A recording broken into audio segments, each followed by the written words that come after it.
Stop to get this money. We won't stop to get this money. We won't stop.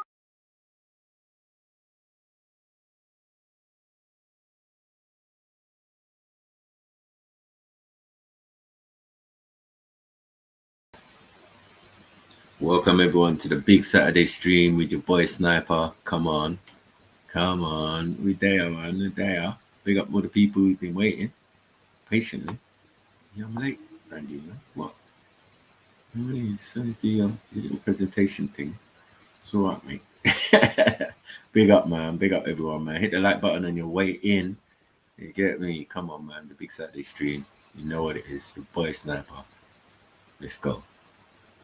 To get this money, we won't stop to get this. We won't stop to get this money. We won't stop to get this money. We won't stop to get this money. We won't stop to get this. It's that LONDON finest shit. The ghetto mentality, we make it legit. Don't slip, full clip shit. Shifty do like stealth, won't see shit. Skinny nigga, that's quick. Like the scene verse foreman. Before you touch me, yo, I done got like foreign. But Orthodox, enterprise and boycott. Now flagrant, full H2O is the fragrance, blatant. I got that don't give a fuck, yo. You ain't God, so please no judging me. 9-6, Fedon robbery, 11 grand lick. Shit, 4 niggas is rich, product of my environment. I know for a fact, I force folk into early retirement. We the money, that's mandatory requirement. The only 2 things that keep me sane in my life. Green clouds and rain, LON, DON. Gee, well, LON, DON. What?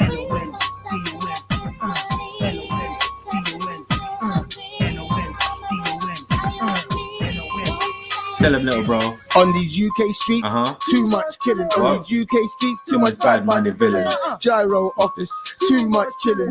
Nobody's working, but everybody's blinging. My mate Charlie is making a killing. Now he's trapped in the system every day that he's sinning. Everyday money equals everyday women. He's always watching his back. Paranoia's gonna kill him. Is it the bank, mate?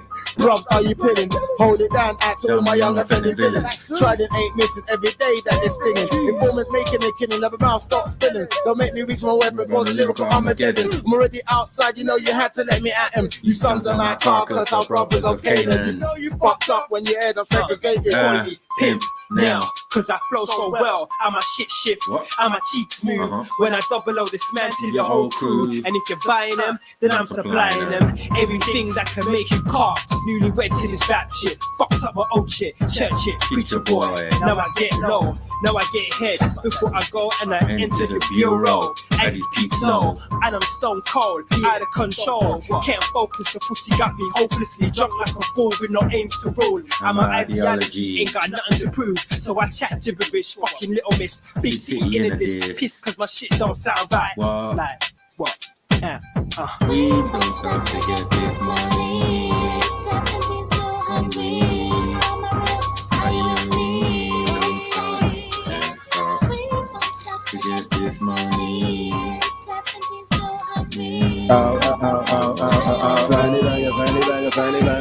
Okay, I'm not Japanese, but I'll take a Tokyo. You might see me robbing in the next man dojo. Chico Rossi, real like that. Shinto Dragon, don't chase me. Rossi, worse than crack. Street tussle, broken bottom, can't cut the muscle. Tottenham idiot, GB apostle. Never underestimate me. Dexterity is skill if it's humanoid lyrics so ill.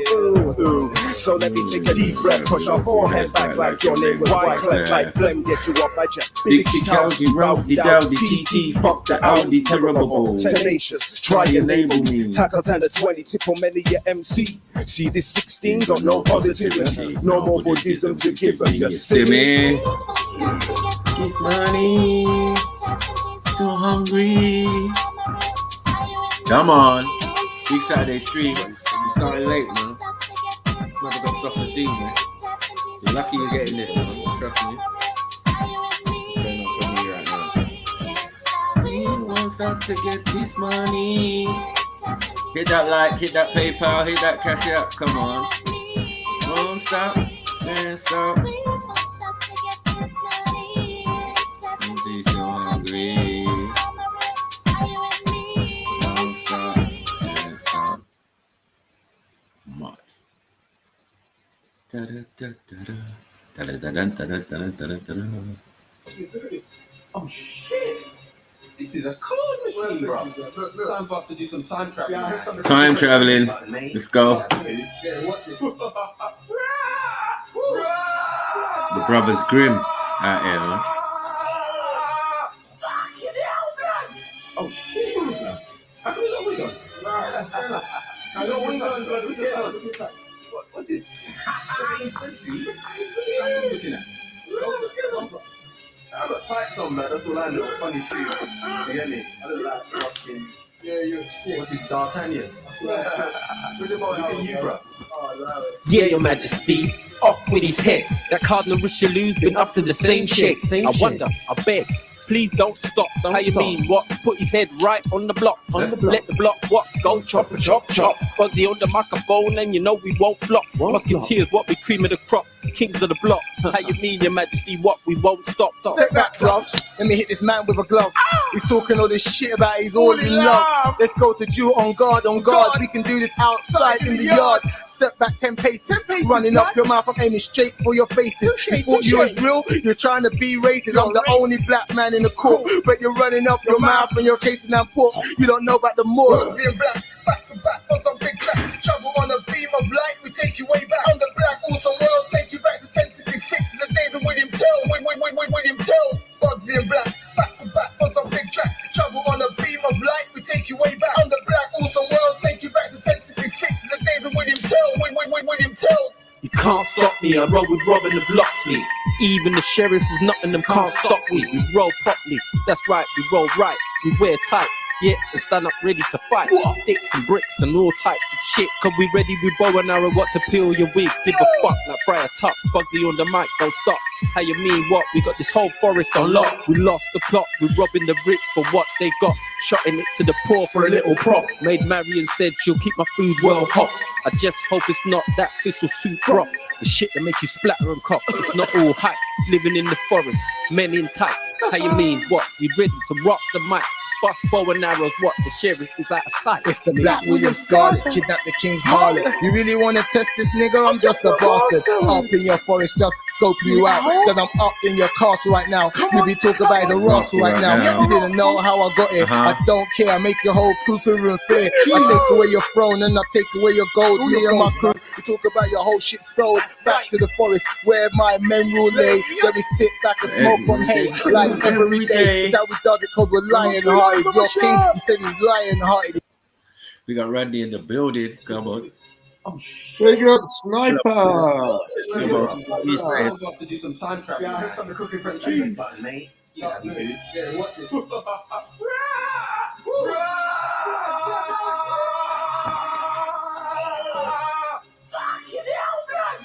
shit! How come we got wig on? I got wig on, blood. What's it on? What's it? 17th century? What are you looking at? What's going on, bro?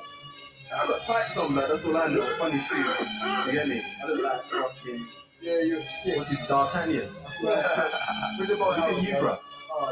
Yeah, Your Majesty, off with his head. That Cardinal Richelieu's been up to the same shit. I wonder, I beg, please don't stop. How you mean what? Put his head right on the block. Let the block what? Go chop, chop, chop. Fuzzy on the microphone and you know we won't flop. Musketeers, what? We cream of the crop. Kings of the block. How you mean, Your Majesty, what? We won't stop. Step back, bruv. Let me hit this man with a glove. He's talking all this shit about he's all in love. Let's go to Jew on guard, on guard. We can do this outside in the yard. Step back 10 paces. Running up your mouth, I'm aiming straight for your faces. You thought you was real? You're trying to be racist. I'm the only black man in the court. But you're running up your mouth and you're chasing that pork. You don't know about the Moors. In black, back to back on some big tracks. Travel on a beam of light, we take you way back. On the black, awesome world, take you back to 1066. The days of William Tell. William Tell. Bugsy in black, back to back on some big tracks. Travel on a beam of light, we take you way back. On the black, awesome world, take you back to 1066. The days of William Tell. William Tell. You can't stop me, I roll with Robin the Blocksley. Even the sheriff of Nottingham can't stop me. We roll properly, that's right, we roll right. We wear tights, yeah, and stand up ready to fight. Sticks and bricks and all types of shit. Cause we ready with bow and arrow, what to peel your wig. Give a fuck like Briar Tuck, Bugsy on the mic, don't stop.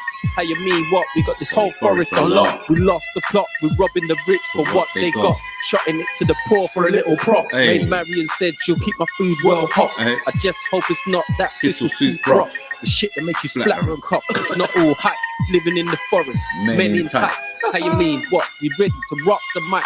Bust bow and arrows, what? The sheriff is out of sight. It's the Black William Scarlet, kidnap the King's Harlot. You really wanna test this nigga? I'm just a bastard. Up in your forest, just scoping you out. Then I'm up in your castle right now. You be talking about the rascal right now. You didn't know how I got it. I don't care. I make your whole crew room clear. I take away your throne and I take away your gold. Me and my crew, we talk about your whole shit sold. Back to the forest where my men will lay. Then we sit back and smoke on hay like every day. It's how we dug it cause we're lion-hearted. Your king, he said he's lion-hearted. He just departed, he's out. I'll punch him straight up with his mouth. Take away his soul and sell it for an ounce. You feel me? I'm going back in time, doing back in time crime. Grinding back in time, rise the ferment like fine wine. Bugsy and Black, back to back on some big tracks. Travel on a beam of light, we take you way back. I'm the Black awesome world, take you back to 1066. The days of William Tell, William Tell. Bugsy and Black, back to back on some big tracks. Travel on a beam of light, we take you way back. I'm the Black awesome world, take you back to 1066. The days of William Tell, William Tell. I just got knighted in the court of King Arthur. Merlin standing around. Come on, big up, me Dan Zapper. How you mean? I'm not a rapper. I'm a knight with a jab. How you mean? Not an actor. Now where? X Factor.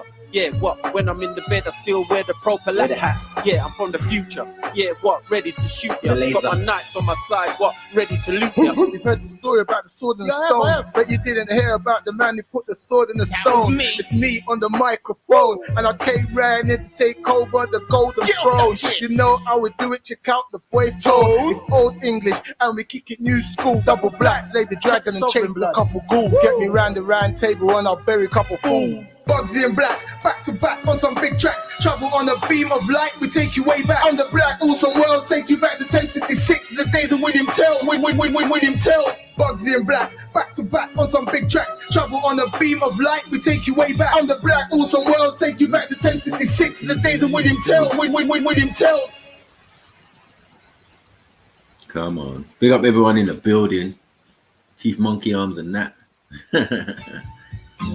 In my manner, sorts of for free. What? And every white boy wants to be an MC. And every black head wants to Control the key. And people still believe the money goes in trees. So where you gonna be in 2003? Euros got the pound. Down on his knees. CCC cameras at the bottom of your street. Surrounded by feds That's why I roll with the heat. And I'm still the nicest after you ever did me. Unless you want beef. And I murder a chief in the middle of the week. I'm proud to go sleep. My metaphysical concepts and leave your clues. Call me Bugsy the same when you hear this nigga speak. You know I come from the manor, spit different grammar. Got a mean street just like Bruce Banner.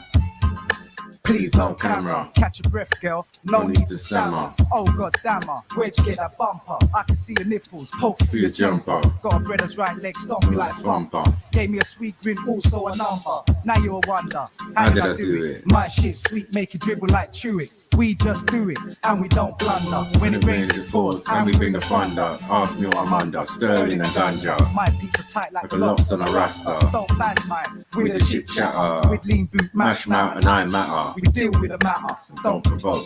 Half of your peeps out a road are just jokes. Long dick, stroke, continuous folk. As you rides back on the horse, like she's riding on a horse. Get up in the halls, sticky up her walls. From the first day we met, she had a hand on my balls. Now my dick's out front, making a trunk, call it tonsils. That's all my niggas they response to. Fuck on me, mate, but dog it's not rape. But half of the apes don't blast the safe. Got an arse in my face, hands in the cheek. Pimp of the year that we plugging these freaks. Bitch came splash on my sheets, the streets. Or fuck spit slugs over keys and squeeze on others with the iced down piece. Shit be essential. Identify dead body by the dentals. From my manners, niggas fucking stand and deliver. Chica Rossi hit to make her backbone shiver. The fanny I go get banged. Fanny for man, fanny for England. Oh, I'ma go true. One bag of big, pocket full of boo. I'ma put my dick in it. Open up this nut bucket and just boss. All manner, your manner. Niggas will fuck up your works like a spanner. All manner. Your manner. Niggas will fuck up your works like a spanner. Ain't you heard lately? Mouth kinda shady. Older these ends, man, to kidnap your lady. Ain't you heard lately? What? Time is shady. Over these ends, man, to kidnap your lady. Folks talking Can hear your best fear. Clear with my words, break down, dropping a tear for my breads who died last year. Kids only know when I spit flows. Fuck what you know, bro. This be the top, yeah, you got them. Fuck them, running ready to land. Shots to your heart and pussy boy walking. Can't stop talking, send jester, shut your mouth. Gangster, this be for real. And up in the feet, it's a deep thing. Hard in my sin, God, just wanna win, God. Let myself know like household, like can I type flow. Fiends is the name for show. In this manner, you just wanna rake the dough. Breaking the hole with blonde dip. And fuck this shit, nigga, step to me with caution. London's finest will leave your body in portions. Lyrically extorting them, see this is a warning. Step back before you get capped. Family dressed in black, victory's mine. Guns them ignite, fuck a fair fight, I'm out of sight. Falling on the floor like a soldier, thought you was colder. Till it heard the click of the revolver, face flush shot. Neck got popped, 2 minutes later breathing through a tube. And nothing left to prove whose manner, my fucking manner. See your family walking through the streets with a banner. I'm too hot for hell, Hey. too big for jail. Lyrically, I'm too heavy for the scales. Flying through London quicker than a snail. Hey. Call me Eddie Gravity, the Black William Tell. Whoa. That's my occupation, I buy and I sell. I stick 20 bars and I got fair clientele. My life is a real paper, I'm feeling ill. I try to kill informers of the guys I'm ill. Police don't like the way I deal. I don't really care how they feel. The system got me acting like Khalid's way for real. Till the money had the same, till the money had the till. I got my finger on the trigger, can't you see I'm real? Fed up with your love, dust from the cost. What? I told you I date, I told you. I always try Big my up Marley luck, D. I really take a lie. I always move cautious, so I always choose a vibe. You feel me? Lust for the queen's head, got me busting lead. Pull a heist twice if the price nice. Move like Mike, roll dice, fuck your wife. What? For that rock price, I take your life. Blood to miss, nothing. Not really busting. So I say, nip this kid with his head gushing. Play fire, red, smile, smoke, Joe, eyes low. When I'm greedy when it comes to dough. Hey yo, back to the script, all we do is flip bricks. Break it down when we want a max profit. Always come short, shining from the jewels I bought. Niggas envy because they can't catch my train on foot. So fuck y'all niggas. When my fingers on triggers, it's unpleasant for you niggas. Kidnapping ain't nothing. For you in the blue smoke, something. Any noise I believe is hurting. What a beautiful ending. Curtains. all manner, your manner, niggas will fuck up your works like a spanner. All manner, your manner, niggas will fuck up your works like a spanner. Ain't you heard lately, our time is shady. Over these ends, niggas kidnap your lady. Ain't you heard lately, our time is shady. Over these ends, niggas kidnap your lady. All manner, your manner, niggas will fuck up your works like a spanner. All manner, your manner, niggas will fuck up your works like a spanner. Ain't you heard lately, our time is shady. Over these ends, niggas kidnap your lady. Ain't you heard lately, our time is shady. Over these ends, niggas kidnap your lady.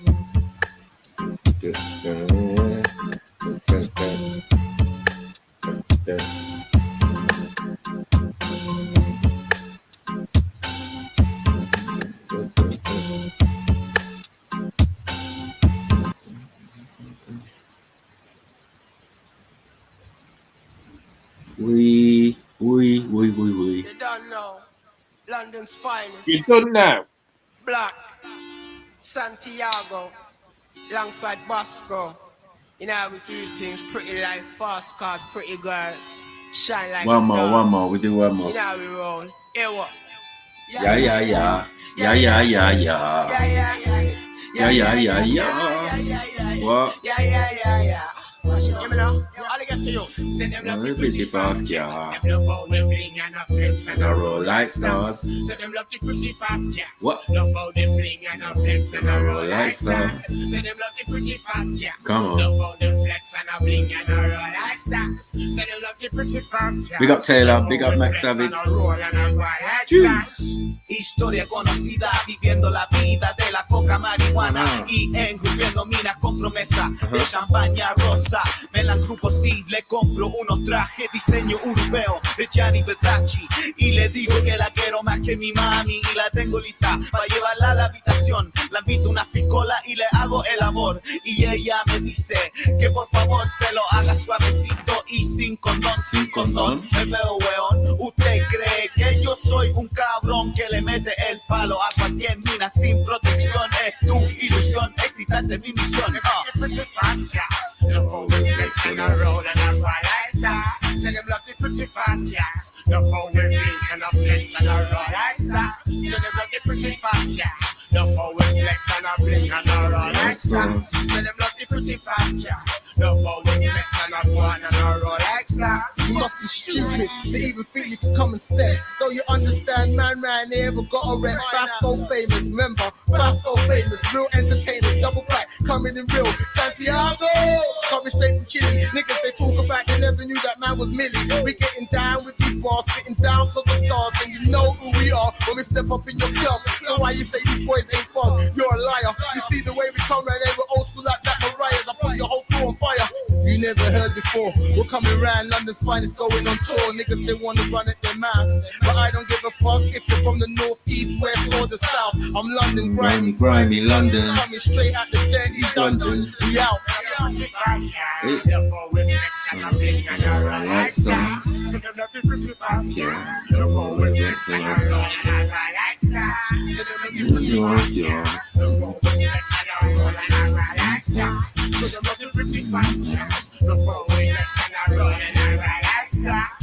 It's the SANTIAGO, throw me a Stella. I'm in the zone, plus a Monufuela. I give that bitch a bone, Vasco, Black, and Santiago, back to back. Come on, big up John B in the building. Ready for any fucking attack. I'm enriched in culture. Chilean and Jamaican is my mix. That's why my name is Santiago Smith. Addicted to slips, money, pussy, I'm a fuck socialist. That loves kids. They call me Alpha Delta Echo. Oscar Whiskey Oscar.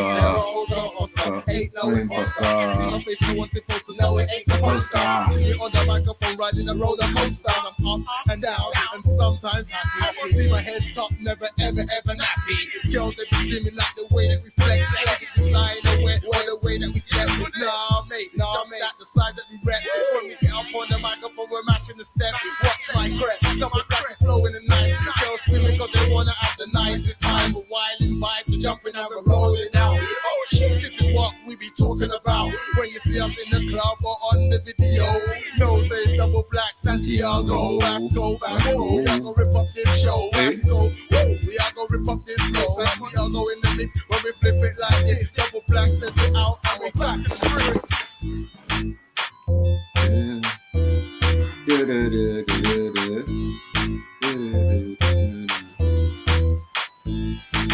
Say you love me pretty fast, say you love me pretty fast, say you love me pretty fast, say you love me pretty fast, say you love me pretty fast, say you love me pretty fast, say you love me pretty fast, say you love me pretty fast, say you love me pretty fast, say you love me pretty fast, say you love me pretty fast, say you love me pretty fast, say you love me pretty fast, say you love me pretty fast, yes. The phone ring and a flex and a roll like stars. Say them love me pretty fast, yes. The phone flex and a bling and a roll like stars.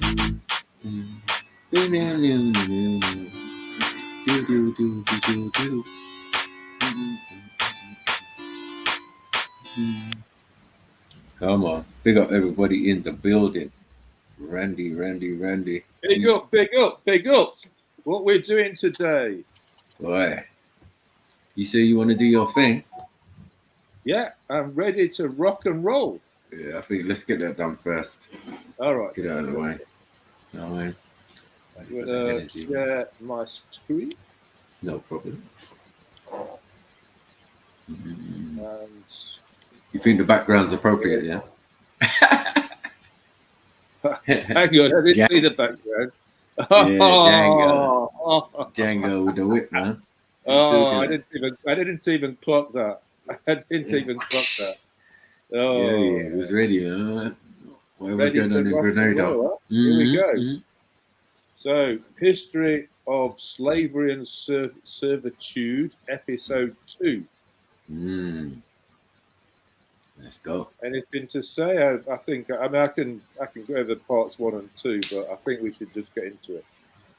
Yeah, I just wanted to say though that even though like it's been Grenada, can you imagine all the other islands and all the other continents that have been dealt with the same way in a sense? You get what I'm saying? Yeah. That's what colonization is. It's like part of the package. Yeah, there was one thing to say. I'm not an expert because somebody. I think you said Randy. yeah. Well, you're expert on Grenada now, yeah? Extra on oppression. Randy You might be started- right still. You might be right. Randy Yeah, you got- started reading Yeah. the history and then started just doing a little Googling, reading. So I would say just the first part of my investigations into a new area for me. So that would say I am a beginner. So just to make that clear, but please put your questions in the chat and we'll try to answer as we go. Okay, let's go. Let's go. Let's go.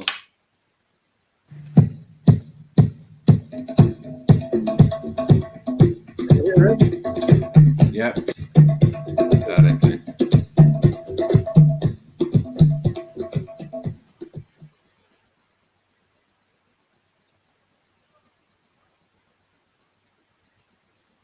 So this is the history. Okay, so I'm The 16. 1700 census of the island most likely included the Fedon family. Pierre Fedon was a white Catholic Frenchman who lived on about 5,600 acres in the parish of St. Mark. He married an ex-slave named Bridget, and therefore his children were considered coloreds. A 1763 census identifies him as owning a small coffee plantation with 3 slaves. One of his sons, Julien Fedon, later also marries a colored woman named Marie Rose. He owned a large plantation named Belvedere in the mountainous regions of the parish of St. John. When the French occupied the island, the free coloreds or mulattoes were accorded political, military, religious, and Yeah, economic pause, privileges equivalent to pause, the whites. pause. You We see, need to this get is the lasso on. We're checkmate.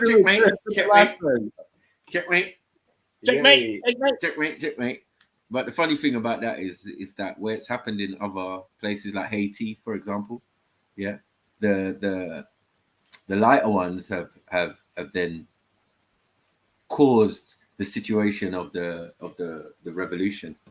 They were instrumental in selling out their brothers and sisters. This is where that impression comes from, that the Pharaoh people are always like some Uncle Tom or some sellout.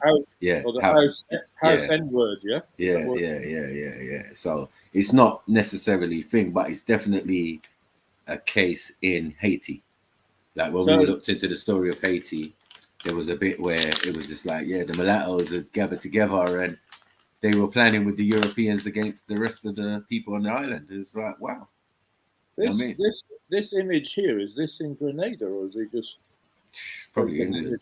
France, I mean. Or France, yeah. It's look like a chateau in it. Yeah. A chateau in France. Let's go. With the assumption of the British rule, these rights were eroded or systematically taken away and reserved for British citizens only. Diplomatic and other negotiation attempts by the free coloreds were at first somewhat successful, but later stymied and reversed until it was quite evident that they would be forever relegated to the role of second-class citizens. This meant that they could no longer practice their Catholic religion, vote, or hold office. Land grants and other financial incentives attracted white settlers from Britain and its other dominions. This served to accelerate the growth of plantations and, accordingly, the importation of slaves on the island. Between 1763 and 1772, there were 700 acres planted in cocoa, almost 13,000 acres planted in coffee, and 32,000 acres planted in sugarcane, almost rivaling Barbados and Jamaica. Naturally, the frustrations of the free coloreds led to increasing resentment and finally, open rebellion. This bit of history is important to note because it dispels some commonly held beliefs that the Fedon Rebellion was initiated to free the slaves. In fact, its genesis was a class uprising pitting the freed coloreds and white Frenchmen against the new British rulers. What did I say? What did I say? It was What a did I say means to again? restore the rights of the free. I didn't even know the story, and I kind of, you know what I mean? It's similar to Haiti's situation, where people have, you know, become a class. You get what I'm saying? They're like the middle class or whatever in that country. And then the darker people are still, you know, bottom of the pile. But that's what caused the situation, because if they're getting into politics and all of that of the island and, you know, all of that type of stuff, and then trying to change policies and but siding with the oppressor in a sense, you know what I mean, or the colonizer. Yeah, definitely. Yeah, they're definitely. Yeah, it's going to cause problems. Yeah, they're definitely. We've got a bit of status, and so now we're going to look down on our dark-skinned brothers. Right, straight. You know what I mean? Not all, but it seems a fair percentage. You get what I'm saying? Yeah. To say that, to even say that, you know what I mean? Because I could say that, but that, like, it might be an individual story, but it seems to happen multiple across the islands in the Caribbean. Yeah, it's been repeated. Yeah, numerous times. Yeah, there's a pattern there. Yeah, I think even by the time they get to a certain time, they kind of expert at it. You know what I mean? To such a level that you say, look, what we're doing now, we're selling land to people in England and Ireland and whatever to come over and make a fortune, do whatever you're doing. Do you get what I'm saying? But more time it would have been slavery during the thing. When it got to the 1800s now, I suppose they're trying to abolish slavery and all of that. In these 17 something, it's firm. We're right in the midst of slavery. Yeah, I mean, or the transatlantic slave trade. I have, as I said last week, I haven't watched this. So I'm watching this fresh with the family and Sniper and reacting to it live. Right. French colors on the island. Although Fedon was inspired by the initial French Revolution's abolition of slavery in 1794 and stated his intention to make Grenada a black republic like Haiti. You see? Haitian. Yeah. It's the Haitian thing that I didn't know it was prior, but I thought it might have been. But it shows you the same type of situation that's happening in Grenada. But obviously, this is a bigger island. You know, they've done more on that island. They've got more plantations than, you know, and loads of slaves. And obviously, at the same time, there's also people who are already there. They keep making it like it's only Jamaica, but Maroons occupied a lot of the islands, as well as their Asian cousins. Let's move forward. Let's go. Big up, Gertie, if I see you draw out. Based on the Haitian Revolution of 1791 to 1804, he himself owned many slaves and did not free them until the eve of his rebellion, so that they could join his rebellious forces. In effect, the slaves became a pawn in Fedon's rebellion, but they were obviously willing pawns.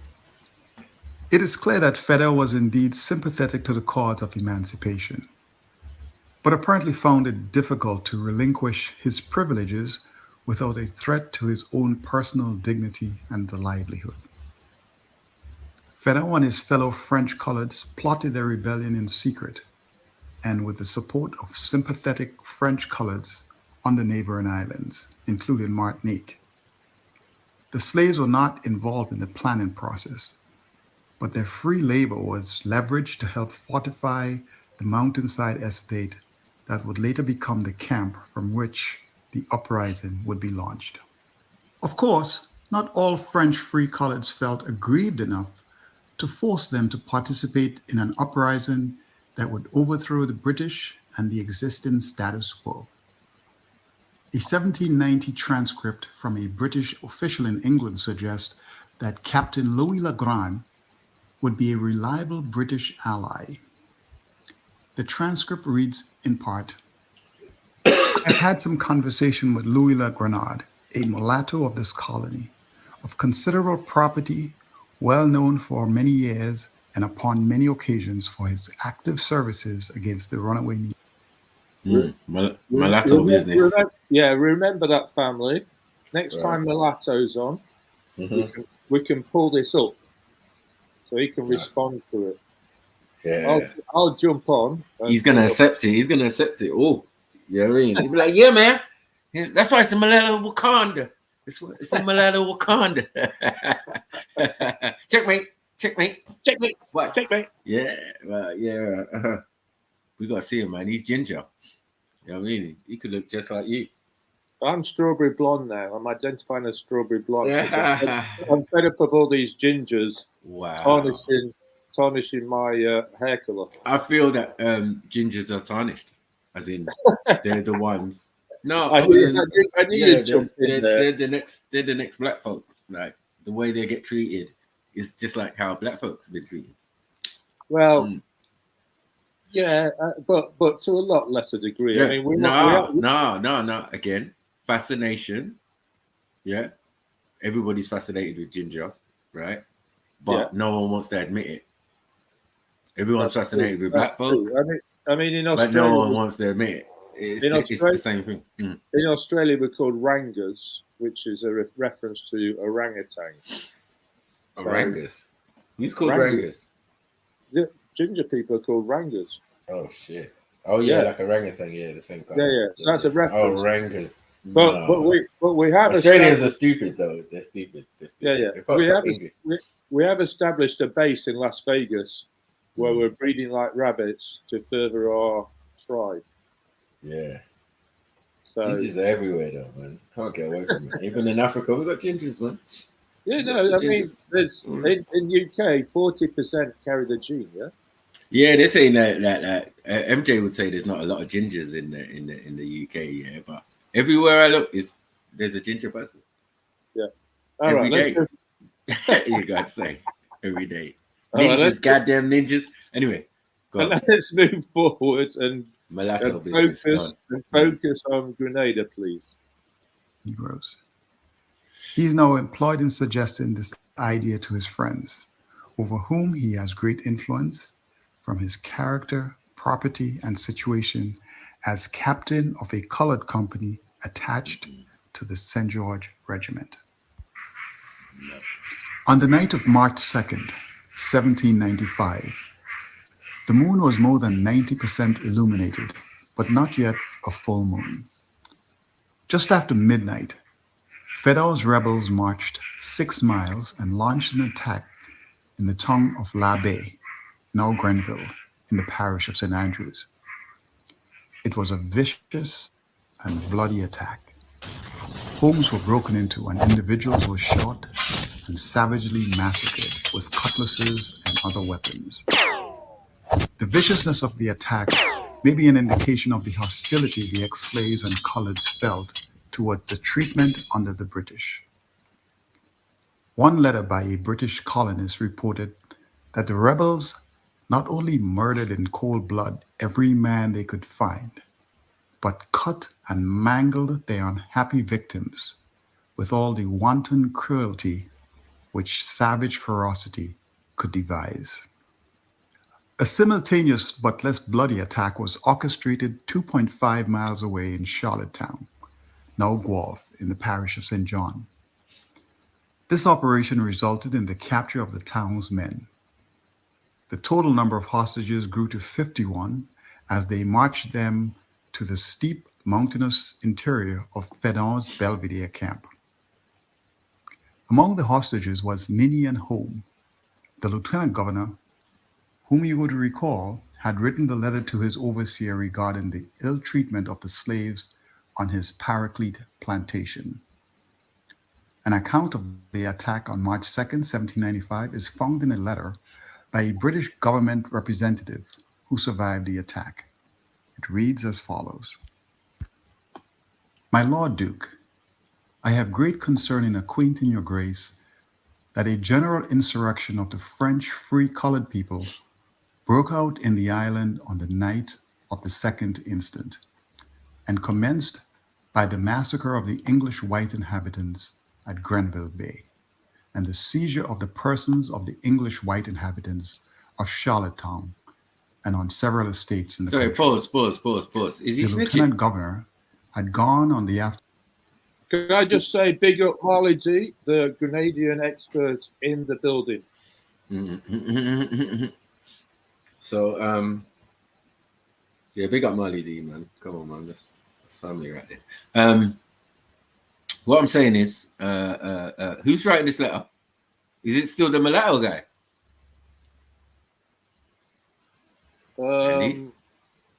Yeah, I'd have to rewind it a bit if you want. Because I swear he sent this letter to the Governor General, right?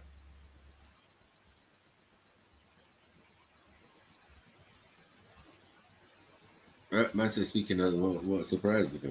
Stop that, man. Where are you? Stop that. Oh, yeah, we've gone back to this article.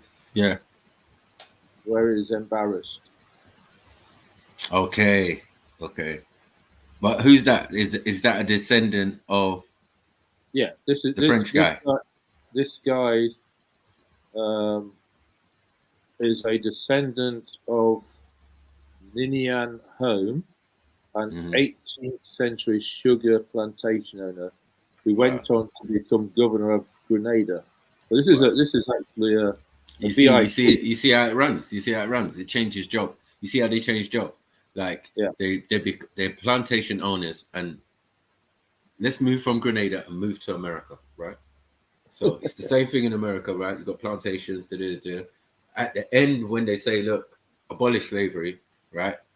Them in the north, they ain't really got plantations like that. Them in the south, that's their mainstay.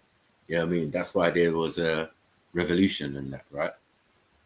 Yeah. In the Americas. So I feel that these are the situations going on in the Caribbean are reflected definitely in America. When you go to America and you see how they set up the plantation owners became senators, they became governors of the state, and all of these things that I've mentioned like loads of times before. How the transition. Yeah, it's not just America. We have to remember that slave owners in UK. What it is, a lot of them came from England, right? Yeah, true. And amassed a mass of wealth, right? And could not go back. Why couldn't they go back? Not because they didn't want to, because that's what you would want to do, right? Go to your home country and show off your wealth, right? Yeah. But in the aristocracy of this country, it wasn't necessarily respected. Like, you've gone off and made your fortune. It doesn't make you any more than a lord or a duke or a whatever. And you've even been lost that title. So now you just be a wealthy somebody. But really, you're from England. You know what I'm saying? So the situation in where you are now, if that changes, obviously, look, slavery's thing. I've got all this money now. I've got all this land, and might as well deal with the government and be part of that. Do you get what I'm saying? And that's how it's formed. Let's take our wealth and just pop over to America and start buying more land. Yeah, exactly. Right. The land grab was by the plantation owners first. Do you get it? Because they had the majority of land. All right, now you've got all this wealth, and now you can't spend it in a sense. You know what I mean? Let me I'm not going to go back to England with my wealth. That is just ridiculous, right?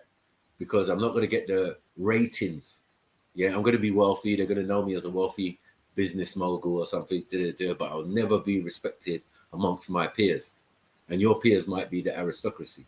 So in a sense, you've been snubbed and blah, blah, blah. So the best thing to do, stay where you are and make a life there and make a foundation there. And this is what we call the founding fathers and all of this.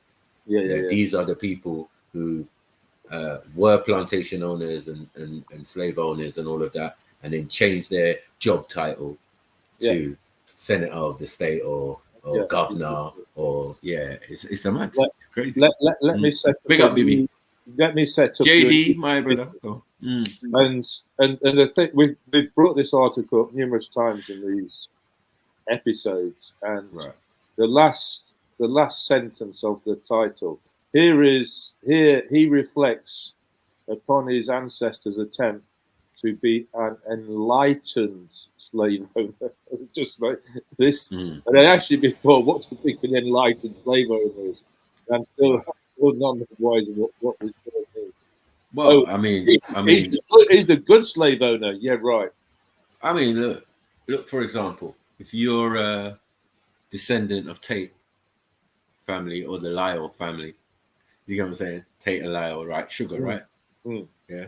They had sugar plantations in Jamaica. Now, one of their descendants has come out and said, "Oh, damn, I didn't know my thing was slavery and da-da-da-da, and it was all based on this and da-da-da." So the reporter asked him, "Well, now you know, would you give back?" And he was like, "Give back what?" He was like, "Give back what? I don't know what you mean." I was like, "Wow, look at this. Yeah, this is you know what I'm saying? He's the beneficiary of his ancestors. So, like, yeah, all you guys, including yourself, you know what I mean? You might think you're not a recovering slave owner's child, you know what I'm saying? Because it's not. It's removed from you, obviously. You know what I mean? We can't directly accuse you or blame you or whatever, but it's just like, right, if you've amassed any wealth, if you've inherited anything, if you've that could be based on that. That's what it is. You know what I mean? Which is mad. But everybody's got to do what they got to do. Do you get what I'm saying? In that circumstance, if that's the way in England at the time, I can't wrong anyone, even though it's a wrong action. But I'm saying people are trying to make their fortune under the parameters given. Yeah, go and grab any black person, you know what I mean, and enslave them and da-da-da-da. So they're going by the legal directive, and in some cases the God-given directive, to do what they're doing. You know what I mean? So they didn't think they were doing anything wrong in going to America to seek their fortune. Seek their fortune? You mean go and do slavery?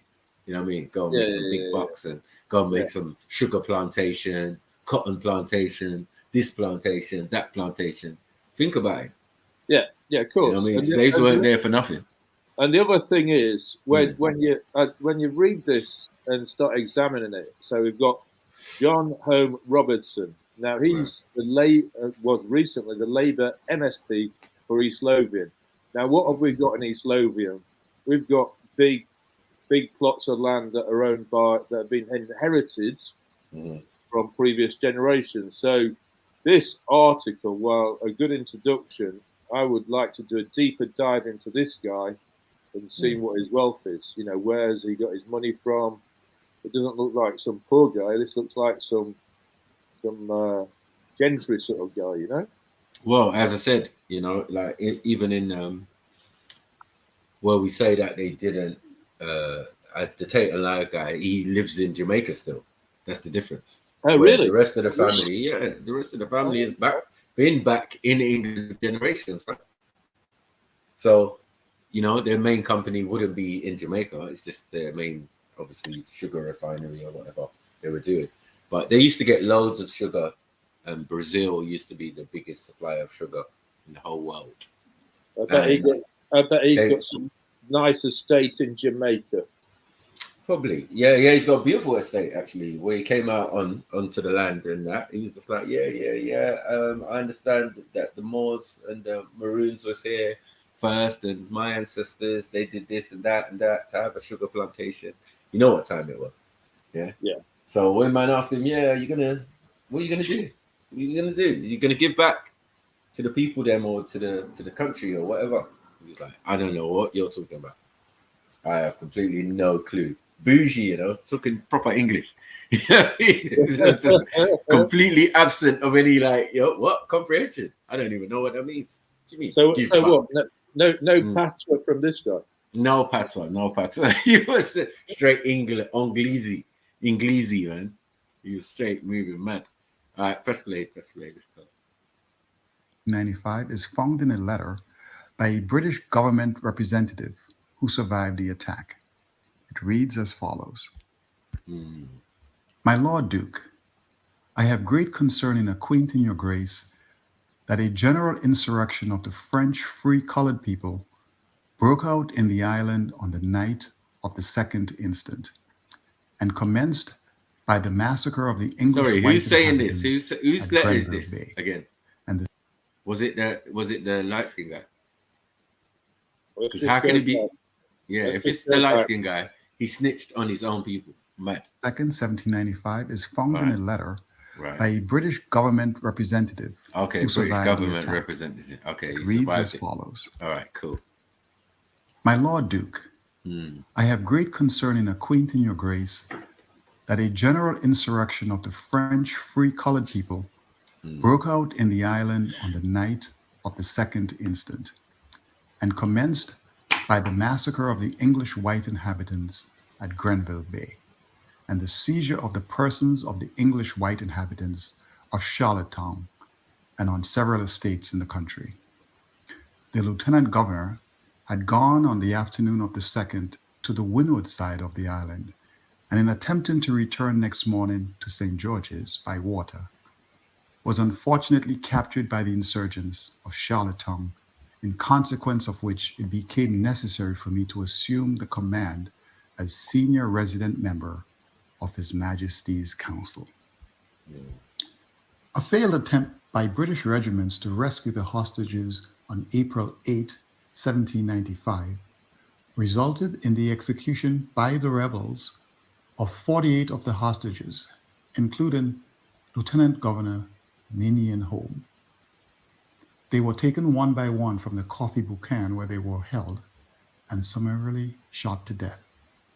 Between March 1795 and June 1796, Fedon and his rebels controlled all of Grenada except the parish of St. George. It is estimated that over 14,000 slaves, about half the slave population, joined the rebellion, although a much smaller number fought on the side of the British. Some slaves were utilized for reconnaissance purposes. Others were armed with guns, but the majority were armed with cutlasses and other crude weapons. Much of the destruction that... All right, cutlass, yeah? Machete. Yes. Now, this is actually quite which I've never mentioned actually before. So when I'm catching the local buses, it is completely fine for a working man to jump on the bus with his cutlass, because he might have been in the field, whatever. And at one incident, the guy forgot his cutlass, and the people around said, "Cutlass, cutlass!" And he came back for his cutlass.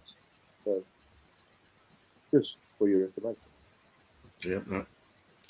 was realized after the rebellion was the result of slaves burning down estates and otherwise performing terroristic acts against their former owners. As a young child, I recall my father regaling me with stories of Fedon and his rebels. One such folklore was that Fedon would have the shoes on his horse placed backwards on the hooves so as to fool the British as to his location and whereabouts. Things began to turn in favor of the British in March 1796 when they captured Post Royal and Pilot Hill in St. Andrews. It was a strategic move that essentially cut off critical supplies of food and weapons to the rebels. With this and subsequent defeats, the rebels realized the inevitable, and on June 10th, offered to surrender areas of the west coast, including Guelph. The British rejected the offer, thus forcing many of the rebels to take refuge at Fedon's camp. The final British assault and victory over the less well-trained and equipped rebels came in June 1796. Despite the victory at the camp, it took the British another 15 months and 16 military units supplemented with hired troops to finally root out many of the rebels who were putting up armed resistance in the countryside. Hundreds of soldiers were lost to disease and fighting, but in the end, 50 rebels were captured. 35 were found guilty of treason and publicly executed in what is now the open-air market in St. George's. Their severed heads were then publicly displayed as a warning to others. The remaining rebels were either imprisoned or expelled from the island. Fedon himself was never caught, and his fate is unknown to this day. Some speculate that he escaped to Trinidad or drowned at sea while trying to escape.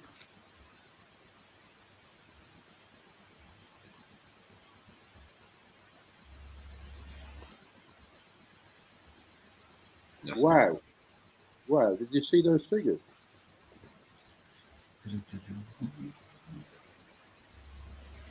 $179 million there, yeah. Wow. This was some big rebellion by the 14,000 settled slaves. Wow. On this one little small island. Yeah. Interesting. Small island, you know. All right. The abolition of slavery in the British Caribbean was a gradual process. Right. Several factors led to its abolition.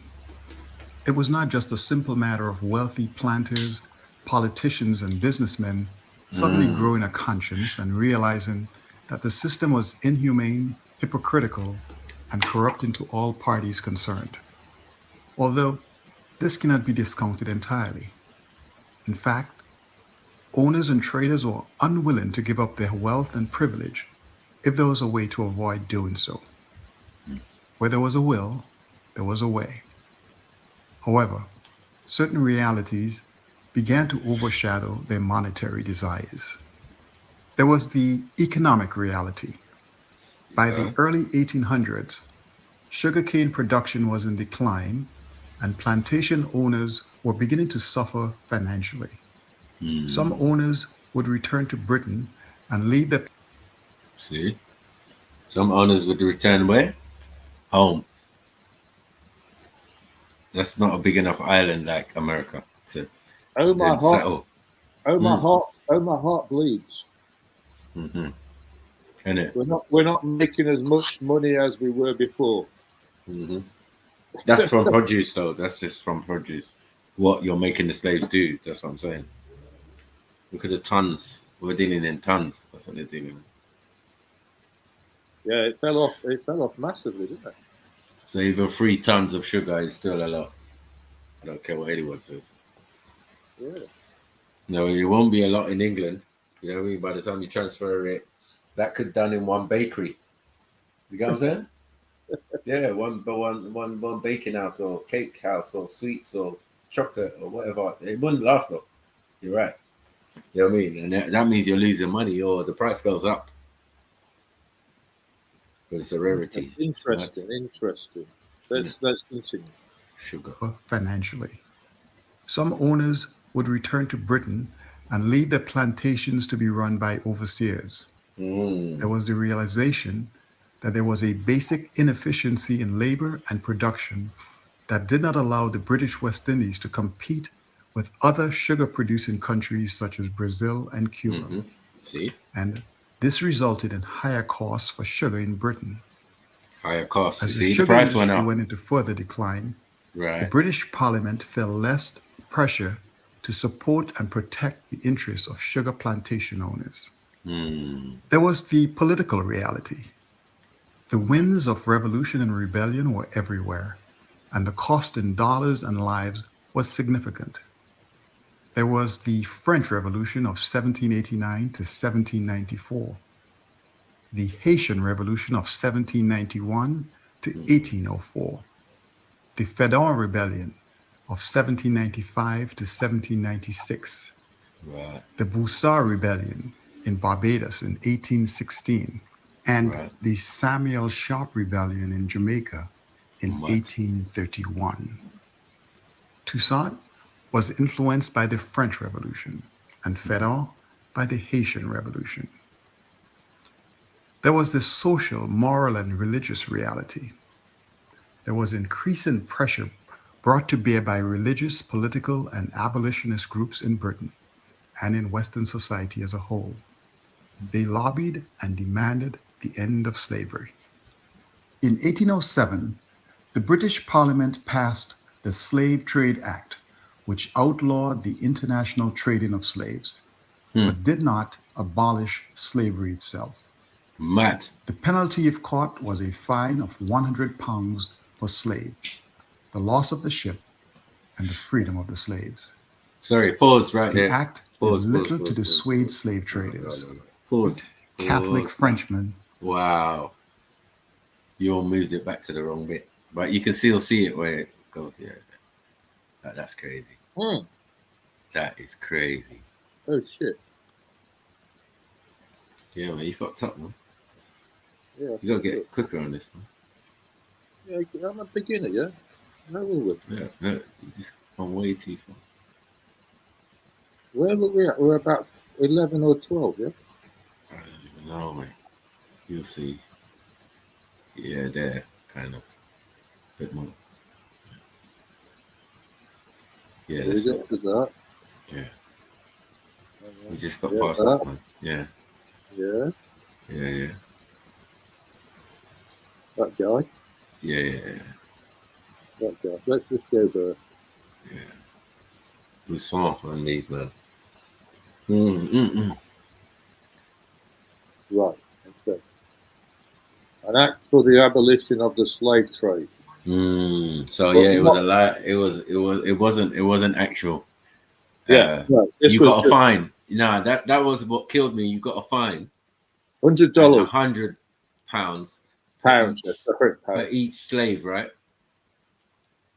That's not outlawing it. That's just adding something to it. Do you get what I'm saying? It's like adding a penalty fine.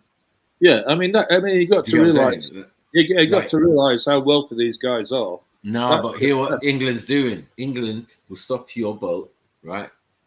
Jump on redcoats and that. Look what you've got on your boat.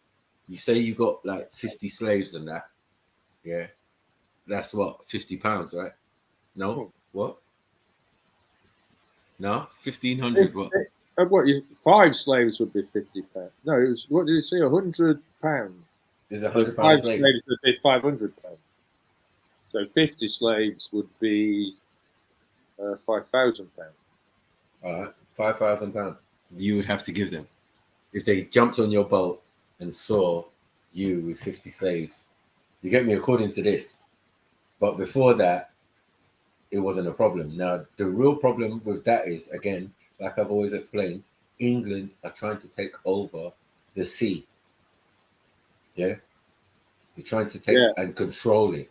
Do you get what I'm saying? So the control of whatever people have on their boats and when they dock and what they're doing, and you can't just be a pirate or be a merchant no more, because England are now policing the sea, and that's where the big problem started, because they started something like in the slavery thing, and then allowed their cousins, the Portuguese and the Spanish, to do the same thing. You get what I'm saying? It was like a land grab, you might as well say. Yeah, of course. French is involved. But they started mastering the oceans. Right, very, very recently compared to the others. Yeah, now, compared to the others, the Portuguese already been on the water. Spanish already been on the water. Yeah. Other people have been on the water way before England.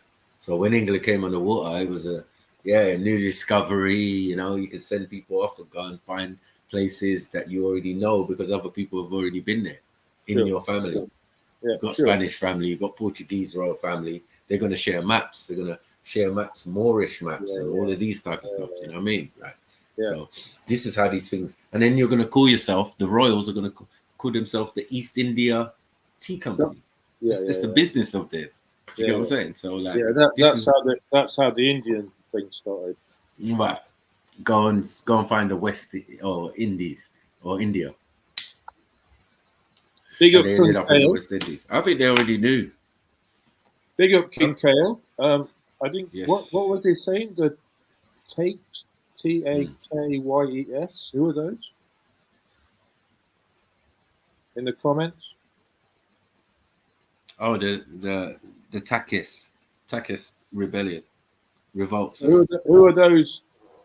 Who are those people? I don't know. They're probably natives or like some type of like Native American, or not Native American, but I would say like Aztec, Mayan kind of Asiatic, African mix. Like still family, but it's just you gotta understand this. You're welcome to jump on and get involved. Let's move forward.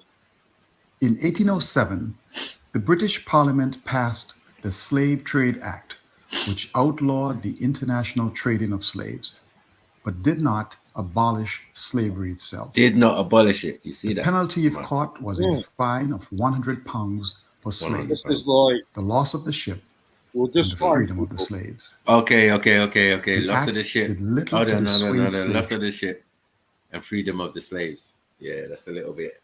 It's a little bit like it's gonna kick someone in the thing. It's just like now people go to these big raves with balloons and that, and if you have over a certain amount, they can take them off you. You know what I mean? Yeah. But they're allowing it. It's just weird. I don't get it. But this is mad. This is mad. That means they're saying they're freeing the slaves, but I personally think that they take the control of the stock, innit? They take control of the people. Yeah. So yeah. Listen, we'll take you back to England, or we'll take you to America or somewhere. You know what I mean? Somewhere where you just go and be a slave again.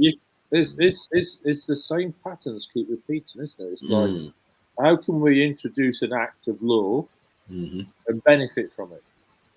Well, I feel. Remember that the black gentry of Europe and England and Ireland and these type of people were taken to the Caribbean first, early.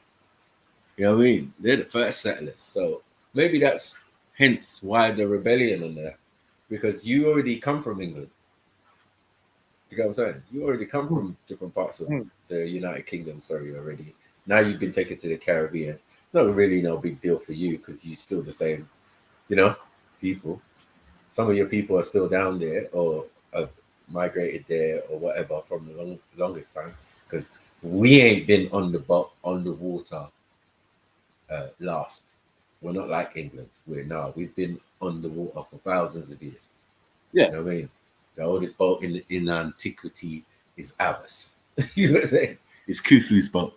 So when it comes to boat and ships and that, you know what I mean? Don't play with us. So we're not even bringing ourselves involved in this little drama here. This is fuckery. Yeah, we know this. This is the transatlantic thing, but it's amazing how the machine works. It's a machine. Do you get what I'm saying? You colonize your thing. You set up plantations. Who gave them the right to be doing this? They broke. No, they broke the terms of the treaty. The treaty of peace and friendship. Nope. What about the Versailles thing? No. The PC, the Treaty of Peace and Friendship that was signed by England, France, and all of these countries, and Morocco, and the Kingdom of Morocco, to allow them to go to the Americas, but just not mess up or not mess around, and you can set up your little colonies, but do not trouble their inhabitants. And obviously, we know that was the reverse of the story. Yeah. I mean, you went over there with smallpox blanket, all sorts. You know what I mean? Little gold rush business. That's all later, right? But at that point, they're not doing anything. The moment they set up a government, in 17 whatever, right? Got their independence, supposedly from Britain, right? Yeah. Then because remember, supposedly. No, because remember, that's all they were. They were the 12 colonies or 13 colonies or whatever they called it, you know what I mean, that they had in the Americas. But because of the treaty signed back in the 1700s or whatever, or 1800s or whatever, they were allowed to go there, but they weren't allowed to set up government, because a treaty is somewhere between international law. Do you get what I'm saying? It's the highest form of law, in a sense, or highest form of agreement. You know what I mean? Yeah, it supersedes any rule of law. You can't talk about law and government when you're not even meant to have a law and government in that place. Do you get what I'm saying? Yeah, I mean, you have the Geneva Convention on Human Rights Right, and yeah. all these kind It's of things. part of another kingdom. You get what I'm Yeah. saying? If you sign a treaty with Morocco, then Morocco's telling you that this place, Axum and Amexum, yeah, is our shit. You know what I'm saying? We've been here. We in control of it, right? You know what I'm saying? Yeah. We're fighting you in the Mediterranean. We're doing all this and do, but we are a big kingdom, and that's how far reaching our thing stretches. That you know this, that you sit down and you write an agreement with us. You know what I mean? You write agreement with these men and say, listen, yeah. And these men are saying, listen, by God and Allah or whatever, you know what I mean? We are going to allow our brothers to go over there, or England and France, and but I beg, just leave the inhabitants alone, and the communities that are there, just leave them, man. You know what I mean? Yeah, no, They set up their colonies, and it all went left, and then you see the people who can't leave now because of slavery, and have found different roles, like governor and and now you've got a state. How did you not get a state? Do you know what I'm saying? Like, things are switching up. This is native land, and this land, and Cherokee, and this one, and that one, and Yamasee, and all the different tribes that are there. It's exactly the same in Grenada when, you know, the Caribs are just living there happily, and then all shit breaks loose, basically. Right, let's continue. All right. That's where we've got about 8 minutes left, but we're making good progress. Trade is. As a follow-up, the Trade Felony Act of 1811 was introduced, which made the overseas slave trade a felony act throughout the empire. A Royal Navy squadron patrolled the west coast of Africa. You see? Pause. Captured. You see what I'm saying? Squadron. You're the last on the water, and now you've got squadron because you want to police it. Is that not policing? Sounds like policing to me. Sounds like policing to me. Do you get what I'm saying? Now you want to dominate the water and blah, blah, blah. You're late, mate. You're late. But for you to have your kingdom, you've already colonized everywhere. This is late in the day. You know what I mean? You spread to the Americas. You spread to the North America, South America. You spread all over these places already. Yeah? But now you're gathering together and organizing yourself. Boom, boom, boom. Now you've set up what... From this moment on, everything that they've done is illegal, especially in the Americas. Yeah, they've broken the treaty, which supersedes any rule of law. So any laws they make in America is actually null and void if you know law, especially international law. That quote's quite interesting. Britain's decision to abolish slavery has been described as the most expensive international moral effort in modern world history. Wow. When they say modern world, they mean themselves. They don't mean the world. They don't. It just sounds good. Do you get what I'm saying? Like their world. But their world is what they feel they control. Do you get what I'm saying? So the British Empire, remember, has a Commonwealth. And you can see how many countries are in the Commonwealth. Exactly. I mean, if you look under the title, in 1807, Britain declared war on the slave trade. What, on yourselves? No, because they wanted to control it. It's not that. It's the trade has always been running, right? Yeah. But they've just tweaked it a little bit and because they didn't start it. They got their cousins, the Portuguese, to trade the first slaves from Africa to Portugal, is that right? Okay. Right, and you know the number of them. There were six. Oh, really? You took six people from Africa, and on your first trip. This is why we question the numbers, because that journey in itself is a lot. Do you get what I'm saying? Yeah. Even though it's not far, it's not really far. Portugal from West Africa. You know what I mean? But that doesn't sound correct, does it? Six. Right. A small fleet of Royal Navy ships. No, they got fleet now. I told you. After the Spanish Armada thing, they started to arm up. Then that was Queen Elizabeth I. So from Queen Elizabeth I, they took to the waters. Bam.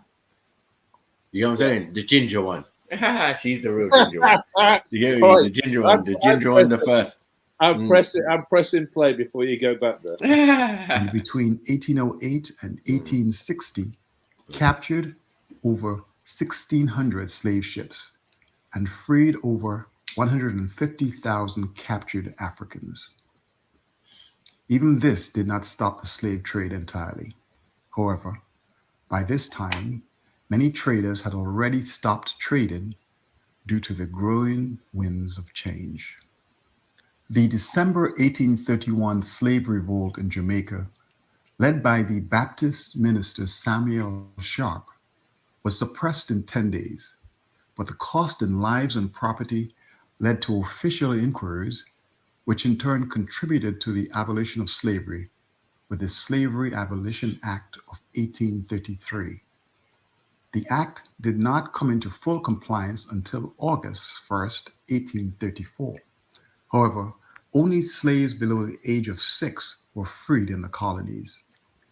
Former slaves over the age of 6 were designated as apprentices, and their enslavement was abolished in 2 stages. The first set of apprenticeships came to an end on August 1st, 1838, while the final apprenticeships were scheduled to end on August 1st, 1840. With the end of slavery, 2 very contradictory things happened. One was that the former slaves were now free but had no real means to support themselves and care for their families. There was no real representation in the government, no compensation for their past labors, and no other sources of employment for most except from their former owners. Meanwhile, the British Parliament enacted the Slave Compensation Act of 1837 for the purposes of compensating the slave owners for the loss of their slaves due to the Abolition Act. The amount financed for the compensation was £20 million and was finally redeemed by the British government in 2015. The irony of these radically different situations was that the wealthy slave owners, many of whom were absentee owners, received generous reparations for their ownership of slaves, while the slaves themselves were cast free to deal with a new, harsh, and uncertain reality without any form of help or compensation.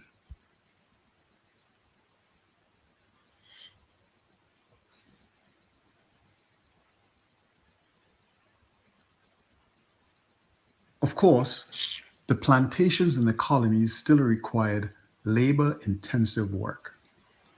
Some former slaves returned to work on the plantations and in many cases had to endure very low wages and the same ill treatment they underwent when slavery was in effect. Other former slaves demanded better working conditions and benefits that the owners refused to agree to. Still others resorted to subsistence farming on their own. The overall effect was that there was now a shortage of labor and agricultural production was plummeting. The ready solution for the owners, though maybe not the most rational, was to import indentured servants, as was done during the French rule. Although the cost would be significantly higher than acquiescing to the simple demands of the now freed slaves, there was some resentment to agreeing to the demands of individuals who were still considered fit only for exploitative labor. Importing indentured servants from Africa, however, was probably not a good idea since it might blur the lines between slavery and servitude for those in Britain who fought to eradicate slavery. The focus turned to India, a colony of the British Empire. It was a populous nation with severe unemployment and extreme poverty, a ready workforce to be exploited. One could conceivably justify the importation of indentured servants from India as simply relocating British subjects from one geographic location to another. From the government's perspective, importing indentured servants would help further quell the illegal trade in slaves that still continued on the periphery. On January 1st, 1857, the HMS Maidstone left Calcutta, India, with 304 indentured servants and arrived 89 days later on May 1st at Owens Bay in the parish of St. Patrick with 287 passengers, a mortality rate of 6%. The following year, the Forward brought 362 Indians, and the Jallowa brought an additional 249 in 1859.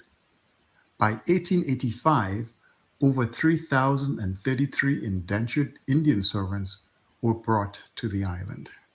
Most of these indentured servants came from the Uttar Pradesh and the Buhar regions of North India. On arrival, they were distributed to various plantations where they entered into contracts for up to 3 years, some extended to 5 years.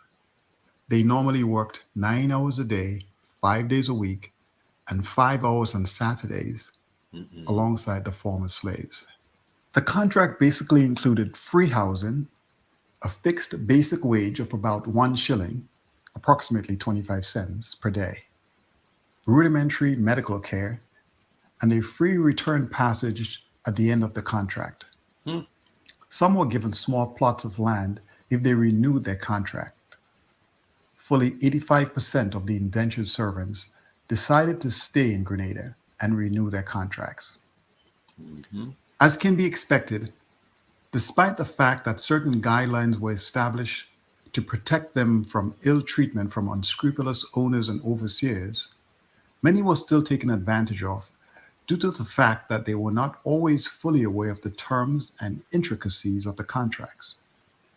Indentured servitude was formally ended in 1917 with the growing nationalism movement in India. Nationalism, yeah. When we look back at Grenada today, we see reflected the legacies of all these different groups who from the 17th century through the 20th century have either through conquest, greed, enslavement, servitude, or the opportunity to start a new life, have made Grenada their home. We see it in the patois phrases and Roman Catholic religion legacies of the French period, the Shango rituals and big drum dance brought by the slaves from West Africa, the education system and government bureaucracies of the British, the flavorful roti dishes from India, and the various skin tones resulting from the rape of slave women and the natural sexual interrelationships between the ethnic groups. This is not unlike the story of America or the other Caribbean islands. That's facts. Yet still, it is interesting in that these various ethnic groups have assimilated the cultures of each other and made it their own distinct Grenadian culture, while living together on an island that is only 133 square miles. Oh yeah, man, that was all right still. Yeah, no, I was wondering why they were serving chicken roti, and now I know. Yeah. It's like, why am I in Caribbean and I've got chicken roti in the oven? It's called the West Indies. There's Indians there, man. We said that for a long time. Yeah. But yeah, what they tried to do was make them there before they got there. Nah, they only appeared after they started doing slavery. Do you get what I'm saying? Yeah. Yeah. If you weren't on the island already as a native, as I said, American, do you get what I'm saying? Yeah. As a Maroon or any of the other, you see the Yoruba, Igbo, you know what I mean, and Hausa tribes. These are the people that were taken. Do you get what I'm saying? Especially Yoruba, taken to the West Indies. So like a lot of the people, as you said, like on one island mix, but that can be multiplied. Even when you go to the Americas, it's going to be the same. And the one thing that keeps getting forgotten is the native of that is the one who's from Africa. Do you get what I'm saying? So, Unique Diamond, it's time for you to jump on. We haven't heard from you for a while. You know? Been a while. What have I got? And who else have we got here? We've got Aero Trill Productions. Come What's on. happening? My brother Aero, man. Yeah. Pink Yeah, Hair, yeah. we're still waiting for your appearance. King Kill's there, man. My team. And I'm not going to shout out Gertrude because he always gives loads of excuses. We've got Silverback in the house. Gerd Eats is saying, yeah, take responsibility. That's all I remember. He said something about take responsibility, my guy. You get me? Take responsibility of your ancestors and that. You know Right, what I I've mean? got to go and make dinner, so I'll be exiting left. But I'll yeah, still big be up for that. Big up. No, I thought that was actually a good conclusion to the first two parts. Actually, and it's been very interesting. Yeah. And Bunga, I'm not retiring to Grenada. Yes, it has got into my blood. So have a great stream, Sniper. Enjoyed it this afternoon. Yeah. And carry on cooking dinner. Come on, man. Big up. Big up, man. Big up. Man like Randy and big up Jeds in the building. You know, that was interesting. But yeah, same old. I don't know why we did slavery. I swear it was last month. They kill us with slavery every month, man. Like, fuck's sake. Yeah. We don't care. We just know what it is. Yo, what up, man? What you saying, G? Chilling, homie. Chilling. What's good with you, man? Not much, man. You get me? You see your boy got shot, man. Or Who? did he get shot? Yeah? Hassan. Oh, Hassan Campbell. I don't know. Hey, these niggas is too wild for me, Snipe. I don't know what's true and what's not true, bro. I don't know what's not true, man. I don't know. Nah, bro. I stay away from all of that shit, man. Is it me or is it like I don't know, it must be me. Because it's like, was his camera the wrong way when he was at the hospital? Because the patch seemed like it was on the other arm, but I don't know. Yeah, I don't know, Snipes. It's hard to tell too, though. It's hard to tell. It could be a reverse camera. You know, like, it is. It's hard to tell. I never know either. It could have all have been the same arm, but he says he's got two patches. I see him take off his top and all of this type of stuff. Like, yo. Yeah. But see, I haven't watched nothing. I haven't watched any video since I think he was in the car on the way to the hospital. That's like when he's like, yeah, I just got shot. He said, this shit burns, bro. This shit hurts when it burns. He said, woo. Hey, that's what I'm saying, bro. I don't know, man. Maybe I'm just not a content creator like that, bro. If I get shot, I'm not gonna record myself after I've been shot. I just don't know. It's not me, homie. How are you driving? Yeah, no, somebody was driving him. No, he was driving himself. Oh, for real? I thought. Oh, okay. Well, I thought somebody was driving him. That's mad, isn't it? Yeah, I didn't know he was driving. Yeah, that shit too crazy for me, Snipes.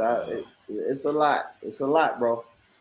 So yeah, have we done with the Israel talk? We done with that, innit? We kind of proved our point that they ain't the real Israelis. They ain't nothing. That like, what is this? Palestinian. They're the same as well. We do invite foreigners to our lands and that, but yeah, when they start fighting and killing each other, doing mad genocides and all of them type of stuff, we have to question ourselves. Like, yo, I didn't check the policy properly. Did I credit check these motherfuckers? Because as I'm saying, they're always exhibiting the same behavior, no matter where they go. You know what I mean? If they got beef with each other, they will mash up everything and get on with it. Do you get what I'm saying? Yeah. But if you get involved, they'll mash you up and then get back to their argument. That's a fact. That's a fact. I always feel like that.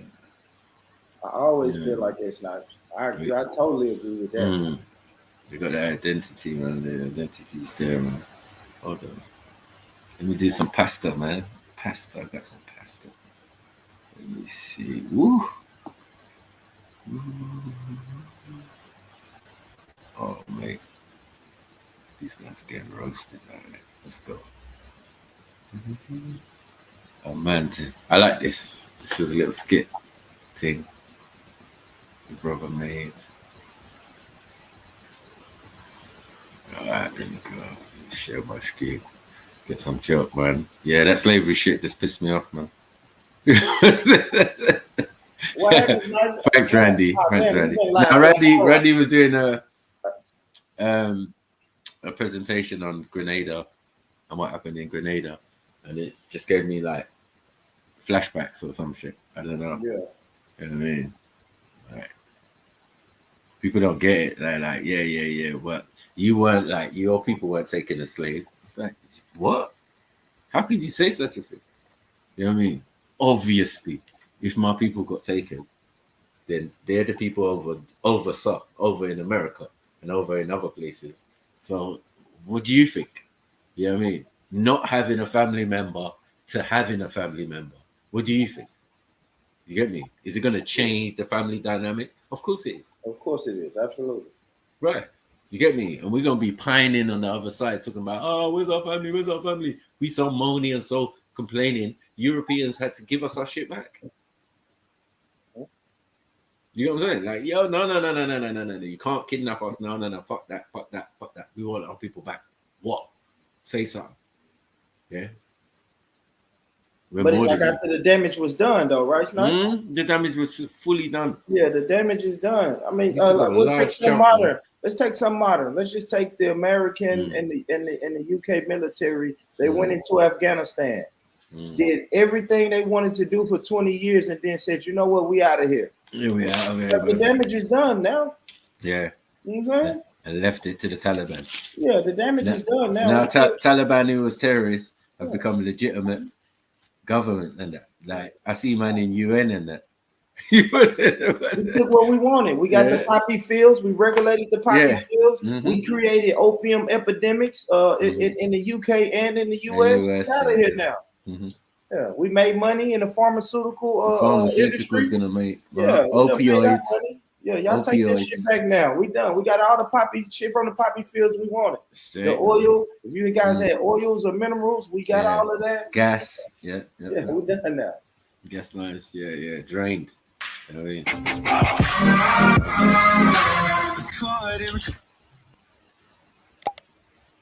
This is funny, I thought. Now, who the fuck is calling me at 7 o'clock in the goddamn morning? Pissy Poppy, what the fuck is you calling me at 7 in the morning on a Sunday? Is you gonna say something, nigga? What the fuck is you just staring at me like that for?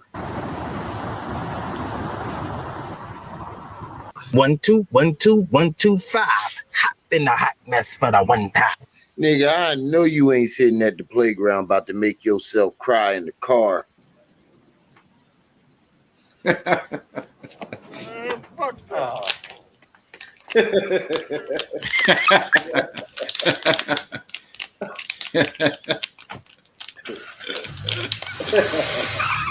She gonna cry in the car. What?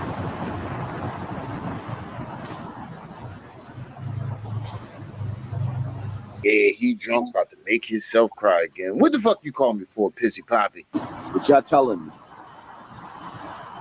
Exactly, what is the world telling me? Nigga, I don't know. Why the fuck are you asking me what the world is telling you? They ain't telling me, they telling you. So what the fuck you asking me for? Cassie could get $50 million.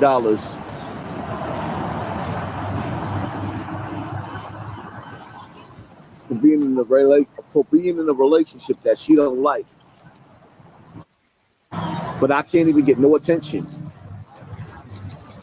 for the shit that was done to me in Bronx River. What? Man, there you go with that bullshit. Oh, I Hey. Man, that's a what Russell Westbrook it. What? You know what I'm saying? I've never Like, what? seen Stephen A say that. Yeah. I want that clip. I want that clip. Oh, I want that clip.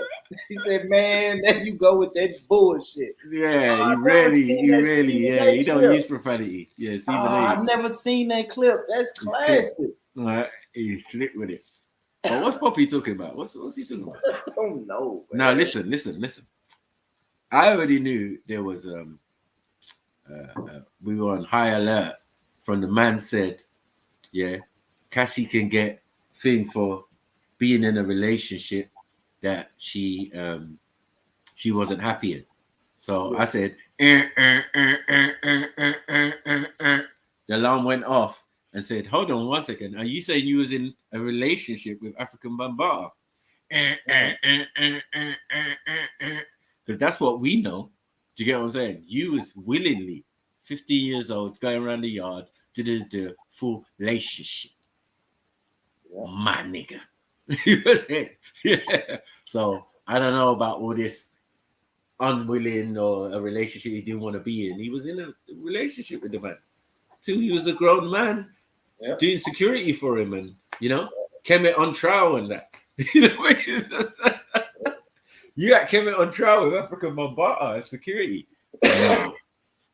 Yeah, that's a relationship. Yeah, that's a relationship. Let's go. Over that Cassie situation. I see. Okay. Well, it seems to me that the world is telling you that they don't believe your story. It's very clear. They're not telling you in riddles. They're telling you directly. We don't believe that shit, nigga. But we believe Cassie. She had actual evidence. You had none. The fuck is y'all telling me? What is y'all telling me? What is the world? What are we saying? Why do you keep asking what the world is telling you? People have been telling you directly. They don't believe your story, my nigga. You have no evidence. And plus, you didn't even want to go to court. You blaming everybody else for some shit you ain't even pursue. So let me say it in a language that you can understand. They don't believe you. Campbell, we don't believe your story. Don't believe you. Okay? Maybe you might understand it in that language. I didn't ask nobody for fucking money. You're right. You're not lying. You ain't asked for money. You asked for book deals and documentaries. That's what you asked for. You asked for interviews, book deals, and documentaries. And when that didn't fall through, you turned on everybody that tried to help you. Stop calling my fucking phone. I'm in the hood. Y'all know where to find me. 1455 Bronx River, Harriet Ave. I ain't ducking nothing. Nigga, I ain't called you. You just called me. 7 o'clock in the morning drunk. Nigga, you need to get your ass off that corner and go sober up. Go home with your family and sober up, my nigga. You need to get your crazy ass off that corner before they kill you out there. What the fuck is y'all telling me? Hassan, why do your drunk ass keep asking a question that you already know the answer to over and over again? Do I got to say it in your language one more time? We don't believe your story. I thought Campbell. We know you were in a relationship with them father. We you.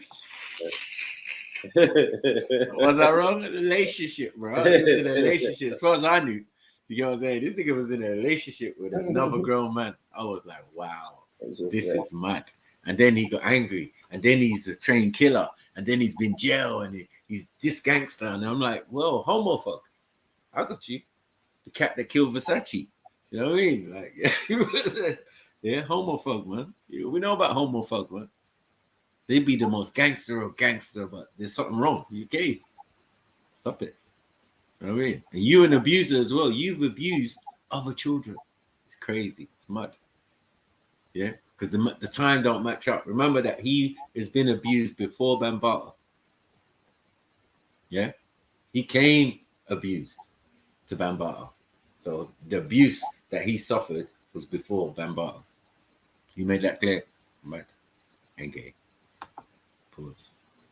Do you understand now? I don't want to be in the industry. I don't like the industry. I totally disrespects the industry. Stop lying, nigga. If you ain't like the industry, why was you on the cover of that Tribe Called Quest album? Oh, shit. Why did you want to be up under Bambaataa? You don't like the industry because things didn't work out the way you wanted to. You don't like the industry because Bambaataa dumped you. That's why you don't like the industry. Mad. I'm in the hood. Nobody likes me in my hood. I robbed these niggas. I extorted these niggas. Oh my gosh. I put these niggas on a curfew. Why the fuck you lying? Why you always lying? Oh my God. Stop fucking lying. Y'all already seen. I'm in the hood where it is what it is. Oh my God, here he go with these fucking made up super thug stories again. Ain't nobody gonna make me go nowhere. But I'm just saying, what is y'all telling me? My life and my pain wasn't worth nothing? That's what the fuck y'all telling me? Everything I went through as a child. I'm here to tell you right now, we don't care. Let me tell you, we don't care. Nigga, for all we know, ain't shit happened to you as a child or as an adult. You haven't shown us any evidence that you were around Bambaataa as an adolescent. The youngest age we seen you around Bambaataa was that CD cover on Tribe Called Quest album. That's the youngest we seen you, and that you were like 18. We never seen you around him as a child. So stop with the we don't care about your pain as a child. And obviously you don't care about your pain as a child because you did nothing about it. Yo, big up family. Big up, gents. River. What we talking about? Nuapians and that, yeah? Yeah. Oh wow. Okay. Wow. Okay. Okay, you coming in like that, Jay?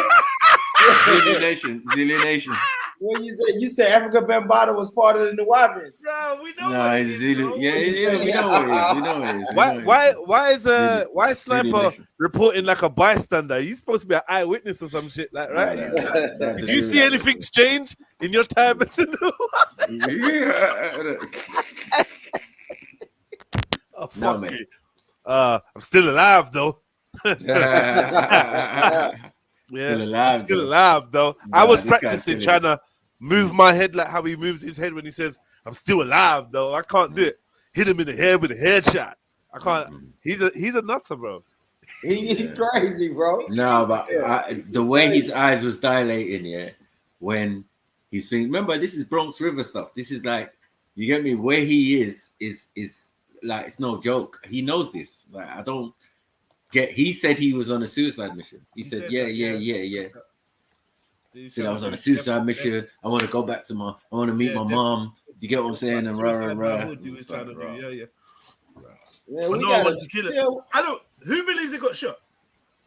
I don't know, man. I don't know either, man. That bullet hole looks mad. Was right in the top of his shoulder, right? And yeah, but he saw him driving. The only thing I'm trying to work out is when you're driving, you're filming yourself. Depending on what camera you're using, is whether the camera's flipped around and direct, like, you know. Yeah, that's what I was thinking. The opposite side. Yeah, from what we saw a clear shot of his shoulder. He had nothing on that shoulder, so it could have been the other shoulder, possibly. But I don't know. No, but he's got two. He's got two patches. He's got one. I'll play the video after, man. Showing it. I thought he just had one on the top of the shoulder. Nah. Now the slug looked good. He said it went through. The bag, that looked good.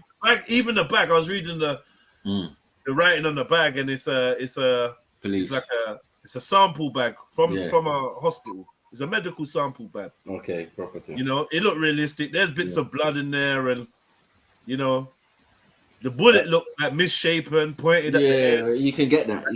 What I was thinking, like, the way the bullet looked bent up, like it bounced off something. But he's saying ricochet. That through the front of the shoulder and out the. No, back. it never came out. No. He can't say it came out because he said they took it out. All right. He can't say. That must be a different shot, right? Because that I don't even bullet, know.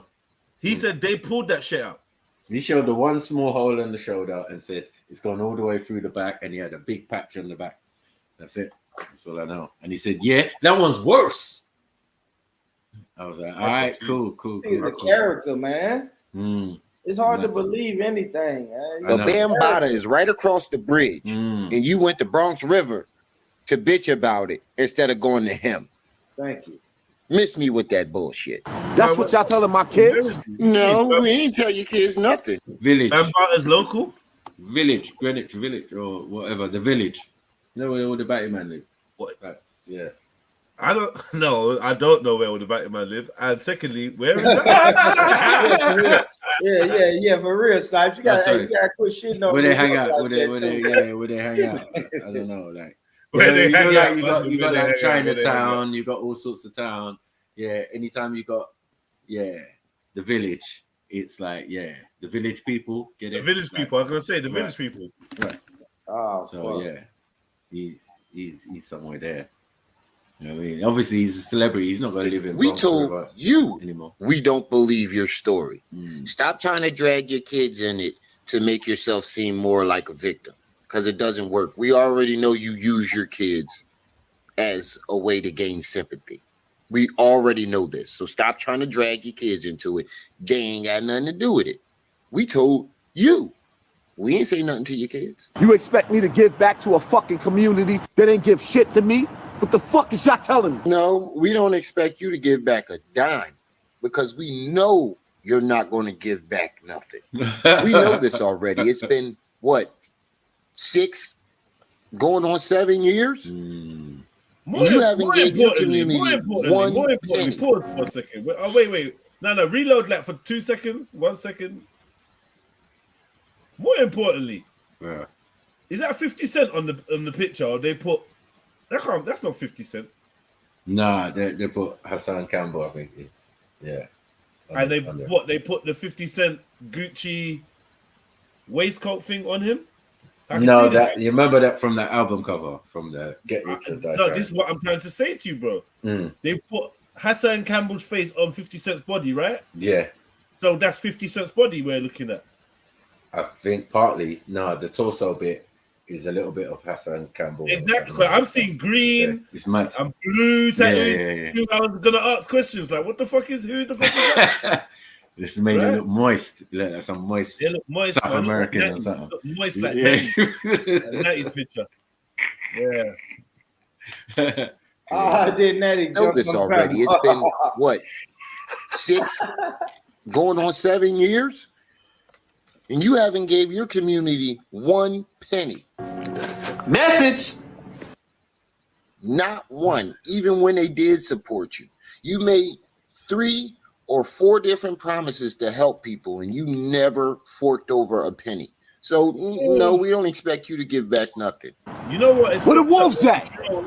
Where everybody at? Where the wolves at? Nigga, you better stop calling them niggas out before they come out that building and fuck you up. It's fucked up when the trolls, and the people that are critiquing, the fruity dudes videos are kind of fruity themselves. I know. Like this dude here, I would never join his live if he was on the live stream. Yo, hit the link, jump on. I would never jump on. Like, he just got that look of a dude that I would hate. You know when you can't decide whether you want to fade or locks. That's where, I just know you just want to be everything. You want to be the hood nigga from Brooklyn, the intellectual with the glasses. You want to be the light skinned nigga and the dark skinned nigga at the same time. You're gonna be the dread and the dude with the fade, with the Caesar. What the fuck, man? I hate these dudes, man. You want to critique Hassan Campbell and you sound feminine. That's mad. Do you know what I mean? Can't even get good trolls. Well, I just noticed, man. I was well behind, man. I was on Randy's thing, ranting in the chat, Oh, you jumped on for Randy? I see that thing there, man. Randy? Yeah, no, that slavery thing, man. There's me ranting away. I was well behind. Jumped in like surprise. I'm thinking, how come you jumped on when I was on the panel? Yeah. You normally, you get me? You normally what? Get me what? You normally try to stay away from I Jed. say that, and I'm just saying you normally, I don't do said, these type of things. Fuck it, I said you normally try to stay away from Jeds.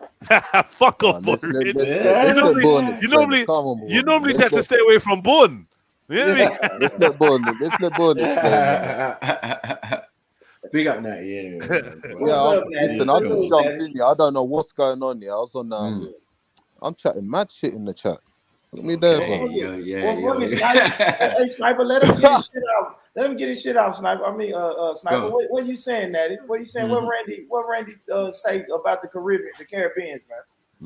Well, there's a bit where Sniper was talking about the Portuguese. I was up to that part there. The Portuguese and all the cousins and all that, because I was saying that's what I see the Americas as. All the Europeans have united, like Europhia, and have united and basically used that as a how can I put it, man? Like that's did you say Europhia? Yeah. What's that? Europhia, yeah. What's that? That's like the old that's when you had like Italy and all them and when they was that like the UN before the UN kind of thing? Well, like Europe, basically Europe. It was like basically Europe. Yeah. Yeah. Europhia, you know. Fucking hell, it just sounds kind of dangerous, isn't it? Yeah, innit? It sounds like kind of hostile towards me for some reason. But the reason why I was saying that is because you're not invited to that cookout, Jed. Trust me. Yeah, it don't sound like it. It's a good disguise, man. It's a good disguise. It's a good disguise for them Europeans. So, like, if England's got a problem, they'll just go to America. But we made America, apparently. But then what Maku's saying is that they all went there and they all took part in it. It's like it's like all of us saying, listen, yeah, we can't fight each other over England, over London, but if we all try to run it together and put one head there, and we run the head, and we all make a decision on the head, then that head takes the hit, and then we all look like we all go back to our own neighborhoods, and chill out. While that big neighborhood that we're supporting, because all our money's going to that big neighborhood, you get what I'm saying? It's like supporting a big boss that's getting ruled by little bosses. So yeah, that video was hard, man. Yeah, it's interesting. It's just a macro of or micro of the macro. Do you know what I'm saying? It's just a small example of what they were doing all over the Americas and India and all of that. Oh, Randy, big up, Randy. Yeah, man. This is back. Whoa! What's going on here, Randy? I think you have to pay reparations or something. I don't know. Not, you know what I mean? Like, yeah, mine. Don't forget, family. It's 1 week to go to Speakonomics Free, December 3rd, 6 to 11. Get your tickets now. They're easy. Just go on Eventbrite. They're easy. I am going to be making an Silverside will do the. Randy, you pulling up? I'm pulling up, man. Me and Sniper are going to be funny.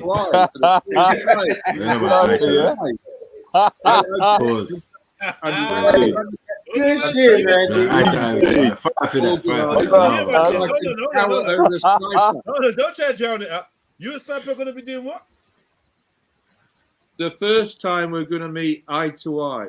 And I'm getting some platforms so I can tower over him. Sniper's quite tall, you know. He's like 6 foot something, you know. Like yeah, some platforms, yeah. Sniper's a short ass. You watch. I'm sure. What kind of venue this? Yeah. Some platforms, yeah. Randy, I don't know what. Go enjoy yourself, Randy. Are you bringing Goddess? Not that I know. I have. When is it shook and shy? I have I'm working. Get a ticket, man. Just get a ticket. Answer. Why is she scared? Then what's she scared for? Oh, listen. Goddess is her own woman, so I'm just gonna say it's just about him asking, innit? Really? No, he's asked her. No. He asked her. She knows about it. Do you know what? Yeah, I noticed Goddess don't really come around a lot no more. Like, have I Have I offended her, or is it other people on my channel? No. She just, she likes to just keep herself to herself. She made basically, I heard you yesterday chatting shit. Yeah. So she does listen. Yeah. And then she picks me up on stuff I've said. So yeah. Oh, is it you, Randy? I am scared to chat too much, obviously, because Goddess is a private person. Mm-hmm. But I will be going through my boots this week just to see what I'm going to wear. All right, big up yourself, man. Move forward. Yeah, but family, remember. Come on. We got a week to go. Speakonomics, like Randy said, is episode 3, season 1 of the live show. It's gonna be epic. Please come through, support your boy. Come on. You know what I mean? And we look forward to restarting them sometime in the new year, probably in February, where season 2 is gonna be on the way. But yeah, just say you was part of season 1. Come through, grab a ticket, and come and meet some of the people from the live stream. Meet others, meet the panelists. We got musicians, we got a magician. We got a live band, we got DJs, so and I'm trying to keep it all relatively in-house, so there'll be a lot of people you see on the streams and that, they'll be there. And yeah, man, just come through. It's definitely, no one's left and said it was rubbish, apart from my oldest friend. No one said it was dead, apart from my oldest friend. And I want to play you that. I want to play you that video at some point, maybe if I'm on later. Yeah.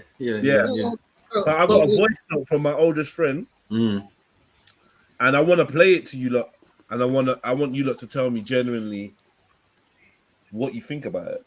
It's as well. What's the venue like for disability access? Can you put the ads? Can you put the ads in the thing? Oh yeah, I got to upload. I know. And even that though, Jay. Because I can't do it right now. My computer's mashed. I'm using my number 2. I can do it if you put it. It's on your Insta, yeah. It's on your Insta, Jez, isn't it? Yeah. No, with the MacBook, I could just do everything. I had the WhatsApp there and everything. I just grab it, boom, boom, boom, boom. I can't do none of that no more right now. I burnt. They said they fried my motherboard. Oh, who fried your motherboard? I fried your own motherboard. Yeah. How? Yeah, I've done that already. Just left it on or something. Wow. Yeah, it's easy to do. Well, did you have a Mac, Sniper? Yeah. MacBook Pro. Yeah, I had to get a replacement Mac motherboard. It's actually fixed. It's actually fixed right now, but it's also the battery as well now. But I'm just gonna wait on that. I always have to keep the charger in. Yeah, that shit expensive, boy. Yeah, well. That's how we roll. Yeah, hit that paper. Hit that paper so I can get my shit back, man. Come on, man. You get me? It's peak out here, bro. Peak science. It's not Jed. It's on your Insta, isn't it? What? No. Yeah, but he knows what I'm talking about. Yeah. Just as you got time, doesn't necessarily have to be today. Yeah, I want to see that video though, Jay. So but that too. I want to hear that voice note. Jay. That voice note, right? Yeah, I want to get into that because I would have to ask you next. It's crazy, bro. Because I don't know. Maybe he thought it was constructive criticism, but that's a good topic. Yeah, I know. It's best I just play it to you. I'll give you the context. I'll play it to you, and you tell me what you think. It's crazy, man. I wanted to upload it to social media, but I was in two minds. I'll tell you what I'm in two minds about. Am I like snaking my friend or betraying my friend or whatever? If he sent me a voice note, he doesn't really expect me to show the world. No. Yeah, I would. At the same time, what he says in it. Why should I give a fuck? I got it. Do you know what I mean? It's one of them ones where it's like, yo, people need to hear. Immediately, I sent it to two people. As soon as I listened to it, I was like, yo, someone else has to know that this type of voice, and I need to hear their genuine reaction. So I sent it to people, and I didn't say nothing. And then my phone just started blowing up. Like, yo. I said, yo. And I make sure I sent it to a guy and a girl. So I could get a balanced kind of review. Anyway, yeah, let's get back to this one though. Yeah, it's just jokes. Know what that hood like? You better leave them niggas alone. They ain't bothering you. You better take your drunk ass home with your kid. My story wasn't worth shit. I ain't asked for no money. No, your story is not worth a damn thing. We've been telling you that the whole time. Your story isn't worth shit because we know that you stole it from Bee Stinger, then took it and fabricated your own details into the story. Mad. So your story is a story. I did say that. This is what you were saying. Yeah, I did say that. It's like, bro, your story came after. Who's Bee Stinger? You know what I mean? And we believe Bee Stinger though. That's the whole point. We believe Bee Stinger. We don't believe Hassan Campbell. Yeah, right hand man. What are you telling me? You get me? Defender of the faith. Up until a couple months ago. Sniper, who's Bee Stinger? I never heard of Bee Stinger. Yeah. The guy was he was really abused by Bambata or something. Cause see, I heard of the funny looking guy, Ron Savage, Savage guy. Yeah, that's his name. That's his name. Yeah, okay. Ron Savage. Okay, yeah. So yeah. Sorry, you said he looked funny for what? Hey man, that is an ugly nigga, man. That's he looks weird. I was being generous when I said funny. That's an ugly nigga, bro. He's a black Gollum still, and see you man crying on camera. You know it's mad. Yeah, that's an ugly nigga. Man. Like raw. I gotta call it like I see it. I was like, raw. That's deep. Still, I was just like, all right. Yeah, I gotta call it like I see it, bro. That's funny looking. But when Hassan came, he came with like this gangster. I have been abused attitude. Like, yeah. I don't get this. You know what I mean? He was just like, yeah. I saw Campbell come through with his hat like this. And then he said, yeah, you gotta do the neck movement. You niggas didn't do nothing. Yeah, fuck you niggas. You niggas didn't do nothing when Bambata was fucking with me. I ain't dead yet. Bambata was fucking with me. Yeah, that's it. Hit him in the head with a headshot. Y'all gonna get your snap box rocked. Yeah, snap box. Like what? I remember the first time Richard and I played. Like what? Snap box. What's that? I don't know what he's doing. Hey, listen. Hey, check this.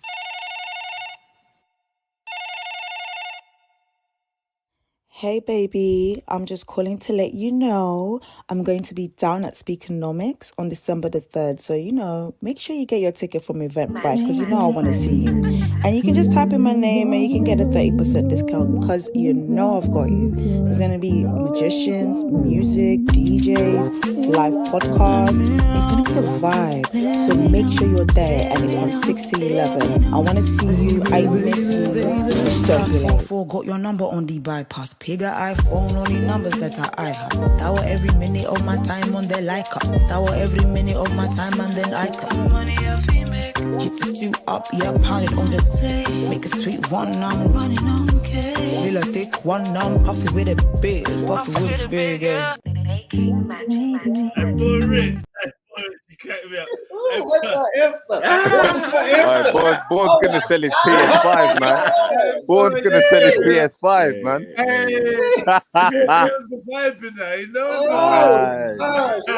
I'm not gonna lie, I was a bit vexed with the camera angles, man. Yeah, what is her answer? They're a bit mad. Nah, I just needed to just a little bit. You know what I mean? My message me. Brother, you can see her bum cheeks. Bro. Listen, the thing's all hanging out, everything, man. I love it, Natty. That's what y'all got in the UK? I gotta get my passport game up. Lord of mercy.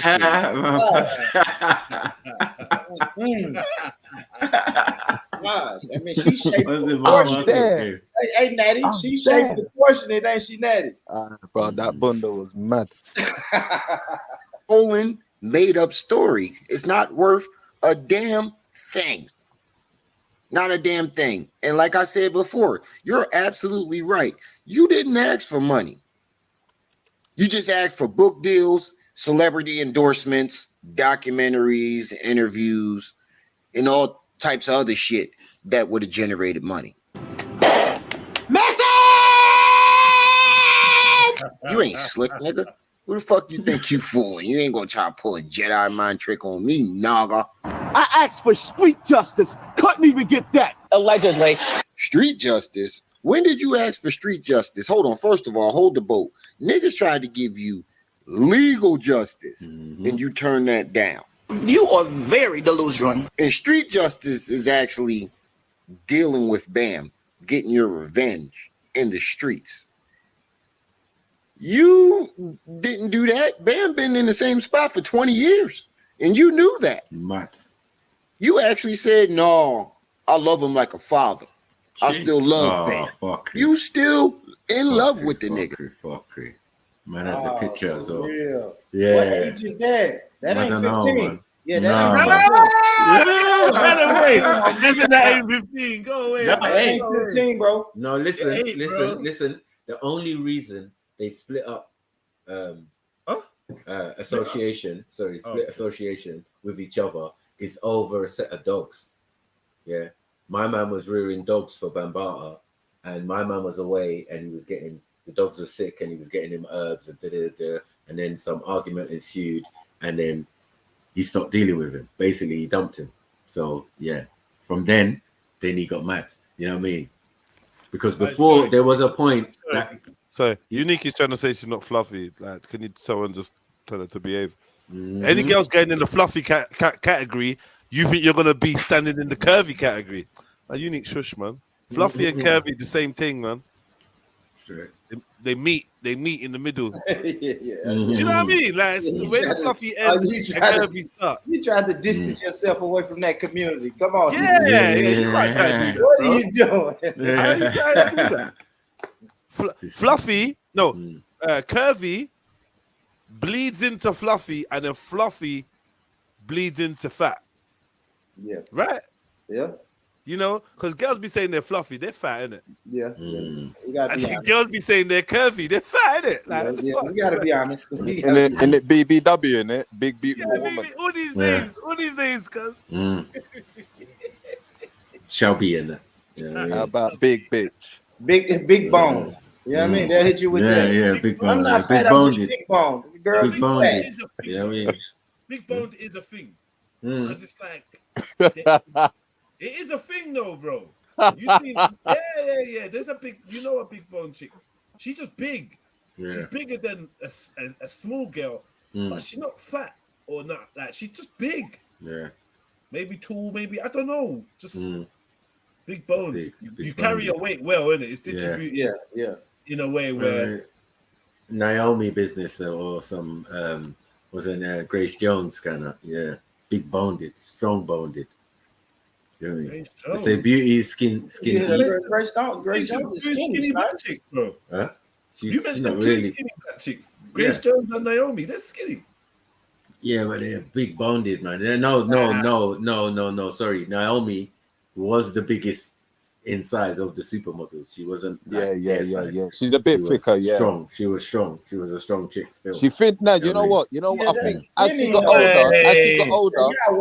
older, she thicker. That she got older, but yeah, she got strong, man. She got in her younger years, she was marvelous. No supermodels could match her. She just looked like a mop with a wig, man. That's it, man. When she was in supermodel mode, that's starvation mode. That's like. That's skinny gal mode. That's the one where the man that was saying they didn't like Naomi because she was mager, bro. Early days. Yeah, she had to be mager. Obviously, as she gets older and her beauty is more established, fashion moved forward a little bit anyway. Yeah. No, but the shape didn't. The shape did it for the European women. You know what I mean? Like when you put a dress on Naomi, still it's that strong bam, bam, bam, bam, bam down the catwalk. Then the marketing, they got bare marketing. You know what I mean? Of different distinctions, but with the sisters, they accept that she wasn't fat. Do you get what I'm saying? Unique's in the chat lying to herself, boy. Fucking lying. Unique, we know you, Unique. Who are you trying to trap? We know. And we got saying when things go pear-shaped. Pear-shaped! She said she's pear-shaped. She said, look, she's pear-shaped, Coca-Cola shaped. Move, man. Stroke Coca-Cola. We tell you if you're Coca-Cola shaped. Yeah, like, you don't tell yourself. Yeah, you don't get to say and type it in the chat so everyone can believe that. Yeah, that's mad. What are you doing, man? For posterity, so she can rewind it back and look at it. What are you doing?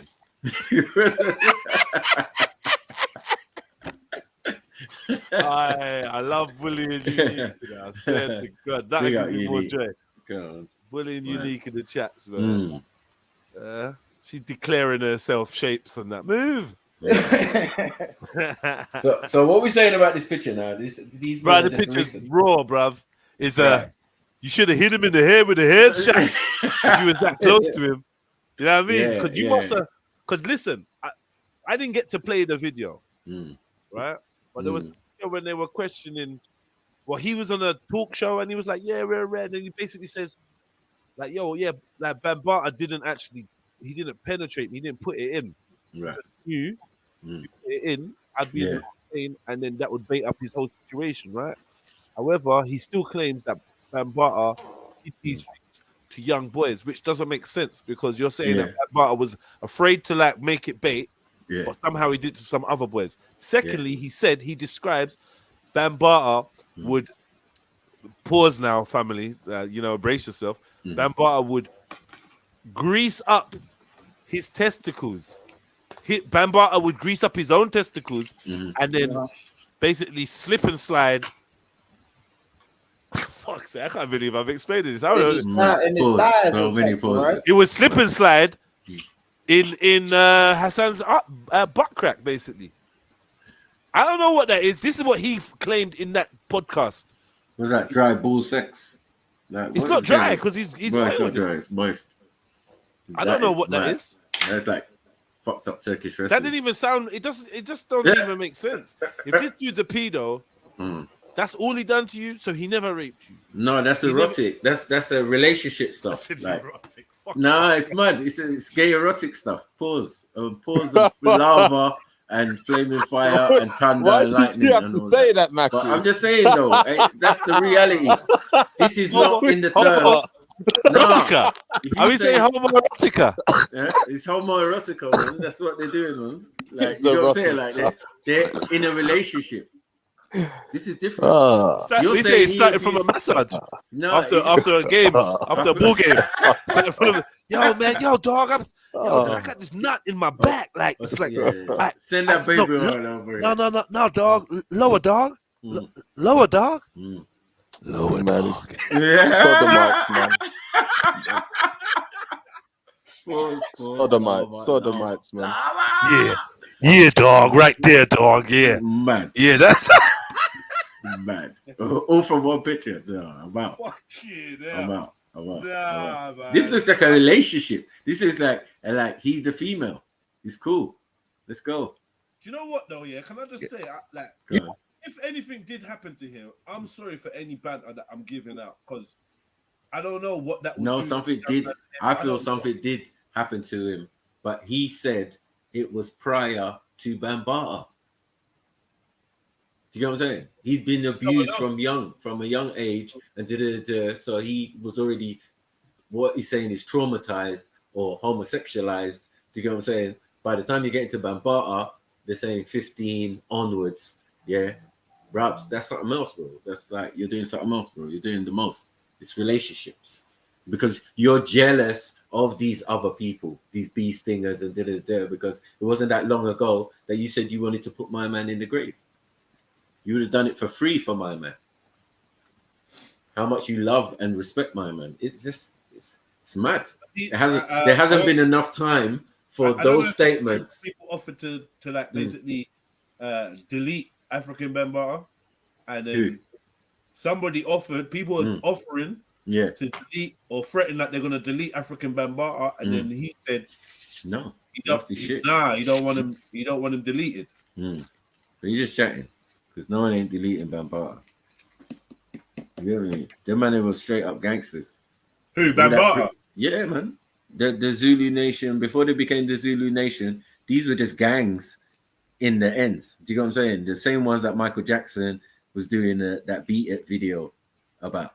You know what I mean? It was them times. They were like proper gangs in them days there. So they're all gang members. I think you've kind of messed it up by adding Michael Jackson and the Beat It video. Because that is supposedly based because the people who were in the video were real gang members. Oh my god. Yeah, it weren't no joke. You know what I mean? And they were beefing. So because of the music and whatever, man, certain man could dance with tight leather pants. You gotta be an American. You gotta be American. Yeah, it's American business. But yeah, these were gang members. Yeah, come on, man. In all, Hebrew Israelite, Nubian, bro. A lot of these men are ex-gangsters, ex-prisoners, all of that. When you see them on the corner, bro, don't take man for Mickey Mouse still, because man could, yeah, that's right, and just pull out the thing, bro. Man is still a man, innit? Like, man is still underneath all that religion or whatever it is. Yeah, that thing. You're still from Brownsville or from wherever you say, you know what I mean? You're still from that thing. You'll get over. Bear man has Sam Campbell's, but just not in the same way. You didn't ask for no type of justice. You asked for sympathy and donations. That's what you asked for. Attention, sympathy, and donations. That's the only thing you asked for. Message! I swear to God, y'all niggas better not say nothing to me. Word to my mother. Word to my mother. Word to my mother. Bronx River, everybody. I'm talking to all of y'all. Word to my mother. Oh, shit, I knew the theatrics was coming. You can't have a good Hassan conversation without some dramatic theatrics, bro, nigga. So you out here screaming at 7 o'clock in the morning drunk? Oh, man, you need help, bro. You need to get off the corner and go get some help. I will kill everybody out this motherfucker with my motherfucking knife. I won't back down from nothing. What? Nigga, did you know that I can see you? This nigga just told me. Did you just... Yo! Listen to where he says, I'll stab your mother to death. I'll stab where to God. Where to God, I'll throw your mother down the stairs. Like, what are we talking about, man? These niggas got military guns, bro. And you talking about a knife? Stop playing, man. This is crazy. Man said they was on the other side. Man, this is on crazy, the other side of the on the other side of where he was shouting, they was on the other side. Yeah. No one's in the place of camera view. What was that gunshot that we heard though? Yeah. In the video. Yeah. Was it a gunshot? I yeah, those guys, but they weren't. There was somebody else shooting. They weren't shooting at him. No. That was the shooting in the hood. Yeah. And there were both shootings were reported at the same time. The video, because the video was live all the way up to. He said all the way. He said he tried to cut it off. Yeah. Well. And he couldn't. He said he couldn't. I've watched the original video. I know. It looks edited to me. No. There's no look about it, brother. I've watched the original video on Hassan Campbell's channel. Yeah? So either that wasn't. It was streamed live, but it wasn't happening live, or there's something up, because it literally cuts. You know, if we're going live now, bro, and some shit fucks up on the internet, what the chat is gonna see is that we're chatting now, and then something happens, and then we're back. It's not gonna be we're chatting now, and then boom, it's fast forwarded to 10 seconds in the future where we're carrying on the conversation. That's not what happens. Does that make sense? Yeah, I hear you. It's a clear scene jump from when his homie says, yo, there's some people behind him. You hear that kind of gunshot sound or whatever. He turns, grabs his camera, bam, next thing you know, he's in the car. Straight away, he's in the car. He said he closed it. He said that's on the live. That's on the live video, Jits. Yeah, bro. Yeah. No, that's what he's saying. Remember what Hassan Campbell is saying is that he tried to lock it off, but he couldn't lock it off. Yeah, he closed it though. He must have closed the camera or whatever. So yeah, and then when he got in the car, he turned it on, or he just opened up the thing because he was trying to lock it off. I don't even know. I'm not gonna case for a man. But what we would see, if anything, it looks back to me though. Period of darkness. We'd see that because we're on the server. Like it doesn't work like that, Hassan. It don't work like that. Yeah, you can't cut off the live stream. It'll glitch. It'll pause. It'll do until you get back on. Yeah, we're like, yo, we're back live, bro. Look, he's back on. He's back on. It's not, bro. It went from him on the street to back in the car saying he's been shot. It doesn't. That's not a live stream, bro. So, and when it does cut back on, he's already driving, bro. Furthermore, how's he you been driving? shot in your shoulder. You driving? You driving? Exit wound. So who was with him though? Somebody was in the car with him. Yeah, someone was in the car. The guy said, "Oh, shall I pull over and get you?" Yeah, that's why I thought. All right. So hold on, Snipe. Now that you said that, that's why I didn't think he was driving. But it was the same guy who warned him. Yeah, Mr. Checkmate. Yeah. The guy that everyone's saying set him up. Set him up. Yeah, I did. I watched the video. I thought that. Yeah, that's bullshit, though. I don't know. He said he was phoning the man them. But anyway, that's what Hassan says. I can't deal with the lies. Dude, really tell me that you brought a knife to a gun? I like the pasta though. I do like the pasta. Yeah, he brought a knife. Now that's what I'm tripping off. I knew he was in trouble. Bro, you in the middle of the projects bragging about your knife? Come on, man. Imagine man them on the other side of the estate on their phones watching your supposed live stream. Did you see when this guy might touch on it? Did you see when the fan comes by? It's like, yo, Hassan, what's up? Yeah, man. I just want keep your distance. Like, yeah, keep it moving. Keep it moving. Who said keep it moving? Hassan. Yeah. Yeah, do what you're doing, man. Yeah, keep it moving. Yeah, keep it moving. And he's got his knife behind his back. Yeah. Keep it moving. Keep it moving. I'm like, what's going on? Yeah, I want to see Hassan, that. You got guns. So I'm confused. It's just mad. One fight, nigga, get your drunk ass off that block. Word to my mother. I'm willing to go all out with everybody. Everybody. Step outside. I don't give a fuck who got a problem. I'm here in Bronx River right now. Say it with your chest, little ass nigga. Bro, all jokes aside, you need to take your drunk ass home for real. Before they kill you out there. You need to get off that block before you get murdered. You out there butthurt that Cassie got attention and you didn't. Man. So you out there drunk 7 o'clock in the morning screaming at innocent people who don't know why you're doing it. You better stop before one of them niggas come out there and kill you. It's early in the morning. People work on Sundays too. People work on the weekends. You never know. People might have to get up for work or might just be getting home from work and you out there on their block screaming and shit. Get your dumb ass off that block.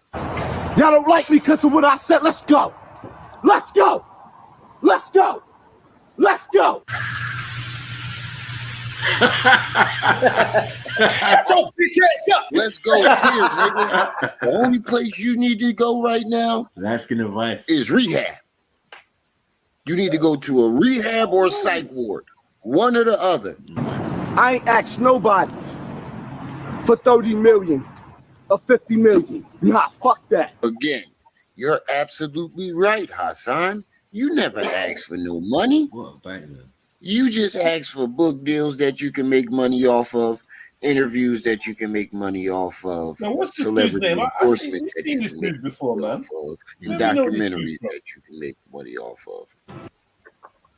What's his channel name? That's his logo right there. You better be careful there, little buddy.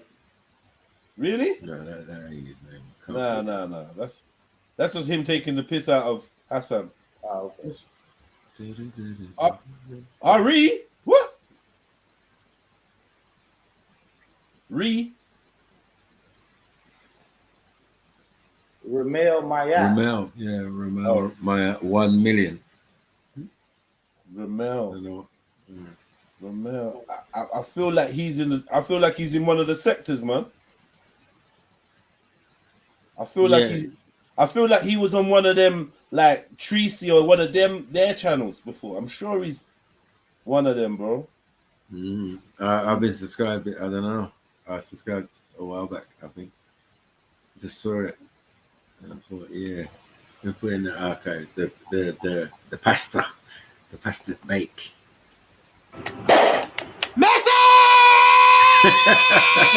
But you ain't asked for no money though. You right. You ain't asked for no money. I wish a nigga would say something to me out this motherfucker. Wow, man. Say what? Out this shit right here? Say what? I dare you niggas.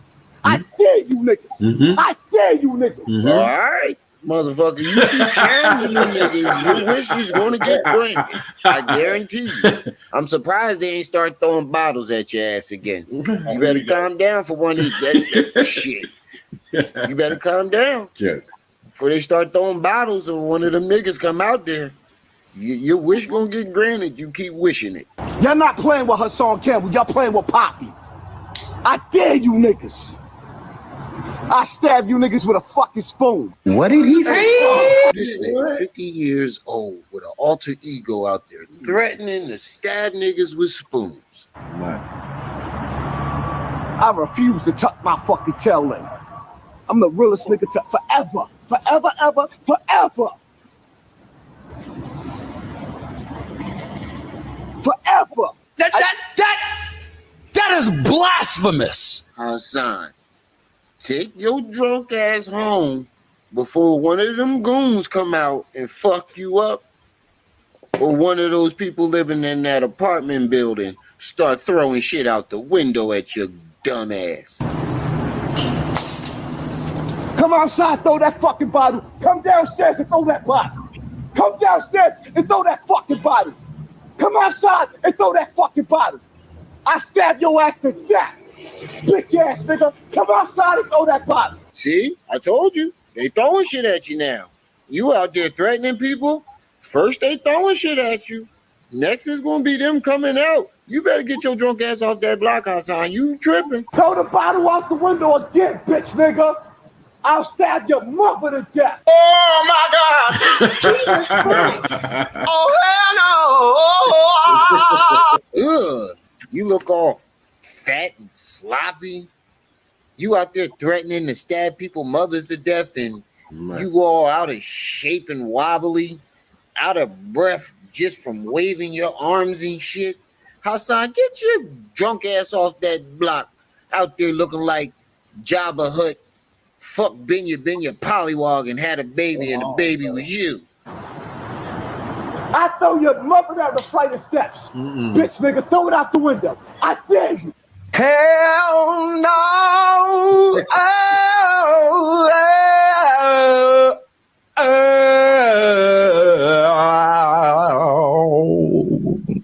See, now you're taking it too far. You out there disturbing their peace for no reason, out there screaming at the top of your lungs, butthurt over Cassie, screaming at them about Bambaataa.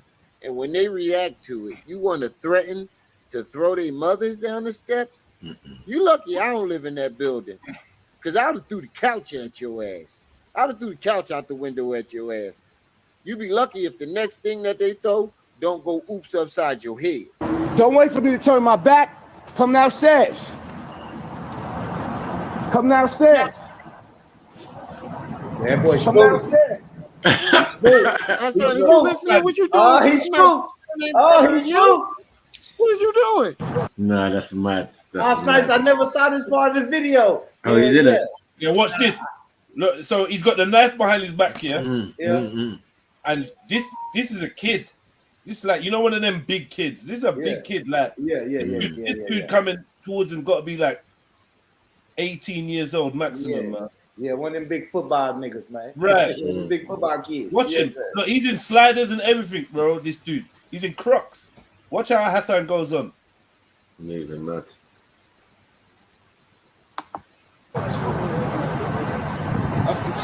Good, right? Keep it moving. Keep it moving. What's good, though? What's good, though? Hassan, if you don't leave those people, I'm telling you. I'm telling you. Chihuahua with his chihuahua. Yeah, that's how they roll up on you nowadays, man. Lucky I don't know the name of that dog, man. No, man, that's how they roll up on you with the You chihuahua. aggressive with that guy? That little kid had a dog, Hassan. What is he doing? No, not him. Not him. I know you talking about the bigger. You talking about the bigger kid, Jess. I know. Yeah, the dude said, Hassan, you cool? You right? Like you get me? He's like, yo, keep it moving. But then Jesse also looked at the other kid with the dog and was like, he's looking at everyone that walks past. As soon as they walk past, he's staring at them like, yo, say something. Yeah. In England, you get in trouble for this. This is madness. Bro.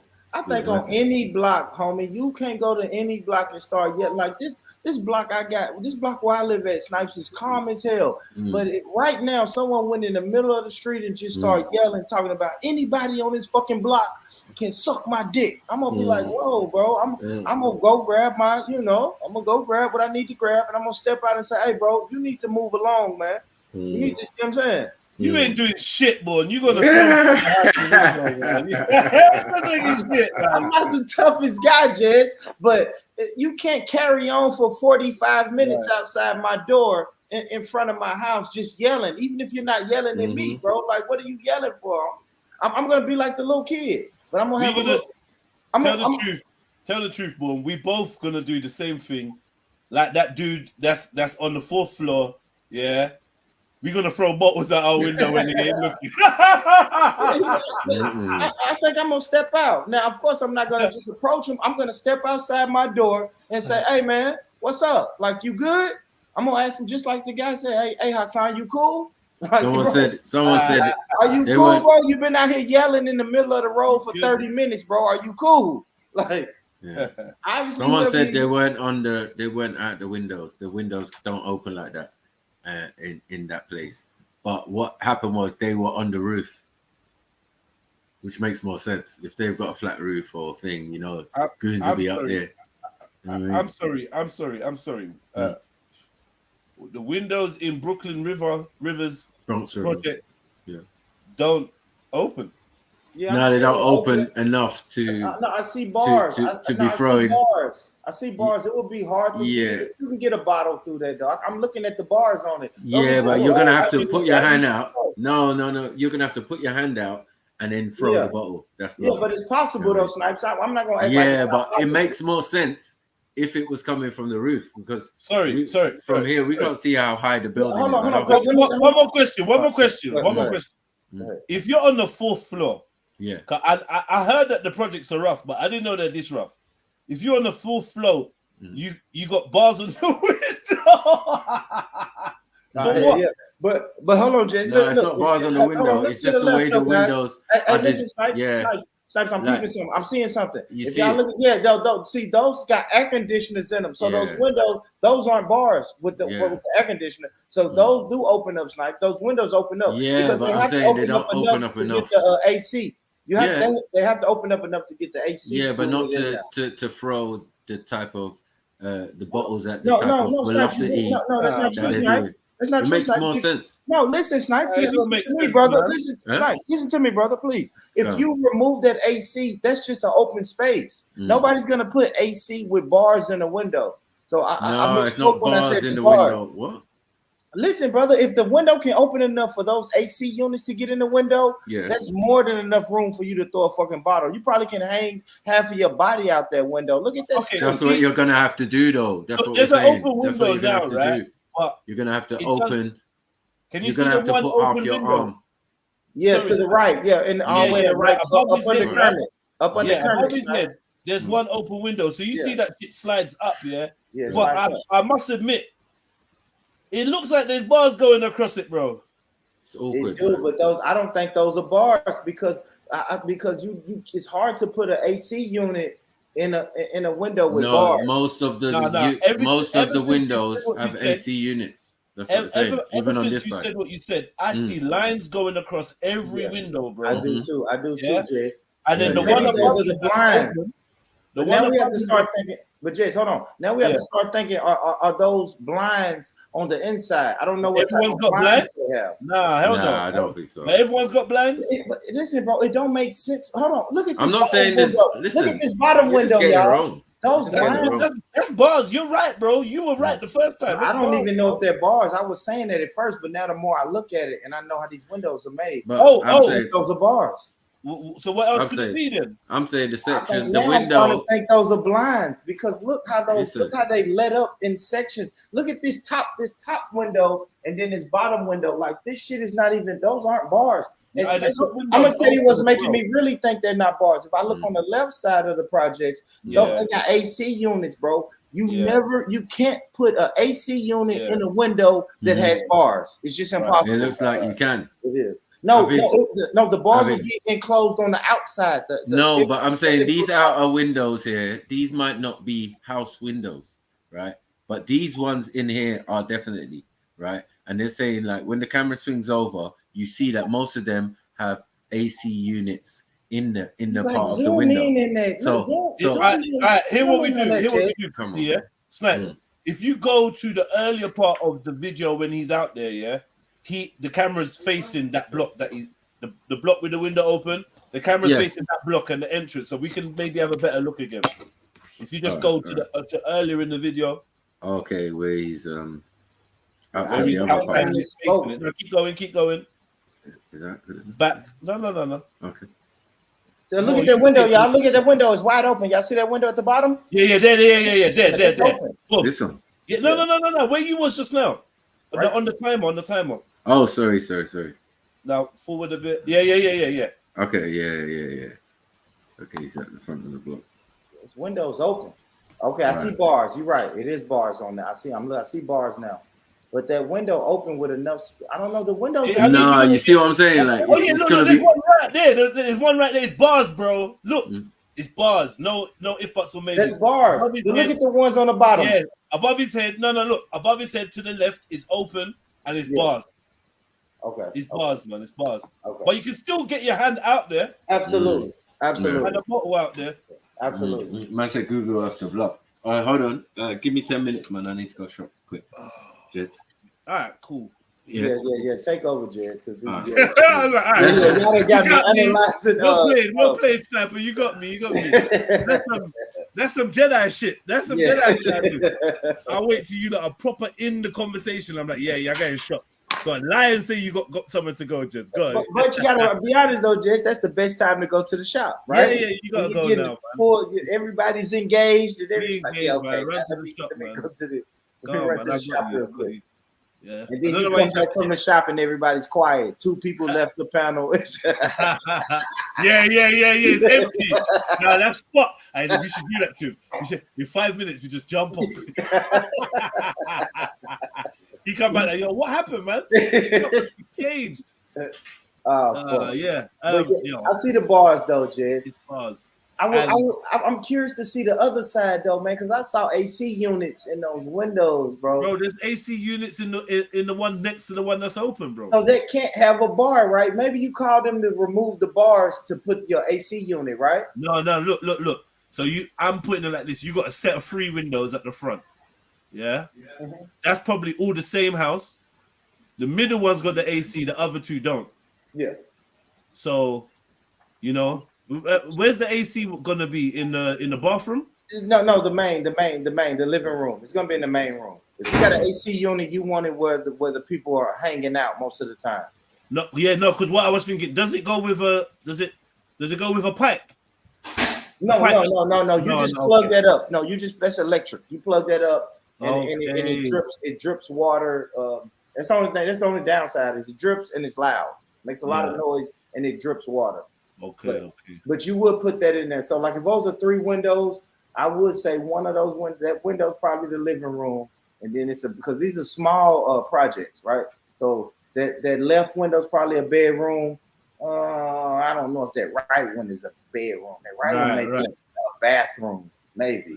Yeah. I think projects do have bathroom windows also. So with that setup, it looks like it. But I don't know. That's weird.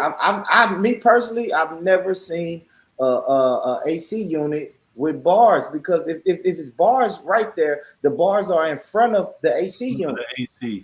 Yeah. So I would say the window that has the AC doesn't have bars. That's what I would say too. Yeah.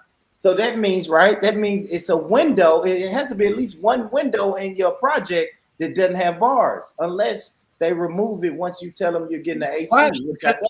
Can you tell me why there's bars on the first floor, the ground floor, first floor? Spider-Man, kid. I know the question. Niggas is Spider-Man, bro. I don't know, Jez. I don't know. Yeah. Or is it? I'm thinking it's to stop people jumping up or falling up. Yeah, it could be. It could be. I always thought bars was to protect people from just like breaking in your window. You know what I mean? Exactly. But when you see that shit on the 4th floor, you gotta wonder: is it to keep people in or keep people out? You're right. No, you're right. You're right, especially like with no ledge or no way to get up to the fourth. Yeah, and that shit's hella dangerous as well. If you got a fire, I don't know, man. You just got your windows barred up. Those bars. The last house I lived in had bars. It did. It was a house, but it was. I know what it was for. It was to stop people from breaking in your house by just opening up the window. So I know what that was about. But. Listen, do you remember we watched a video of a woman that had returned to Africa, an African American lady? She returned to Africa, and she's like, "Yo, I'm coming back to the USA." Yeah, they unscrewed the bars of my window while I was sleeping and burgled my house. In Africa or in America? In Africa, bro. In Africa. I think she was either in Ghana or somewhere like that. And she's like, listen. Yeah, the chubby girl? I can't remember who it was, but she was cussing. She's like, yo, I'm coming back. You lot, think twice before you come out here. They just want to rob you. They just want to do this. This morning, they climbed into my house while I was asleep.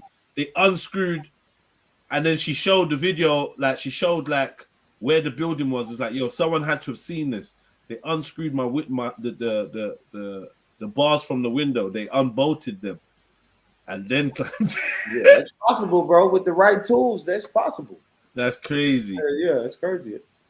That's possible. Can someone tell me the area, please? It's Brooklyn River Project. What are we saying right there? 1455 Harvard Avenue.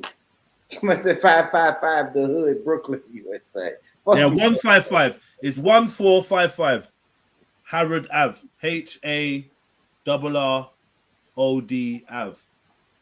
And that's funny, Harrod Ave, because we've been talking about King Herod a lot.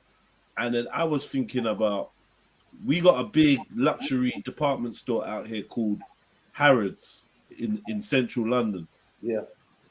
And I'm thinking, is Harrod just another way to pronounce Herod? Are they the same word? No, it's probably, it's probably the same, bro. Yeah. It's probably the same. You do your research and you find out all this shit is named after fucking colonizers. Crazy. And you really do your research. Crazy. Real. Even in my trucking shit, I went to New York and I was like, oh shit, they fucking love George Washington and George Bush and the JFK. They love them presidents, bro. Thomas Jefferson Highway. I was like, oh shit, okay.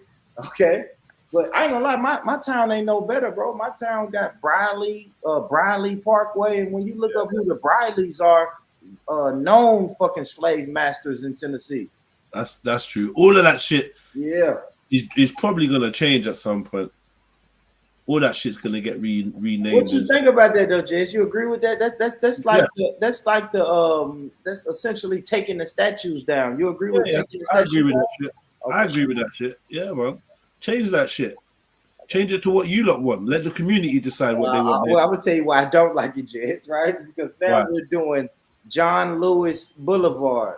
And John Lewis was just a go along to get along civil rights guy. You know what I mean? Like his claim to fame was getting his ass beat and attacked by dogs in Alabama.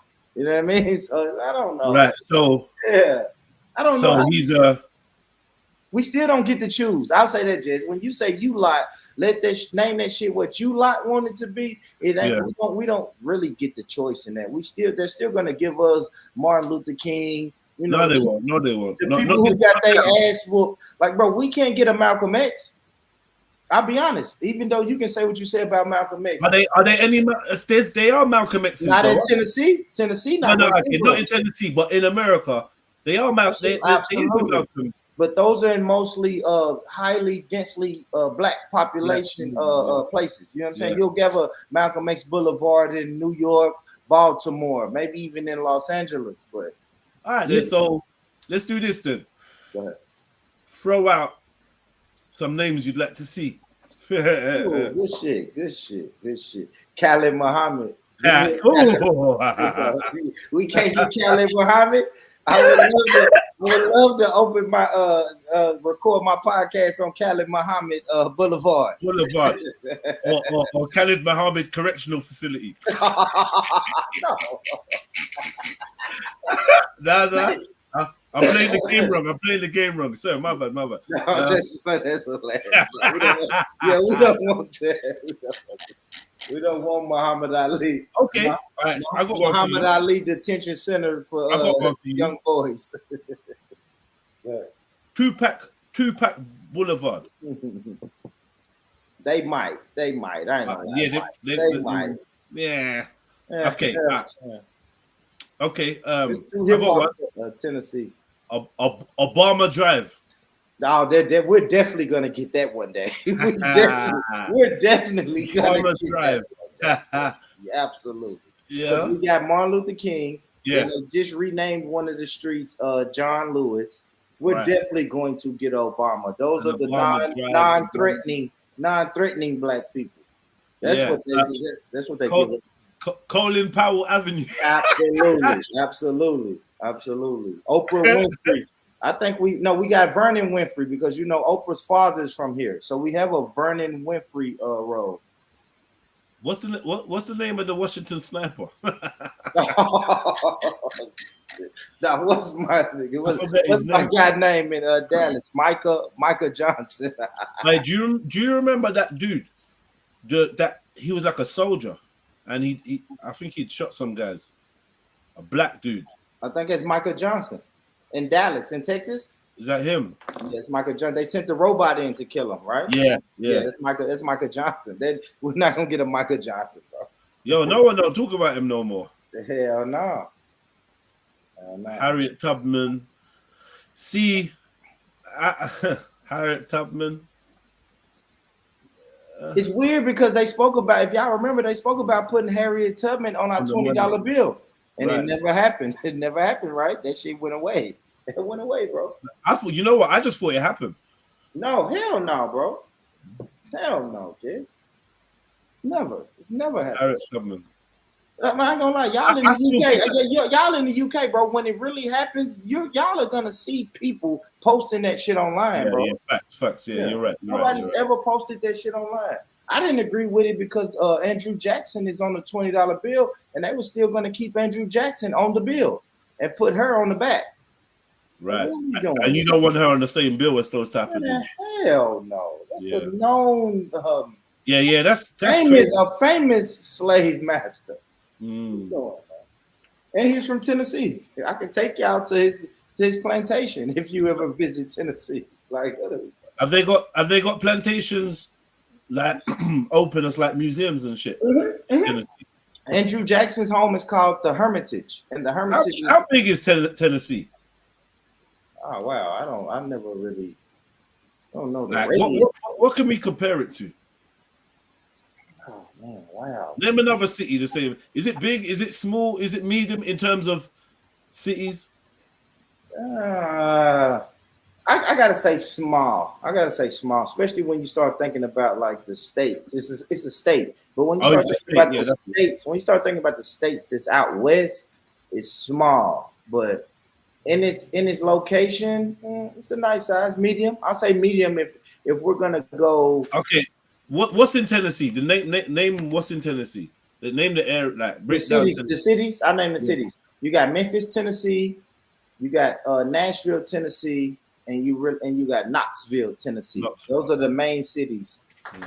So Memphis is in West Tennessee, Nashville is in Middle Tennessee, and Knoxville is in West Tennessee. Okay. And what's down south then? No, that's how they block it. So it's going to be the north and the south, but they block it off in west, middle, and east. Okay. So yeah. I see. So north and south is just the middle, the center. Yeah. Okay, that kind of makes sense. Yeah, that's how they chop it up. Okay, yeah, we need units for this conversation. It's hilarious. Khan said we need units for this conversation. That's hilarious. But but Memphis, I would say Memphis is more black than where I'm at, Nashville. Yeah, I'm saying it is. And then Knoxville is gonna be the whitest of the white. You know what I mean? Memphis is a little crazy over in Memphis. Yeah, Memphis get a little crazy.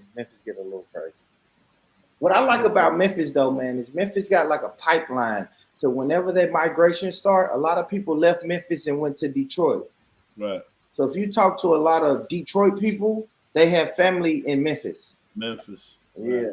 And I don't think where I'm at in Nashville, we don't really have a pipeline like that. Do you chill in Memphis? Do you is that somewhere I go to Memphis. Memphis is a little crazy though, Jess, but I go from time to time. What you go there for? So Memphis has the NBA team, basketball team, and then before but that's recently. That's within the last 10 years or so, 10, 15 years.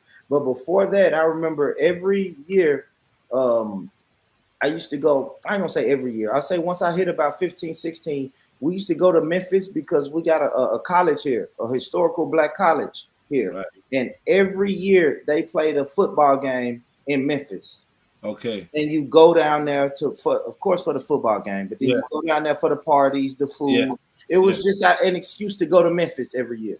Right. Yeah. And the same thing here. When we have our homecoming, our historical black college, our annual game here, Memphis people come to Nashville. It's just about 3 hours away. And is there any major smoke between the underworld of Memphis and the underworld of Absolutely, man, absolutely. Because we look at ourselves a little bit more bougie than Memphis. You know what I mean? Right. Like Memphis people, when they come here annually for this historical black college football game, they come here on crime, and we don't. When we go to Memphis, we go there to have a good time. Yeah. It's a little bush. Yeah, it is. It's a little smoke. It's a little in-state smoke. Just because we look, and then all right, and this is another thing I talk about, right? So when I was in jail, that's what I noticed. When I was in jail is really when I noticed, oh, we're different than Memphis niggas. Like Memphis niggas, they still want to rob and steal and do slick shit. And when I went to jail, one of my guys from Nashville told me specifically, like, yo, don't fuck with them Memphis niggas. Yeah. Yeah, he like, yeah, bro, they snakes. They be on some snake shit. Yeah, I think I heard that before. Still, yeah, they don't give a fuck, bro. They don't give a fuck, bro. But they cool though. If you meet some real cool ones, I've met a couple cool ones. They get some real money, Jets. Yeah, them boys know how to get some money. It's just I don't know, man. They come from a harsh environment. We're a little bit more bougie when it comes to us. For real. Matter of fact, the last time I was in Memphis, homie, I went to the store to get me something to drink, man. The guy in front of me, man, had a fucking full holster on with two big ass guns in the holster, but I could see them. And they was pointing backwards, like pointing at me. So I made sure I didn't stand directly behind him in line. Because I was like, yo, what if one of these fucking guns go off? I'm like, I'm not gonna stand directly behind you in the queue. Fuck that, bro. She's crazy. Memphis is like this, the wild, wild west, man. But it's cool though. That's cool though, man. I look at it like anywhere, man. If you stay out the fucking way, you're good. Yeah. That's any hood. Guess what I would never do? What Hassan Campbell is doing. I would never do that in any hood, bro. Yeah. Tennessee, Nashville, London, Birmingham. This is a violation anywhere in the world, homie. Yeah, I agree. So when he says he was whatever self-destructive, it's plain to see. He didn't even need to say that. We can all see that. No, this is not something that sensible people do. Even bosses, no one. It's not sensible. It wasn't even a good idea for 6ix9ine. No, I was gonna say it wasn't even a good idea for Denzel Washington to do it in Training Day. Yeah, right. Yeah, right. Yeah. Don't shout in the hood, bro. Don't do it. You know. Yeah, you don't do that. I'm King Kong speech. That's we for just movie. In a weird place, bro. Where, but we're saying that means that we believe he got shot. Then I don't know. It could be. You're right. You're right, Jess. I don't know, man. Do you doubt that he got shot? Do I doubt it? Yes, just because his character. You know what I'm saying, Jay? I'll be honest, Jess, your character precedes you. Jess, even if you, and I know you wouldn't do it, but even if you turned on your phone and said, bro, I got shot, I would believe it. Of course. Man, this ain't his character. It's it, thank you, Chemo. A clout chaser, bro. And I know we're in the era of clout. We're in the era of clout, bro. This is crazy, man. I don't get it. If the thing is, I suppose if he got shot or if he didn't get shot, it kind of equals the same maths. You're goofy. You're goofy. You're looking for clout, and you got it. Yeah. Yeah, you deserve it. You do this type of shit, you deserve to get shot. So, like, even if I was trying to teach my kids, if I tried to make this a teachable moment, I would say, look what he was doing before he got shot. You do this stupid shit, you're gonna get shot. This is not a guy that was minding his business going to the shop. No. He set up his phone. He fucking set up his phone and did some bullshit. He was antagonizing the people of that community, and they fought back. Period. That's any community. Like I said, Jess, I live in a community where it's been no crime since I've been here. In this year and a half that I've been here, it's been no crime. But I promise you, if it was a guy yelling outside in the middle of this road for 30 to 45 minutes, I can't guarantee that nothing's gonna happen to him. Happen to him, yeah. I could, because even if I don't do nothing, my neighbor may come out and do something to him. It's crazy, man. But what you think, Jess? You don't think he got shot, do you? Yeah, I think he possibly got shot. I think he possibly got. I don't know. I mean, it is possible he got shot with a very low caliber weapon or something, man. I don't know. Jess, how good is your Spanish? Real quick, sidebar. How good is your Spanish? It's not. All right, let's see what we got, because this person called me earlier. Hola. ¿Qué? Oh, ¿cómo te llamo? ¿Cómo estás?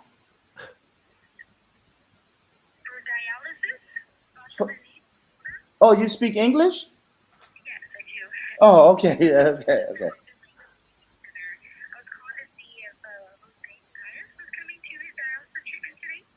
Oh, Jose? You have the wrong number. This is not Jose. This is Calvino. All right. Yeah, she tried to hit me with the Spanish, bro. That sounds like that could have gone somewhere. Gone where? What the fuck, guys? that might be the Most High telling me, nigga. Go get them kidneys checked. Nigga, you 40. Oh man, I didn't even come online, y'all. My birthday was Wednesday, man. Man. Did you have a good day? Say it again. You have a good day? Yeah, I did, man. I did. What bro. did you do?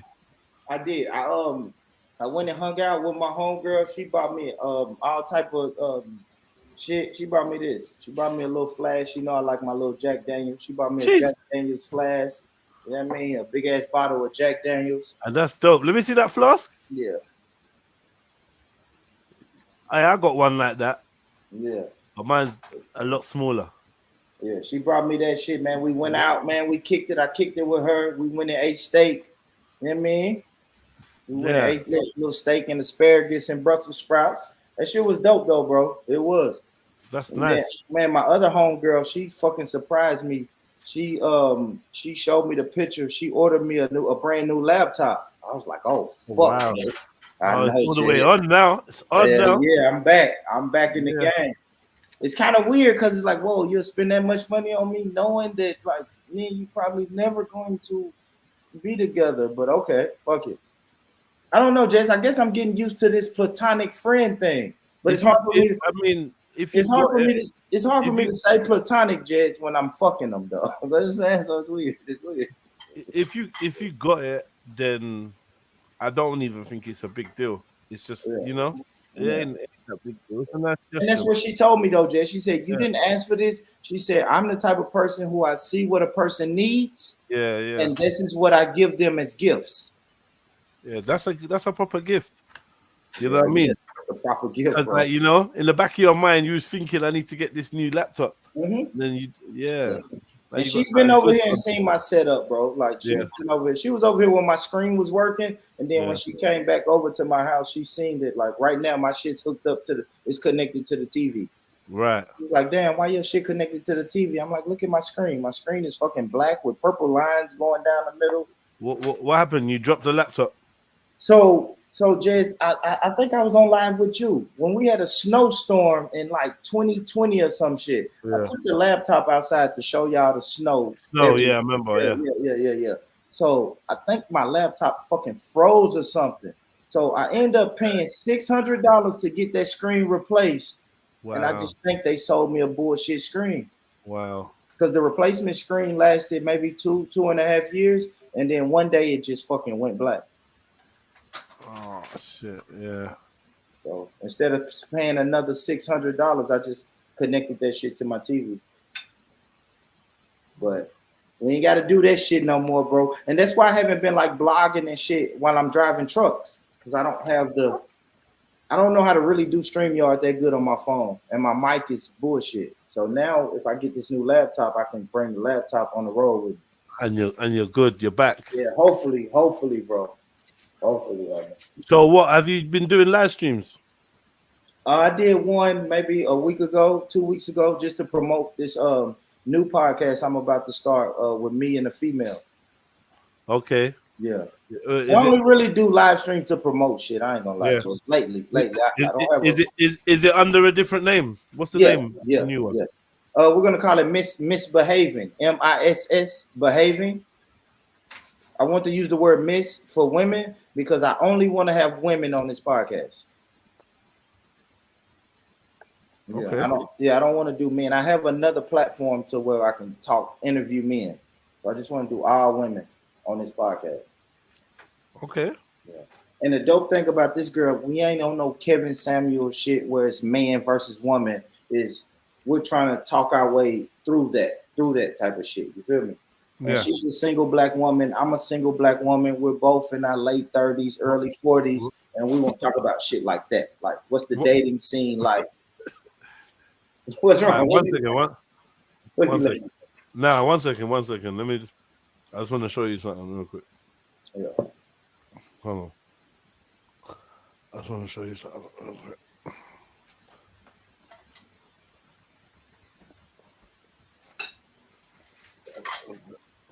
Listen to this. 30, you feel me? And Yeah.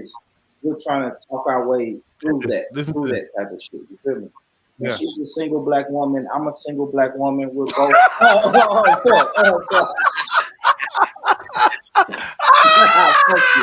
Nah, you're done. You're finished. You're fucking finished, bro. Nah, it's over for you, bro. What you talking about, man? Hey, fuck y'all, man. You know me, I don't miss nothing. And I think you kind of heard yourself and you went to correct I didn't hear it. I didn't hear it, bro. I didn't hear shit. myself say that. I was like, yeah. Oh, word? Damn. Oh, fuck y'all, man versus woman is we're trying to talk our way through that type of shit. You feel me? Yeah. And she's a single black woman. I'm a single black woman. We're both in our late 30s, early 40s, and we won't talk about shit like that. Like, what's the dating scene like? One second. Now, why are you laughing, man? Hey, fuck y'all, man. I swear. I thought I was giving a great definition. I thought I was doing a promo video. Like I was trying to promote the fucking podcast. That was crazy. You're right. You're right. Single black woman. You're right, Shannon. Right. What made you decide on that concept? I think it's a good concept, personally. Just because because when the podcast that I do currently, I realize that we speak about a lot of male and female topics, but it's just two niggas sitting around telling y'all what women should be doing. You know what I'm saying? It comes off like that, even though like that's not our goal. It comes off like that a lot. Yeah. You know what I'm saying? Like even when we do the advice segment on it, like it's just two men. A woman may email me and ask me a question and want some advice, and then it's just two males just giving her advice. And we can't truly give a woman advice like that without somebody to offset what we're saying. Has someone said that to you before, or that's just your analysis? No, that's just my analysis. That's just my analysis. And plus, I just think wherever the females are, the men will follow. If I'm honest, not necessarily. A lot of times, not necessarily, but I mean. So I use like the club. The female market's so big, you don't even really need them anyway. Yeah, I still want to kind of do something. And plus, I ain't gonna lie, my co-host, I love the shit that she does on social media. She does everything on social media except a podcast.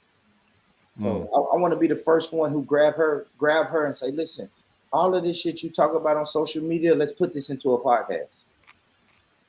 She has a lot of engagement, bro. She engages the people. She goes out and mingles with the people. And I'm just like, you've never thought about having a podcast, a YouTube channel, or nothing like that? So I don't know, bro. I'm just more of a backdrop. What's her name? She's on Facebook. It's Portia. Well, let me see. What's her last name? What's her name? She don't use her real name.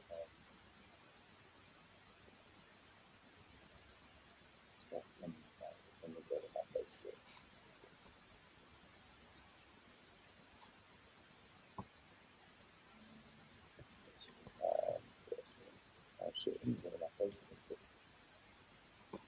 Yeah, but what I really wanted to do was just grab her and I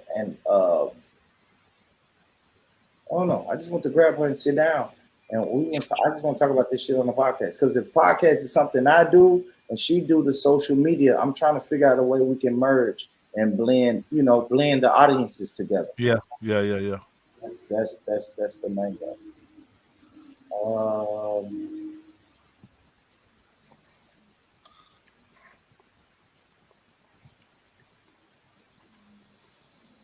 on. You should do some Instagram lives with me, man.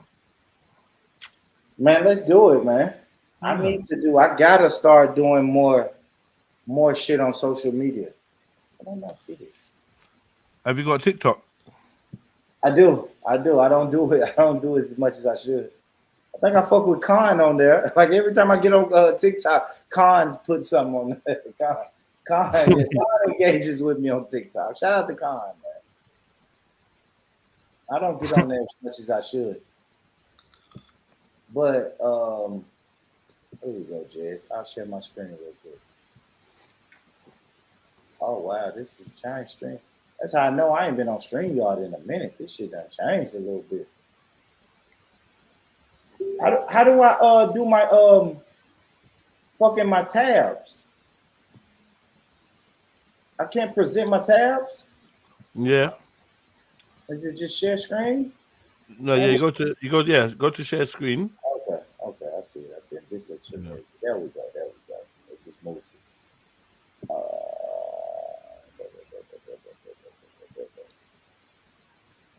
So yeah, this is the sister right here. Portia Cerise. Yeah. Big ups to Portia. Let me see her. I can't really see her.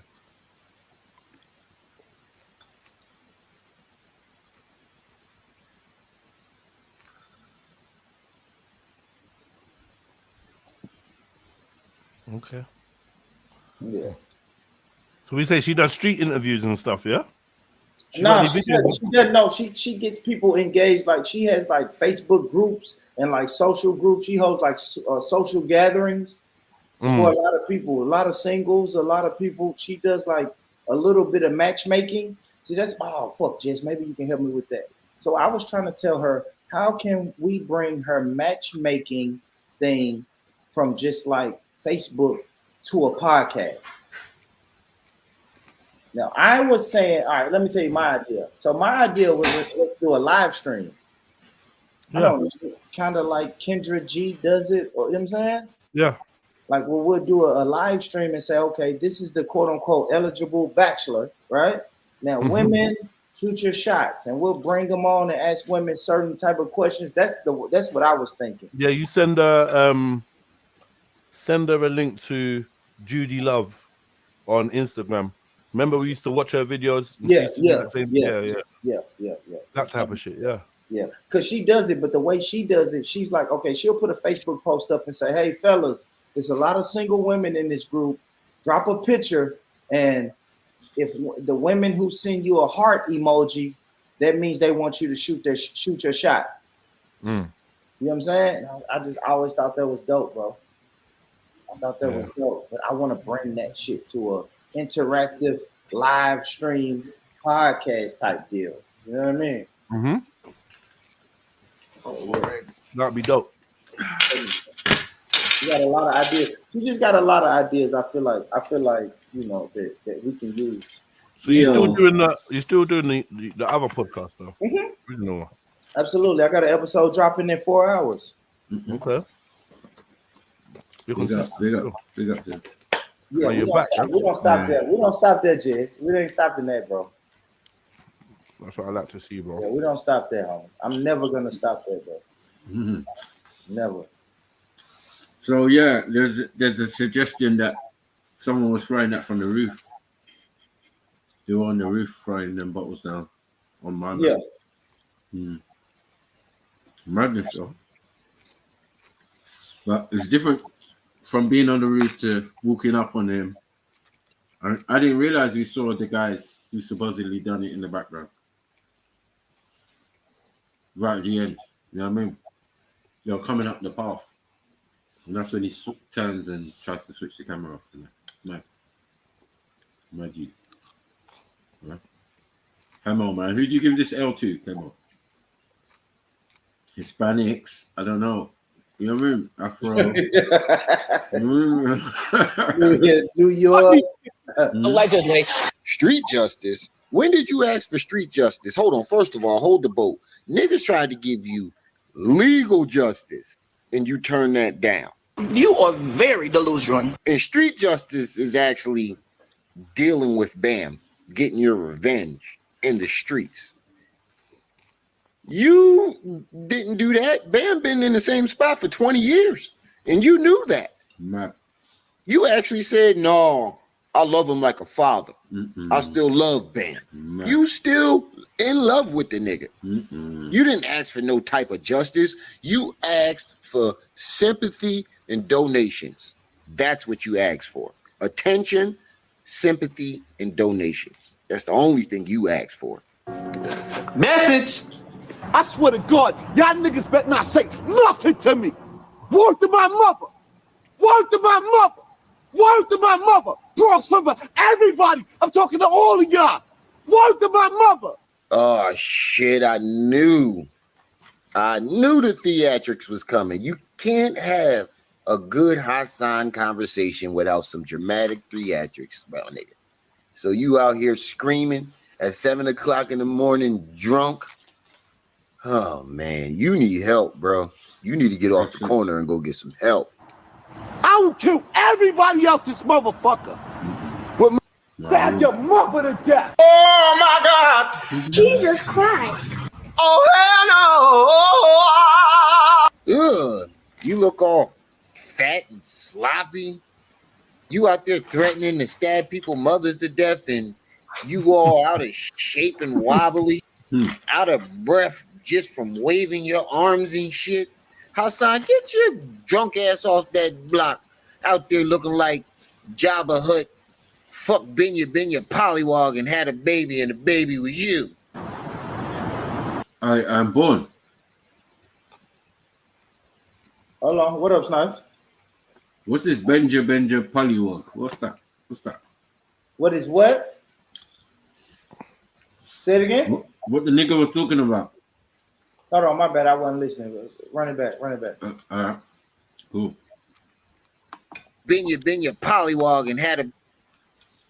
I don't know. That's cartoon. That's some cartoon shit. I don't know what that is. You sure?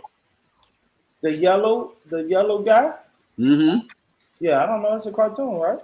Yeah. Yeah, I don't know. That's after my time. Yeah. Most of us. That's some kid shit. You know what I mean? I don't know who was doing that. Baby and the baby was you. I throw your mother down the flight of steps. Bitch, nigga, throw it out the window. I dare you. Hell no. Oh. See, now you're taking it too far. You out there disturbing their peace for no reason, out there screaming at the top of your lungs, butthurt over Cassie, screaming at them about Bambaataa. And when they react to it, you want to threaten to throw their mothers down the steps? You lucky I don't live in that building, because I would have threw the couch at your ass. I would have threw the couch out the window at your ass. You be lucky if the next thing that they throw don't go oops upside your head. Don't wait for me to turn my back. Come downstairs. Come downstairs. Come downstairs. Hassan, is you listening? What you doing with that knife? That man ain't bothering you. What is you doing? Good, right? Keep it moving. Keep it moving. What's good, y'all? What's good, y'all? Hassan, if you don't leave those people alone, I'm telling you. You bound something bound to happen. Somebody gonna do something to you out there. Don't hide in the house. Come outside. Come outside with the shooters. Did you just tell them to come outside with the shooters and you out there with a motherfucking steak knife? Oh, you need to get your drunk ass in the rehab ASAP. Wrong. Africa Bambaataa raped the whole community. He raped the old G's, the little G's, the young G's, and nobody gave a fuck. But everybody give a fuck about Cassie? All y'all care about Cassie? I'm not going nowhere. Come outside. Don't throw a fucking body, you faggot ass nigga. Come outside. Throw a body while I'm outside. Nigga, you need to get your ass out from front of that building. You out there crying drunk about Cassie and Bambaataa disturbing them folks' peace at 7 o'clock in the morning. Next is gonna be some shooters that come out that building. I'm telling you, Hassan, you better get hello? Hassan, you still there? Yo, Hassan, you there? A few moments later. Take the second exit on Westchester Avenue. I need to get to the hospital quick. At the roundabout, take the second exit on Westchester Avenue. In a quarter of a mile. Turn left on Leave him. Come on, go. I got you. Go straight. I need to get to the hospital. I got you. I'm gonna get you the ambulance. Red light camera reported ahead. Ooh. Oh, wait. Hot. Pull over. Let's just get your ambulance. That bullet getting hot. I know. That's why I said just pull over. Let me get your ambulance.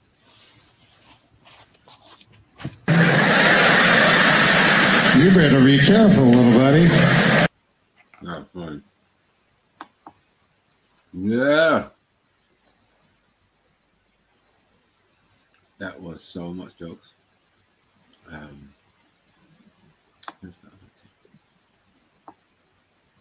You better be careful. You better be careful, little buddy.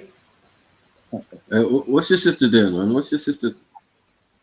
Huh? What's she doing, man? Are you sick of having issues with your webinars? Wasting Not- tons not of this time one, on obviously. troubleshooting with attendees? If so, Dr. Umar Johnson is a brilliant academic, scholar, speaker, and lecturer. And without a doubt, he's one of the most talented minds in the Pan-African world. Nobody can take that away from him. However, being a brilliant or talented speaker and thought leader is very different from living the lifestyle that you're talking about. And Dr. Umar Johnson always would love to tell others what they should be doing and not necessarily living his own message. And that's what we're here to talk about today, because he's been called out by F.T.K about his hypocrisy towards the Black community. Now, what are we talking about here? Rewind, Emma! It all started when Sukiana, a rapper from Wilmington, Delaware, stopped the show. Remember, Dr. Umar Johnson is from Philly. His school is located in Wilmington, Delaware. So that is exactly how they would know about each other. And Sukiana really is a big Dr. Umar fan. So in one of her songs, she mentioned that she would like to sleep with Dr. Umar. Yeah. And when she was asked a question to clarify her statements, she had this to say. You know, in your song, right? You said you want Dr. Umar, right? Yeah. So how would you shoot your shot with Dr. Umar? But I love a Pan-African king. You know, King Kong. King Kong consciousness. I'm very pro-black, so I care about my people. And I feel like if I was to pick somebody to, it would be Dr. Umar, and that's what I said in Gritch. Dr. Umar leaving woke right now. I want to Dr. Umar leaving woke right now because I do got that woke. We must handle the business before the back shots. If I was to meet Dr. Umar, he would shoot his shot with me because he would see me, black chocolate. Conscious queen that need a little guidance and daddy issues, and I feel like he know exactly what to do with me. She fine too. Lord have mercy. Might have triplets. And then, of course, Dr. Umar Johnson's thirsty ass said this. Umar, and I will make him woke right now. She said, I want to be intimate with Dr. Umar, and I will make him woke right now. That's what my sister Suki Hana from Wilmington, Delaware said. That's what my sister Suki Hana from Wilmington, Delaware said. That's what my sister Suki Hana from Wilmington, Delaware said. And then she said, uh-oh, what's he blinking like that? If Dr. Umar met me. I told you he's lost it, man. Dr. Umar finna get that pussy, man. Why are you blinking like that? What are we doing, y'all? Come on, man. Man, No, put out no that one- conscious pro-black shit, man. Somebody she throwing that pussy at you, man. You probably gonna get it, man. Why not? Yeah, but why is he blinking like that is what I'm asking. Because he thinking about it. He thinking about it. That wasn't normal. That's not normal, bro. He's got issues. I'm telling you, he's got issues. You see how he's repeating things like 3 or 4. Yeah, 4, that's not 5 normal, times. man. What's wrong with him? I said, man, thinking about it. He thinking about that pussy, man. No, that's how he talks generally I now, don't man. care what nobody say. You thinking about that pussy, man. I ain't never gonna not. No, number one, people should put Dr. Umar on the pedestal. But even if you are saying, if you got a good message, you go out and get some pussy from time to time. Who cares? Man? Nobody really care about that shit. But she was in the car with her man, innit? She married. She got a husband. Who cares about that? She's not married. Isn't she? Man, Sukiana is not married. He popping pussy all over the internet. He would shoot his shot because he would see that I'm a chocolate, beautiful, conscious queen. That what you're watching, yeah? In need of a little guidance and some daddy issues. Now, let me just talk about this, and this is why I have an issue with it. Now, if Sukiana said she wanted to sleep with me, and as a YouTuber and content creator, and I responded in the same way that Dr. Umar Johnson did, it would make more sense because I am a part of the Pan-African community, but I'm not a self-proclaimed prince of Pan-Africanism or a thought leader in the community. I just try to do my part in helping the community grow while I'm living here on the continent. But I would expect this sort of response for somebody who doesn't consider themselves to be the prince of Pan-Africanism. But Dr. Umar Johnson is flattered that somebody wants to give him the punani, especially a young woman like Sukiana, a woman who was out here pretty much weaving, sandling, in some cases, thotting it up. And Dr. Umar Johnson has even come to her defense on a few occasions. But that leads us to the hypocrisy that Tasha K is going to call out. Remember, Dr. Umar Johnson is a person that always tells other black people, here's what you should be doing, okay? Which is okay. He's always telling everybody what they need to do. But I want you to hear what Tasha K is trying to talk about, and then we're going to come back. And I'm going to say this to Dr. Umar Johnson. I spoke to him too. I'm glad you reached out because I spoke to him when he co-signed that, when he co-signed your baby mama for the right? Oh yeah, shit. I said, Dr. Umar, see, that's why I got a problem with you. Like, heard about precious pet weddings, the business that makes your dog part of your big day. With GoDaddy's online marketing tools, You can't defend him, man. Like you real, he could be. I feel like he's one of those people that that says all the right things, that has the knowledge, but doesn't live by what he preaches, right? And so you are supposed to be this figure in the Black community where Black men need to be in their kids' lives, whether they're in polygamous relationships or not. And you summon Black women to be able to be in polygamous relationships so that children can have fathers, because we are at a disadvantage when it comes to Black fathers. And so whatever their background is, because what we were subject to when it comes to oppression and things like that, systematic oppression, and we're still coming up out of that. I feel that Dr. Umar Johnson, as a Black man, should have saw through the bull instead of co-signing a that doesn't represent a real Black woman that has never had to do the things that Sukiyana claims she has to do in the name of being a single mother. And there's a Black father right here that wants to be in their children's lives. Now, if he truly wants, I reckon because I could be feel like he does a lot of that stuff for clout and like, oh, he. I think so as well. You said what, Sniper? I didn't hear you. No, you mumbling. You mumbling. What are you saying? Yeah, talk up, Sniper, man. Yeah, say it with your chest. Say it with your chest. Say it with your chest, little nigga. Look, Yeah, take that foo-foo. Take that foo-foo out your mouth and speak, man. Say it with your chest, Snaps, man. Yeah, just play the thing, man. Play the thing. He wants to ride the Sukiyana wave as, oh, I'm the Captain Save a Whole type Farrakhan. But I'm like, but what about men like you that don't have voices against women like this, who constantly lay down, have babies, and feel that they have to sell, do that and this, and in the name of I'm a single mother. Meanwhile, there's fathers behind the scenes that are trying to be there, but because they don't have the type of money that these women are getting by selling, they are not worthy enough of being a father. Then we got other children growing up the same way they mama is teaching them, boys being feminized because they being raised by women like this. And we got heterosexual men right here that want to be in their kids' lives.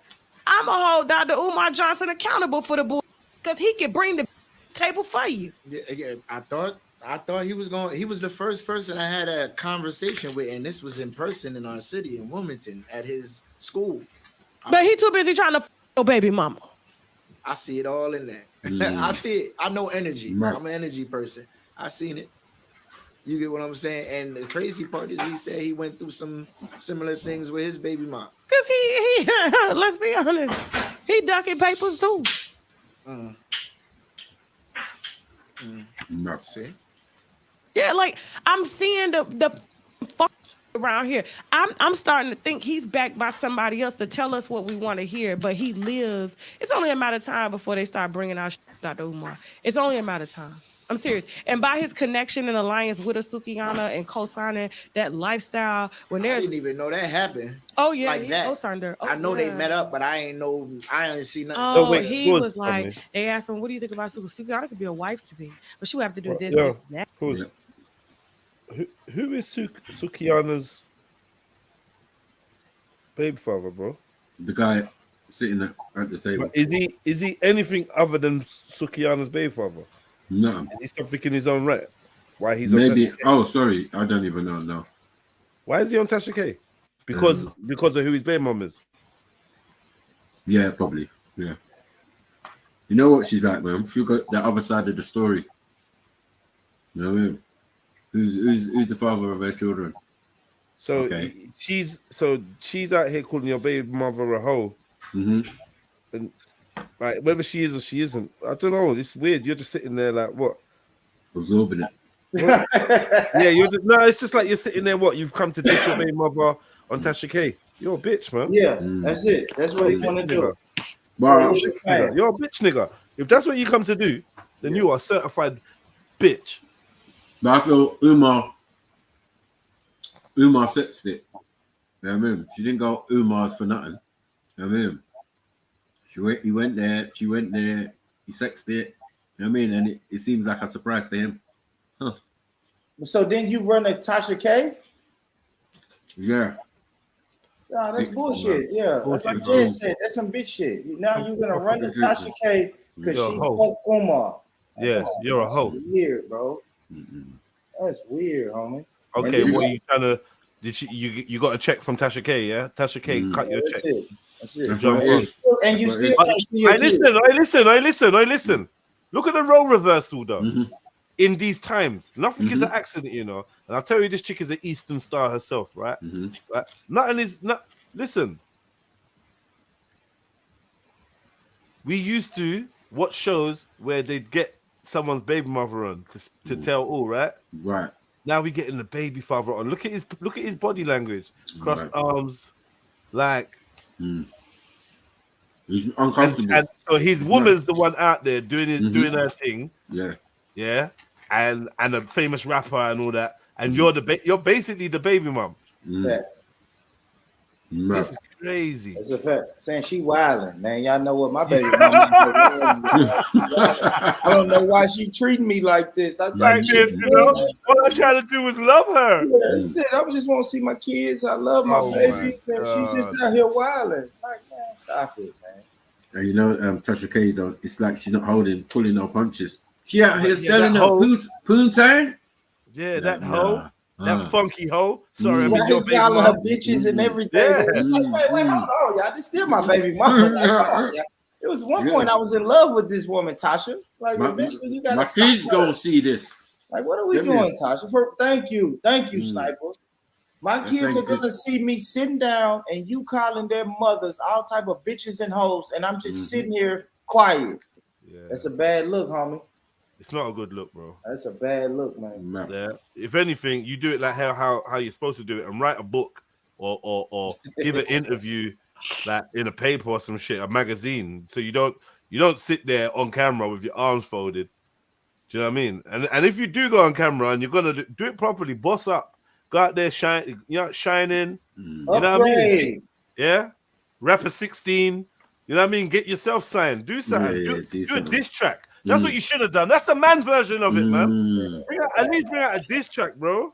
Man, if I'm sitting in front of Tasha K, man, I'm sitting here with my new wife, and I'm happy. Right. I'm really telling every time Tasha K say something, I say, yeah, I understand her and Umar got together, but I don't really care about that. I'm happy in my new relationship. Ain't that right, baby? I'm kissing my wife on camera. Ain't that right, baby? Yeah, Tasha K, you got to let me bring my new wife on to the interview. Yeah. Don't leave me alone with Tasha K. Can I put my feet on the table? I need to smoke. I need to get my gangster on. I'm unbothered. You know what I mean? That's a fact. You gotta have the unbothered vibe, man. The unbothered vibe about you. Yeah, you sitting up there. You look like you're wearing a bonnet on. Like, what's going on there, man? You look like you've been up all night. You look like you've been up all night worrying about this nigga, man. Waiting for him to come home. Mad thing. B-Tech Arsenal, yeah? Mad thing. Yeah.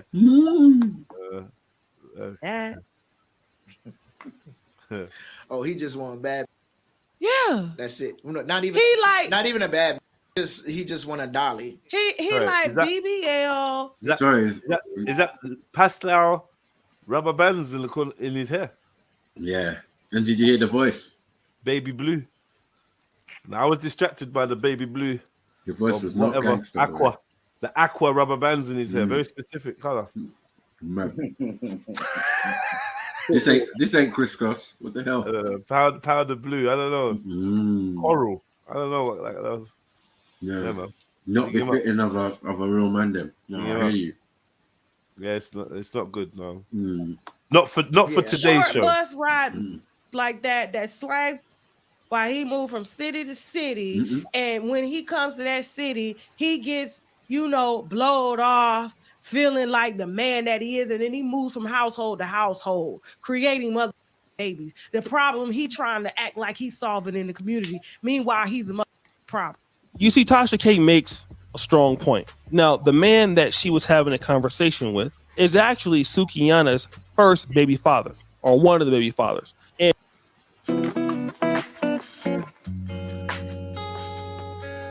I'm not here to be listed and that ranked in that first baby father. Allow me, man. She's my baby mother. Like, what the fuck? Like, I ain't your first baby. What? Go away, man. Why you gotta mention the other baby fathers? Yeah, ain't no one in your list, man. What is this? Wow, that's foul. Oh, he smacked it. That's a game, yeah. This ain't sins. What kind of perverted game is that? The world is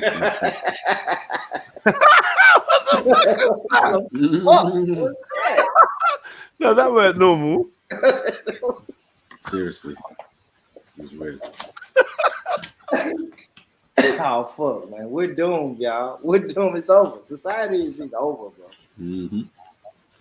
Strong point. Now, the man that she was having a conversation with is actually Sukiyana's first baby father, or one of the baby fathers. And believe it or not, this is the same man that went to Dr. Umar Johnson asking for some help or some assistance. But Dr. Umar Johnson is so self-aggrandizing. He's more interested in sleeping with Sukiyana than trying to help her change her ways or get back with the child's father.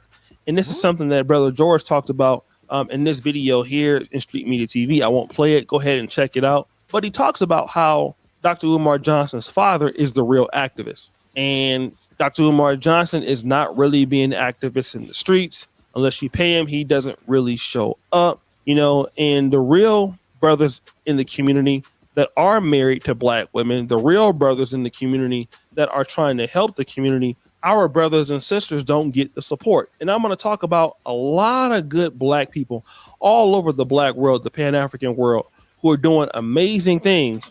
But the folks like Dr. Umar, who can, you know, rile up a crowd, they don't get no support. I can tell you that they don't get any support. And we be sitting around here talking about why we don't have things in the community and things like that.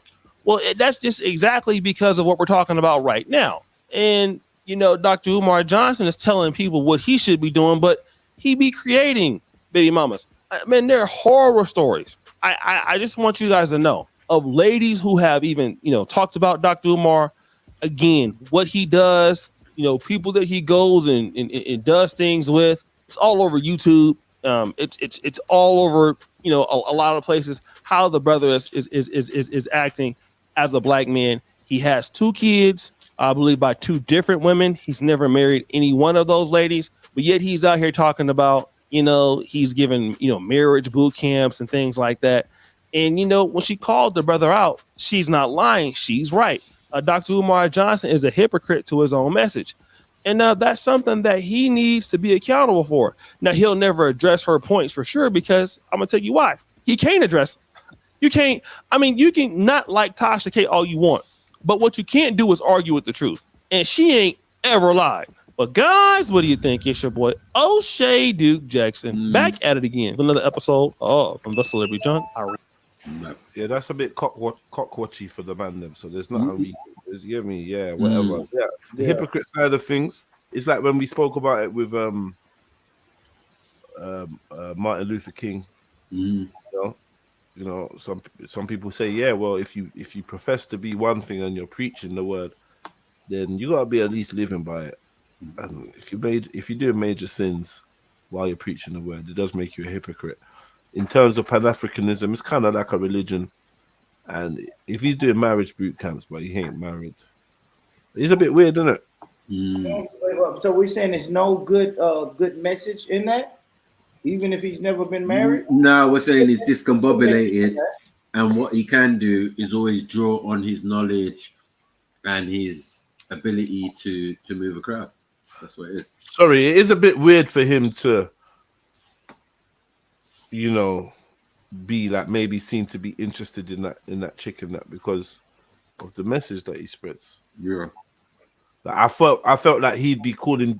I never heard him, but I felt like he'd be the guy to be like calling out Fotism and that, you know, and saying that it's a disease in the community. I thought he's a Pan-African and he made up the word. I don't mind setting these shits up. Give me magic.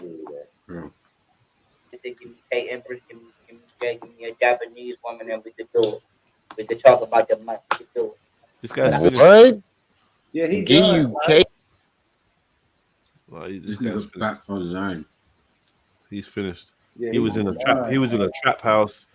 Like, oh man, he's saying everyone's taking all his money. He was in some mad trap house. It was crazy. Wow. In the kitchen, weirdos in the house. That's crazy. No, this wasn't the one I was watching. No big house, no nothing. I need the other one, man. That's for real. When somebody puts, like I know some niggas where somebody puts something in their drink and they never were the same, man. He's never gonna be the same, man. I hate to say it. So you believe someone put something? You believe someone put something in his drink? I don't know. Something happened to him, but he's not the same person. Yeah, he's not the same person. Yeah, he's definitely He's not not. the same person, bro. You can tell by the hairstyle and all of that. He's never going to be the same person. I had to just tune out. I had to tune out. He's another person who has so much going on that I don't know. Like, it's hard to believe you because the character that you present, you just got too much going on. His name is Sutton Shoemaker. You know what I mean? That's not Umar Johnson. Is not even your name, bro. Like, can we stop doing this nonsense? Eventually, I just start to tap out on people, especially these internet people. I just tap out, bro. Yeah, I think it's Gerald Shoemaker or something like that. You know what I mean? That's your name. You talk about you related to Marcus Garvey, this one, that one. Like, bros, can we get the right name first? Umar. What the hell is a Umar Johnson? Nonsense. Eventually, I tap out. It's like you see these people and they come with some messaging, some good messaging, or what I deem to be good messages, and then eventually, listen, man. The more a person talks, the more you start to see them, and then once I start seeing you, without this facade you're trying to put on, it's just like, yeah, I'm over it. Fuck it. I don't want to listen to Dr. Umar anymore. Like, it's only so many times, so many months you can tell me that you're finna build a school. Eventually, it's like, okay, bro, the school's not being built. I'm out. Count me out. I don't know. I'm just happy I've been on the internet for so long that I know I tap in for a minute and then I just tap out. It's like, yeah, I'm done.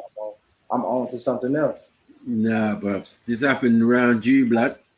You know what I mean? Bear these weirdos around you. Well, not around you, but you know what I mean. You talking about in America? Mm-hmm. Of course, because it was a YouTube wave, especially a conscious community wave where people saw Sarnetta getting money. Like, come on, this shit is about money, Snipes. We know that. People start saying, "Oh shit, Sarnetta getting some money." So everybody say, "Hey, let me kind of do what he's doing." Right. Yeah. And then that wave just came and it went. You know why? Because with that wave, you got to keep on recording yourself, right? You got to do more clout chasing, until the point where people say, "Hold on, man." Now hold on. Something else has happened. Another thing. Get me? Okay, this is weird. Yeah. Now we off of you, bro. We off. I'm off that. I that's how I was. I was just like, yeah, I fuck with him. Okay, let me listen to this guy. He's talking that shit. And then it's like, oh man, something else happened. Oh my gosh. Oh, now you're caught up in another scandal. Oh, okay. Yeah, some of this shit has to be true. You know, man, we in a fucking clout chasing. And I heard this years ago, man. Attention is the new currency. And I stored that information in the back of my mind, bro. And now it's really now I'm really seeing it. So attention is the real currency now. For real. I was listening to a guy who was giving some YouTube advice, right? He was like, hey, you know how y'all see those ads where people say, you want to see your channel grow? You want to do this on YouTube and get some money? And then eventually that guy said, you have to do some sort of clout chasing to get your shit popping. And I was like, count me out. I'd rather just try to build my shit organically, man. And whoever comes. Pause. For real. I can't. Like I pay top dollar for cameras and lights and production. I could easily set up a situation where me and my co-hosts get into a fight. Right. Easy, Snipes. That's easy. I could go book a studio session and do that shit tomorrow, bro. But that's not the vibe I'm on. You know why? Because once you start that, then people are gonna always come to your channel for that. Yep. You know what I mean? That would give me a good month or two, maybe 3 months of content. But then after that, when me and my co-hosts are back getting along, people don't want to see that. They're gonna tap out. You know, like people come to your YouTube channel for what they come to. Pause, man. But that's what they do. We want to see Sniper do his F.T.K. You know what I mean? We know what we want to see. You Randy, why you keep asking me that, Randy? Get off my dick, man. It's apple juice, man. Apple juice, Randy. Apple juice. Wow. Damn. What the hell apple juice is going on? You know, asked that 5 times, Randy. What are you drinking? What are you drinking? Apple juice, Randy. I'm drinking apple juice, homie. Big up, Randy.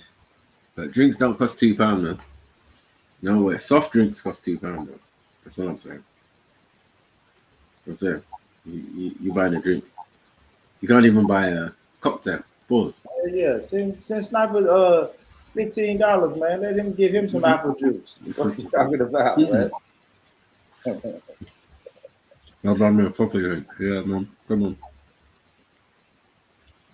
Yeah. Yeah, man. I don't know. The internet is a weird place, but Snipes, I ain't gonna lie. I'm tapped into it too, brother. I watched that Tasha K video earlier.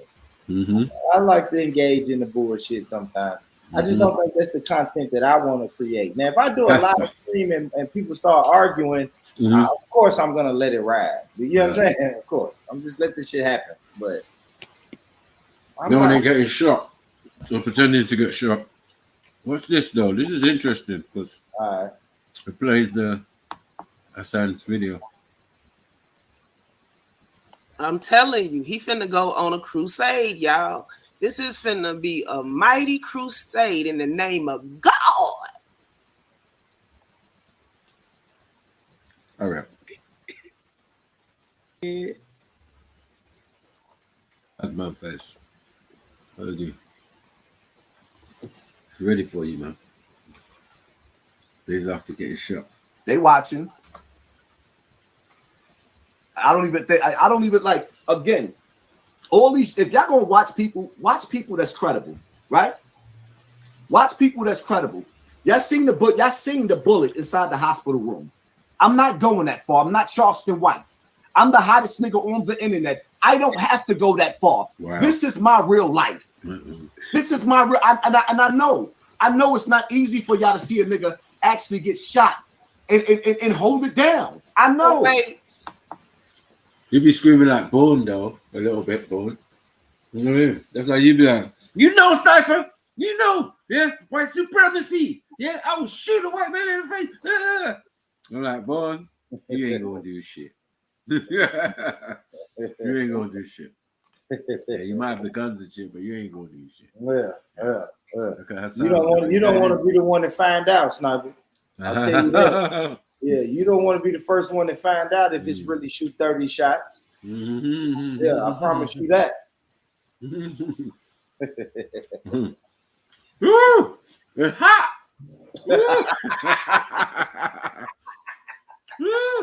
I'm still alive, though. Hit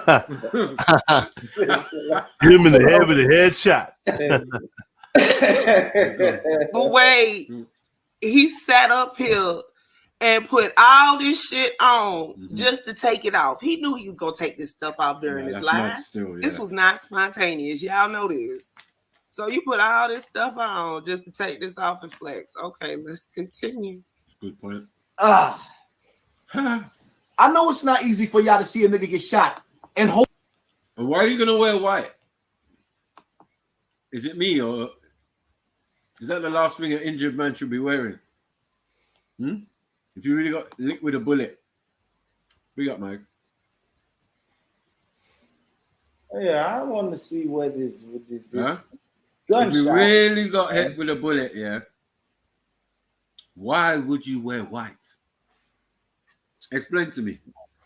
Nah, man, he's got fucking some. I don't know.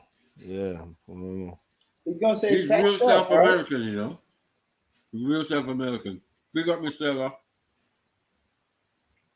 What's these snaps? Holiday snaps. What's going on? I see water in the background or something.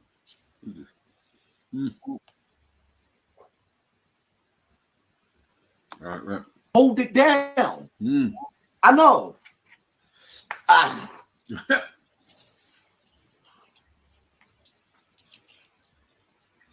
know it's not easy. I got footage that I ain't even put up yet. With them taking the bullet out of my box, out of my back. Out of his back. Man. You fucked up, man. What was that? Yeah, but yeah, do you see it now, Jets? What are you thinking of this now? Entry and exit wound business. You see that gold pad right there? It's bloody. I don't really want to take it off because that's blood.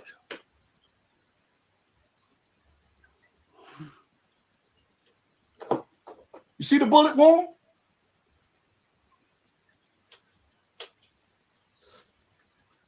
Is it just me or does It traveled to my back. That's why you took the bullet out. You see the bullet wound? so it's supposed to have like witness? Don't tell me nothing, man. I don't know, man. What's going on, Jets, man? The angling is mad.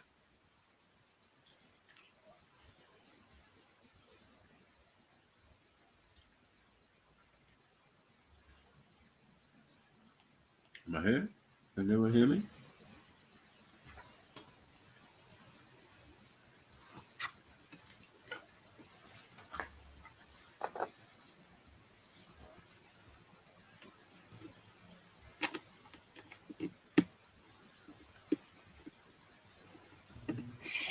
Yo, my check. Yeah. Yeah, big up you lot. Big up, MA. What's Umar got himself into now? No, Umar, forget Umar, man. He's a mess. Oh, I've been saying he's a mess. I've been saying he's a mess. We're back to Hassan Campbell. Yeah. So I'm thinking that he might have got peppered still. A little 22. Where did he get hit? In his arm, his shoulder. He's showing us, right? Oh, that what? Hold on. What that? What? That little dot. Okay. All right. Well, let me go back. It shows you BCG. That's his BCG, man. Oh, that is. No, it looks like a hole still, but it's like. Is it just me or does it traveled to my back? That's where he took the bullet out. Y'all see the bullet wound? So it's supposed to have. So he's got 2 bullet holes. Yeah. But where was that reflected in the hoodie? I don't get it. The big hoodie would have had blood on it. Should have had blood on it. You know what I mean? No matter what angle he was in the car. Is it just me? Oh, I don't know. I'm running out here using straps with silencers on it and that. Hollow point 22s. No, man. Like with Don't tell me nothing, man. Came out here. I held it down. I just hope you niggas can hold it down. Niggas sitting up there controlling my narrative. Nah, my life is real like that. Y'all niggas mad because the nigga can actually go to the hood the way I did. And see, the crazy part about it is, right? The shit that's the realest shit in the world is that y'all know I'm going back to the hood, right? Y'all know I'm going back. So now when I go back to the hood, now y'all know when I'm really shot. When I go back, see the difference is when I went to the hood the last time, I was drunk as a skunk. I was breaking down. I ain't go there to hurt nobody. I was really hurting myself. I was crying out for help. The hood should have came. He's a madman. Again, y'all should have asked questions. If I was yelling at the window and somebody throwing bottles at me in my building, but if I was yelling up to the window, the neighbors in the building should have came down that knew me or all around the neighborhood. They should have came down and said, "We sorry for failing you." They didn't. So all them old ladies and old men out there that lived in Bronx River then and live in Bronx River now, honestly speaking, they should be on a chopping block. All of them should be executed. Because even still now, with them seeing what I'm going through, at least they can use their voice and say that young man is right. He did do that. We witnessed him hurt millions of fucking children. Not near one of them adults, all of them could croak for me. All of them. All of them. None of them came outside and say, "Yo, we got you, baby. It was one of them We sorry this happened to you." Don't let the internet, right? Because y'all better understand something. that this is digital COINTELPRO. Digital COINTELPRO, and don't let these stupid niggas sit up there and tell you. I really don't want this shit to start gushing. That's how everybody feels. I really don't. Got that little pinhole. I don't want it to start gushing out because it was gushing like crazy. I don't want it to start gushing out. Don't let these niggas tell you, Hold he wasn't really shot. That didn't really happen to him. No. Minute. How you get shot with a salmon pink hoodie on in the fucking arm, and we don't see no bullet hole, and we don't see no blood? Because remember, this is what the fuck he was wearing. Excuse my language. Let's go to the part of the video that blinks out. What up, though? Sure. Them niggas is coming down the side, mate. Speak for you. Me mugging everybody that walk by. What up, though?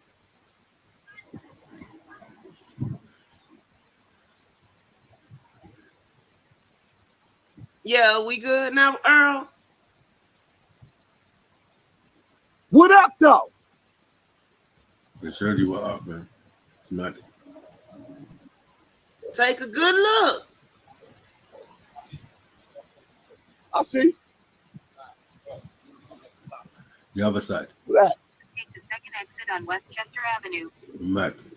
I need to get to the hospital quick. At the roundabout, take the second exit on Westchester Avenue. How are you driving? Leave it. Come on, go. I got you. Go straight. I need to get to the hospital. I got you. Son. I'm gonna get you the ambulance. Red light camera reported ahead.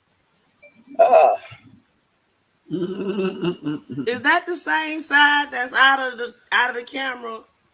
Yeah, it is. We can't see it. We only saw the other arm. Bro, are you back? I got you on mute. Hold on. Bro. Hey, Chance. Bro. He's filming with the good arm and driving with the arm he just got shot in. He wandered off. Hey, It doesn't make JT. sense. I think the phone is rested in the middle bit. You know, in the middle bit. Of Okay, the so the No, side no, that's no, he's showing holding ain't the the side phone. that he got shot. Or something because he picks it up or does he Okay. move? Yeah, he does actually. You're right. But I think he's moving it or something, adjusting the phone. So. Ooh. Oh, wait. Pull over. Let's just get your ambulance. That bullet getting hot. I know. That's why I said just pull over. Let me get your So ambulance. how are you driving Even in the when it first jerked place? down for that one little second. Like, how are you driving? How are you driving, my brother? So you're driving with the same arm that's been shot, right? And then you're beeping with the other arm. Beep, beep, beep, beep, beep, beep, beep, beep, beep. We saw you. Yeah? No, he's beeping with the shot arm. Beeping with the shot arm. This is the shot arm. No, the shot arm is what The he's other driving side. and beeping with. And then the good arm is he's recording with. Hold on. Which is mad. Yeah, the good arm. Yeah, Is that doesn't what I'm even saying? make sense. Yeah, let's go back. Let's go back. Because that didn't even make no sense what he did. Yeah. The cutting as well was mad as well. Me mugging everybody that walked by. Yeah. All right. Looking like his sister and that. Mad. Take a Right. Take the second exit on Westchester No. Avenue. That's the hand. Yeah. That's Get to the hospital quick. yeah. That's the same hand that he's using. Yeah. No. Right, See? right. Mad. So that's the good hand, Go. right? I That's the got you. good Go hand. straight. Go I need straight. to get to the hospital. I got So you. what's the other hand doing? Driving on the steering wheel. Driving, yeah. Like, are you dumb? Red And light then he camera picks the phone back up. reported Yeah, ahead. you're right. Ah. Is that the same side that's out He's of been shot, out of the camera? Yeah, I believe the pain though. I believe the Yeah, I had a virgin get shot and he was singing R&B music in the car. Mad thing. Bro, are you back? I got you on mute. Hold on. Bro. Right, I thought he was laying down. What's happened? What's no, the camera. Okay, so the side that's showing ain't the side that he got shot. But there's no stains on the hoodie, regardless. That hoodie wouldn't be the same color. Ooh. Oh wait, Pull over. Let's just get your ambulance. that bullet getting hot. I know. That's why I said just pull over. Let me get your ambulance. But even when it jerked down for that one little second. But you still got time to stream. I don't get it, gents. Do you get what I'm saying? Like, you're just, hold on, let me get that angle correct. Like, what's going on? This is mad.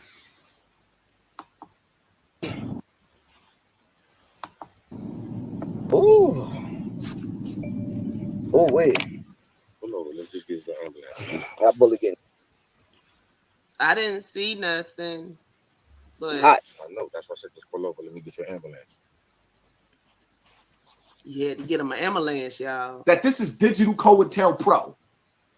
Digital COINTELPRO. And don't let these stupid niggas sit up there and tell you, I really don't want this shit to start gushing.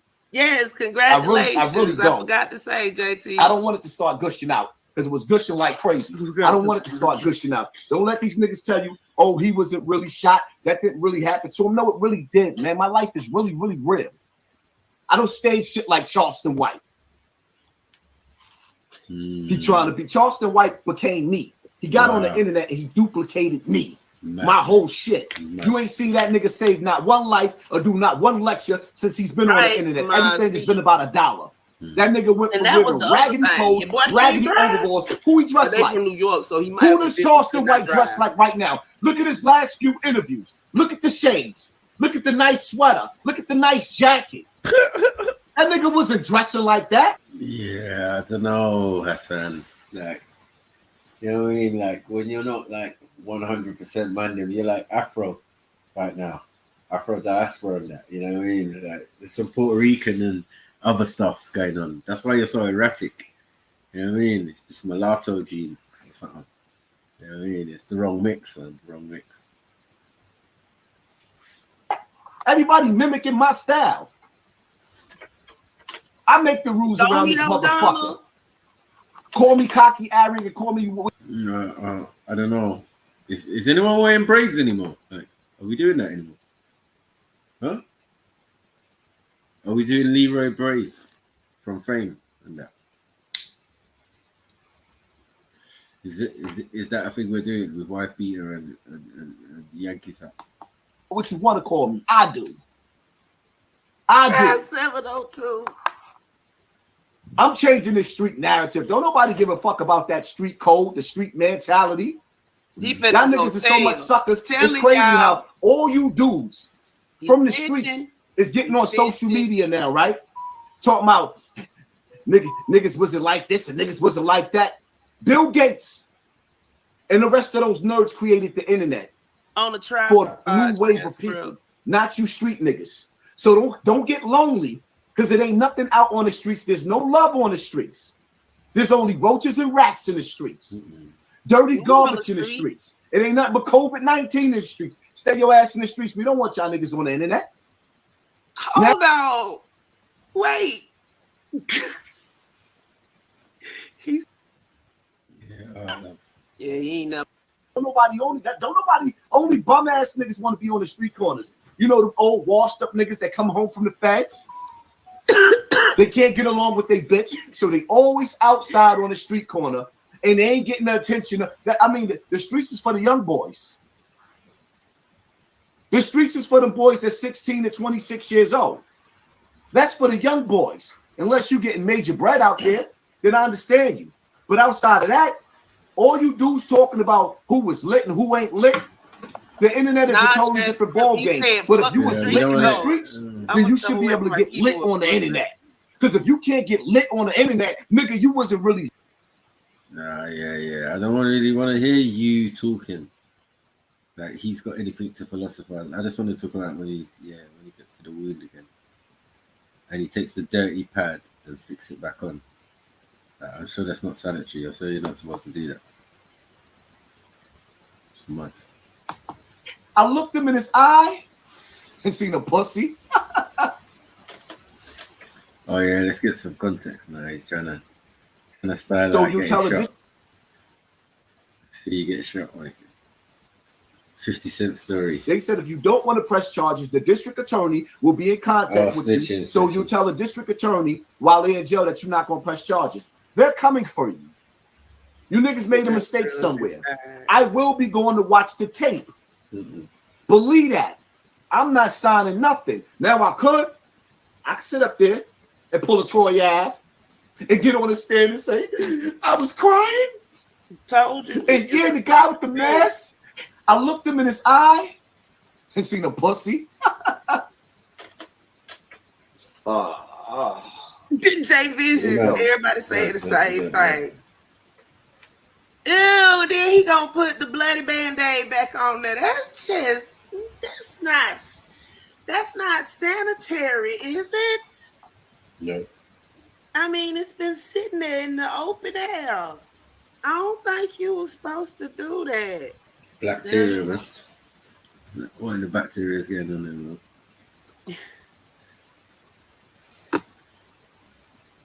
Nasty. Oh, that is so. It's covered in. We know.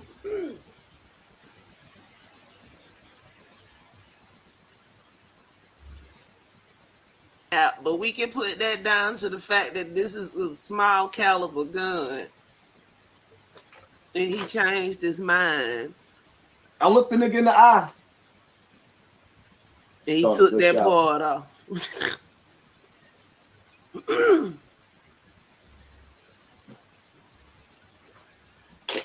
Oh, okay. It's not sanitary. Gotcha. I was like, damn. Here we go. And then he took that part off. Is the end. Here he goes trying to sing. It's food. Mama told me once that it was gonna happen. Nigga, you ain't finished the job. I was looking for you to finish the job. But I ain't gonna lie. When that bullet hit me, that burning kicked in, I said, woo! Ding my life, kid. Woo!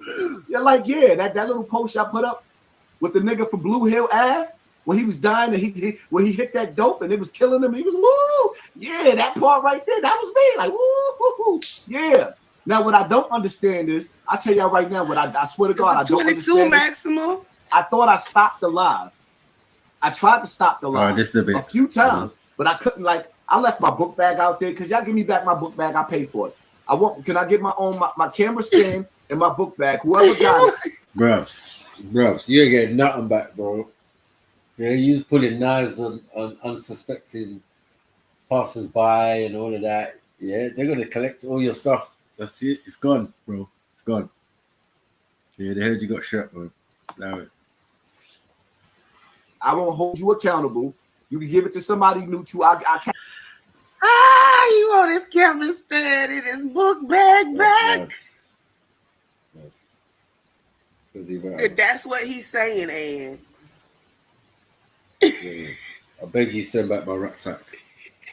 That is mad. He's like, could y'all please get my backpack and my book Cash bag? out. I'll give you some money for my book bag. I like that book bag. It's sentimental. Y'all give me back my book bag and y'all give me back my camera stand. I left that out there. Yeah. You know, see me? I had to move because I didn't want Juju to get hit. Oh, you didn't want Juju to get hit. Okay. That's why you got hit in the shoulder because he wasn't turning. He was turning to run or something. What's going on? Yeah. It should have been a chest shot, right? If you swing. But listen to the explanation as well. It's okay. That nigga came over there like on some real shit now. You know, because you got bitch ass niggas making videos talking about he's stunting like he got a gun. He pulls out his cell phone. That nigga came outside because he heard me drunk, depressed, emotional. He said, this ain't Haas right here. So he came over there, got on the phone, calls up my niggas. They came too late. When he pulled up and he got there, he went out his way to get my attention because he seen the niggas coming. He saw them coming. He said, yo. So I look. You see me with the stupid look. I look down the hill. That was the two niggas down the hill. The camera seen it. The police see it. So I'm not telling on nobody. It's all on camera. Right? They stood there when we caught eye contact because they thought that trouble was going to back out and I was going to back out. So at that point, I want y'all to understand something, right? When I saw the shooters, I want y'all to go back. Listen to what I'm saying. Go back and watch the video. When y'all see me looking down the hill, when you see trouble looking down the hill, this the project. that's when we caught eye contact with the shooters. Right?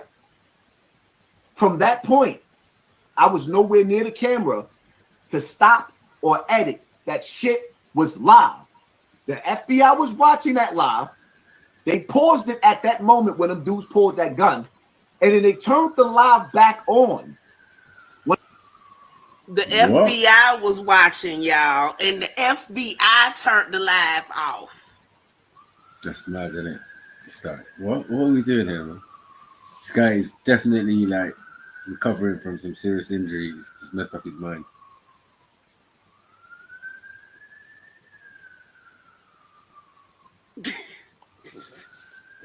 What a waste, man.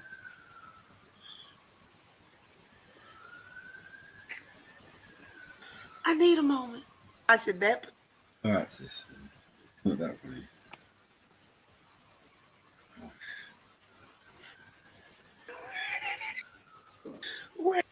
He said, this ain't Haas right here. So he came over there, got on the phone, called up my niggas. They came too late. When he pulled up and he got there, he went out his way to get my attention because he seen the niggas coming. He saw them coming. He said, yo. So I looked. You see me with the stupid look. I looked down the hill. That was the two niggas down the hill. The camera seen it. The police see it. So I'm not telling nobody. It's on the camera. Right? Snitching. They stood there when we caught eye contact because they thought that trouble was going to back out and I was going to back out. Pull that knife.